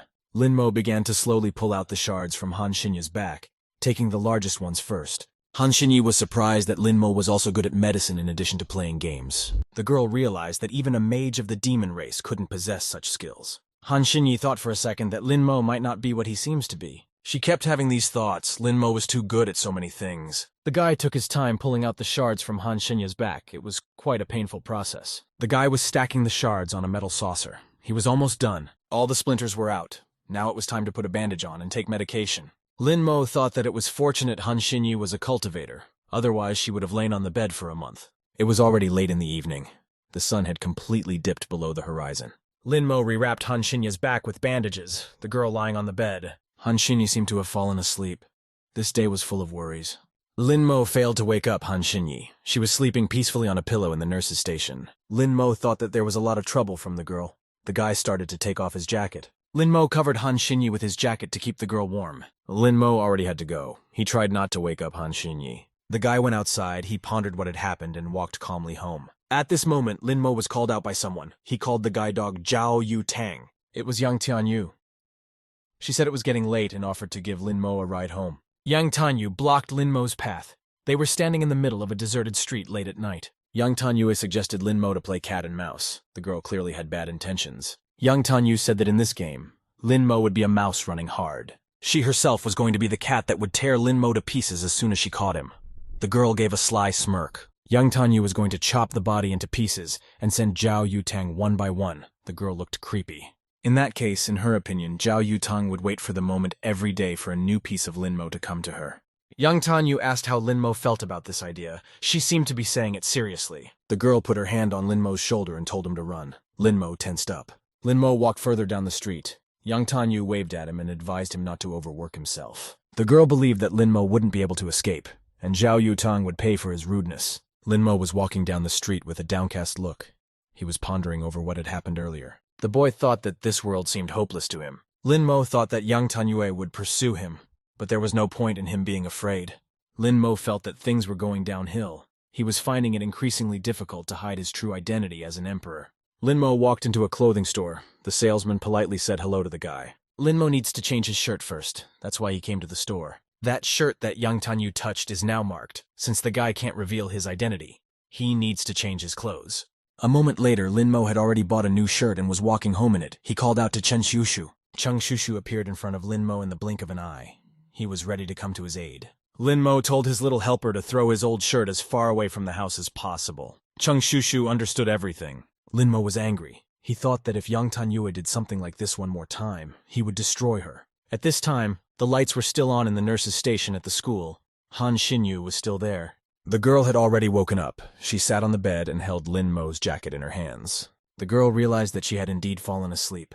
And this battle didn't bring any relief, and Lin Mo even took off his clothes. Han Xinyu thought that she would end up owing Lin Mo again. The girl became embarrassed. At this moment, Han Xinyu recalled the words of Zhao Yutong, who had asked her earlier what the girl had done for Lin Mo. Han Xinyu felt sad. She really didn't know how to thank the guy. Han Xinyu thought it was a good idea to call Lin Mo for dinner. After all, she remembered that the guy liked to eat. The girl got excited. She thought that she should prepare food for Lin Mo and give him a treat. The next moment, however, the thought crossed her mind that it was vile, that a worthy demon owed a debt to a teenager. This was the moment something caught Han Xinyu's attention. She remembered something. The girl looked at Lin Mo's jacket once more and touched it. Han Xinyu realized that the jacket smelled delicious. The girl was very embarrassed. After such a hard day, Han Xinyu finally made it home. The girl's head was already smoking literally. She was thinking a lot about the situation. The girl didn't understand why there were so many complexities in this world. Han Xinyu kept puzzling over how she would invite Lin Mo to dinner. The girl couldn't solve this problem by herself. She decided to conjure up her doppelganger. Han Xinyu told the doppelganger to be by her side. She said to invite the guy to dinner. Han Xinyu's doppelganger noticed that the girl hadn't even invited Lin Mo or made a reservation. Han Xinyu wanted her doppelganger to call him and invite him to dinner after school. The doppelganger didn't understand why she should be the one to do it. Han Xinyu shouted that Lin Mo was watching her after all and dressing her wounds. He had seen everything, so she couldn't call him. Han Xinyu's doppelganger still agreed to do it. She took out her phone and dialed the guy. Lin Mo picked up the phone. The girl said hello to him. Han Xinyu was shaking with fear. The doppelganger said he wanted to take Lin Mo out to dinner, and she just didn't want to be indebted to him. Han Xinyu felt that it was over, and she was doing the wrong thing. However, the doppelganger said it was settled. They were to meet in Kuxian tomorrow after school. Han Xinyu couldn't believe that he had agreed. Han Xinyu's doppelganger confirmed this. The girl was very excited and was jumping with happiness. These screams were noticed by the girl's mother. She asked why she was still awake, because it was already late. Han Xinyi told her doppelganger to give her the phone. She was going to make a reservation. Han Xinyi exhaled a sigh of relief. The worst was over. Han Xinyi took out her phone and called someone. She began to look intimidating. Her doppelganger noticed that Han Xinyi's face changed very quickly. She called Shen Liqian and told him to make a reservation at the Kuxian Hotel for tomorrow. She will invite an important guest. The guy was willing to do anything. He asked what level Han Xinyi wanted. The girl screamed that of course she wanted the best. There was no other way. Han Xinyi said that the chef should cook on the spot and quickly serve the food tomorrow. The girl wanted to see the best cooking skills from the best chefs. Shen Liqian understood everything. He was ready to carry out any order from the girl. Han Xinyi hung up the phone. She had done everything she wanted to do. Han Xinyi asked her doppelganger if they should continue. She agreed with her. At this moment, Shen Liqian was still awake despite the deep night. The guy was dealing with the girl's order. He called someone. That person was surprised that she asked to find the best cooks. Shen Liqian explained that it was exactly like that. The Demon Lord had personally asked for it, and they couldn't mess it up. This person wasn't sure if people with high culinary skills could cook for her. Shen Liqian was not interested in this, after all. This person had no right to hesitate. He must do everything to the best of his ability. Shen Liqian had ruined the beauty pageant last time. He had no right to make a mistake now. He was very worried, even though there was no reason. Han Xinyi was preparing for her upcoming meeting with Lin Mo, along with her doppelganger. The girl exhaled with relief, for after a long night's rehearsal, she had memorized every line. Her doppelganger thought that Han Xinyi had done a good job, so she shouldn't worry and pull herself together. Han Xinyi didn't understand how she could not be worried, after all. She was going to dinner with Lin Mo. It was a normal school day. Recess had come, and all the students had gone to lunch break. Zhao Yutang was no exception. The girl sat on the bench and opened her lunch. Zhao Yutang thought that she was really bored. She chewed her lunch slowly. Zhao Yutang won without power and thought it was great, but all the noontime belongs to Han Xinyi. Zhao Yutang thought that maybe she should go after all. She could also play Go with her. At this moment, Zhao Yutang received a call from someone. The girl picked up the phone and thought that it was no time at all. Zhao Yutang said that Zhao Yutang was dead and was about to hang up. However, on the phone, someone informed her that trouble was coming, and all the senior members of the Tian Mozong sect had gone out. The girl needed to come over. Zhao Yutang asked if her grandmother knew about it. It was explained to her that the reasons for their appearance were unknown, and nothing contributed to it. Honglin already knew about it. The girl said that if her grandmother didn't make it back in time, she would investigate on her own. Zhao Yutang was surprised that first the emperor appeared, then the demons. They were all definitely determined to cause her a problem. At this moment, Zhao Yutang noticed something. She looked to the side in surprise. Han Xinyi was walking towards her. Zhao Yutang was surprised. After all, the girl should be on the roof at this time. Zhao Yutang blocked her way. She asked where Lin Mo was now. Han Xinyi replied that she didn't know that and continued walking forward. Zhao Yutang stated that she had given Lin Mo Han Xinyi to Lin Mo for half a day, and she should keep him safe. Han Xinyi said that to avoid suspicion, Lin Mo doesn't go to play on the roof with her. Zhao Yutang laughed. She thought that this was Han Xinyi's way of doing things. Zhao Yutang asked her not to be angry after all. It was normal for guys to be so sensitive. Han Xinyi revealed that Lin Mo had to go to dinner with her today. Zhao Yutang was very surprised by this. Zhao Yutang got angry and threw the phone against the ground. This amused Han Xinyi. After school, all the students went home. Zhao Yutang still had unfinished business. Zhao Yutang in the telephone receiver told her to name a time and place. She was going to investigate. She was informed that they had bought out the Zuxiange Hotel from the hotel. All the members settled there. Zhao Yu's classmates Tang Ling Mo and Han Xinyi had just entered the ferry pavilion. There was no more news. Zhao Yutang got behind her motorcycle and should be on the scene soon. At this time, Lin Mo and Han Xinyi were sitting and having lunch in a luxurious hotel. Lin Mo leisurely chewed his meat. He didn't have any emotion on his face. Han Xinyi was very happy that the guy had come and sliced the steak. Han Xinyi moved Lin Mo's steak. She told him to eat slowly. Lin Mo still couldn't believe that the girl was so well trained in manners and on par with successfully cultivating. Lin Mo thought that if it wasn't for hiding his identity, he would have accepted her as a disciple. Han Xinyi thought that everything was going smoothly.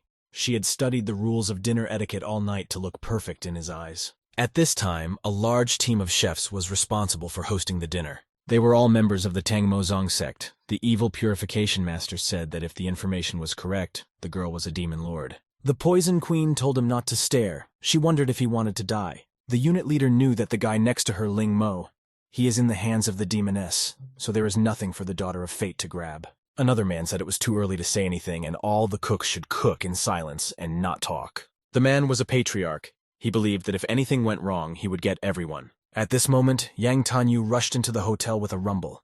She opened the door with her foot. Yang Tanyu walked up to Lin Mo. She said, "Here they are. They have met." The girl clearly had evil intentions. She wanted to mess with the guy. Han Xinyi was very angry. Her patience was running out. At that moment, someone touched the girl's shoulder. She was very surprised by such a gesture. It was the head of the unit. He looked creepy and asked how long it took her to get here. Yang Tanyu recognized the head of the unit. She felt scared, after all. He had a high status. She didn't understand why the head of the unit was here, or where she was. At this point, the patriarch approached her. He also looked creepy, and asked if the girl wanted to place an order, could she sit in another seat. Yang Tanyu was dousing herself with sweat from fear. She felt very sorry that she had entered the wrong room. The patriarch slapped the girl across the face and shoved her out the door. Yang Tanyu was sitting on the floor outside the door. She was crying and felt that she shouldn't run away. She wanted to wait until they were done. At this moment, Zhao Yutang had already rushed into the hotel. She saw Yang Tangya. Zhao Yutang didn't understand why the girl was sitting here. She asked if Lin Mo was inside. Yang Tanyu couldn't string two words together. She didn't understand why him, what was wrong with him, and why she was here. Zhao Yutang had never seen Yang Tangya like this before. She didn't understand what was going on. The patriarch bowed to Han Xinyi and said that it was his fault and they would not be disturbed again. However, at this very moment, Zhao Yutang rushed into the hall. She was also looking for Lin Mo. However, Zhao Yutang was stunned when she saw someone in the hall. The patriarch looked intimidating. He asked if Zhao Yutang had entered the wrong room. The girl was frightened. Meanwhile, it was night outside. Someone was rushing a cab down the highway. It was Honglin. She asked to go faster. According to her information, top Tianmozong officials are involved in the operation. Zhao Yutang and Yang Tanyu had acted without authorization and were left without information, so she would have to go on her own. Honglin was surprised that there wasn't any security inside. It didn't seem any different from a normal hotel. At that moment, something caught the girl's attention. She turned around in surprise. Honglin saw Zhao Yutang and Yang Tanyu sitting near the door. There was no face on them. The girl asked what was wrong with them. Honglin asked as if the girls had never seen anything strange. They are cultivators after all. Honglin was ready to meet them. She magically opened the door. The patriarch really felt sorry. He didn't think that Han Xinyi would be disturbed by anyone again. At this very moment, the door was rattled open by Honglin. She had a formidable appearance. Han Xinyi was very angry that they were being disturbed again. Her patience was running out. The patriarch didn't understand why Honglin chose not to cause trouble. He said she was wrong. The patriarch was very uncomfortable talking to the girl. He tried to hint something to her. The patriarch explained that they were having private events today and he could not help in any way. Honglin didn't understand what was wrong with the patriarch's face. She hadn't seen him in so many years and thought it might be a stroke. However, Honglin understood everything. She thought that the demons should know that Lin Mo was the body of a supreme Yang. But Honglin needed to know something more important concerning the boy. Since the appearance of the magic sword, Lin Mo had appeared at every event. He had even ended up in the same place as the demon lord. However, that night when they were going to dinner, there was no trace of him. The girl didn't understand how this could happen to an ordinary guy. All these accidents and events happen to Lin Mo, and every time amazingly he gets away with it. Honglin thought that he could very well be the emperor. Last time the demon chopped the sword into 2 pieces, one of them remained with Honglin, and after cleansing the fragments began to reach out to each other and seek their master. This fragment would reach out to the emperor. Unexpectedly, the ball fragment in Honglin's hands started to move and flew somewhere. In the next instant, that fragment flew up and dispersed. Honglin didn't understand how this could be, since it was clearly flying towards Lin Mo. Honglin thought that someone had caused the fragments to scatter. It was strange. The thought that Lin Mo was indeed an emperor came to the girl. A realization came to her. Lin Mo turned to look at Honglin and gestured for her to keep quiet and not say anything. Lin Mo looked very intimidating at this moment. A dark energy emanated from him. Honglin was frightened. She couldn't get a word out of her mouth from such a shock. The girl realized that Lin Mo was indeed an emperor. She gritted her teeth. Subsequent events unfold based on the Phoenix group. Honglin locked Zhao Yutang in a glass chamber. She was very displeased and asked if they knew how many things they had done. Zhao Yutang didn't understand how Honglin could leave Lin Mo in danger. Honglin didn't want to listen to her granddaughter. She shouted and told her to shut up. Honglin told Zhao Yutang not to mention Lin Mo or approach him anymore from now on. The girl was going to put Yang Tanyue in solitary confinement, and if she hadn't learned anything in all these years, she dare not dishonor Yang Tanyue. It was already time for Honglin to go. She told the girls to deal with everything on their own. Yang Tanyue thought that he and Lin Mo were destined to be bored. Anyway, now he had nothing to do with Zhao Yutang. Zhao Yutang didn't understand what the girl wanted to say, whether she was worthy of him. Yang Tanyue didn't think so. She knew that she wouldn't be able to get Lin Mo. Instead, the girl just wanted to destroy him. She had a very angry look on her face. The girl was going to do it tonight, and there was nothing Zhao Yutang could do to stop her now. Yang Tanyue laughed loudly. She was leaving the Phoenix base. Zhao Yutang was very angry. She began to frantically search for someone to call for help. The girl dialed one of the numbers, but no one answered. Zhao Yutang realized that this cell had a bad signal. It was difficult for her to reach someone. Zhao Yutang tried again, however, only static was heard. Zhao Yutang called Han Xinyi. She still managed to tell her to save Lin Mo. She also added that Yang Tanyu was going to kill him. Han Xinyi became very angry. At this time, the lights in Lin Mo's house were still on despite the deep night. Yang Tanyu approached the guy's house. She was about to put her plan into action. She couldn't wait any longer, the girl thought. No one would interrupt her. Yang Tanyue was going to kill Lin Mo. She was looking forward to it. At that moment, the girl felt something from the side.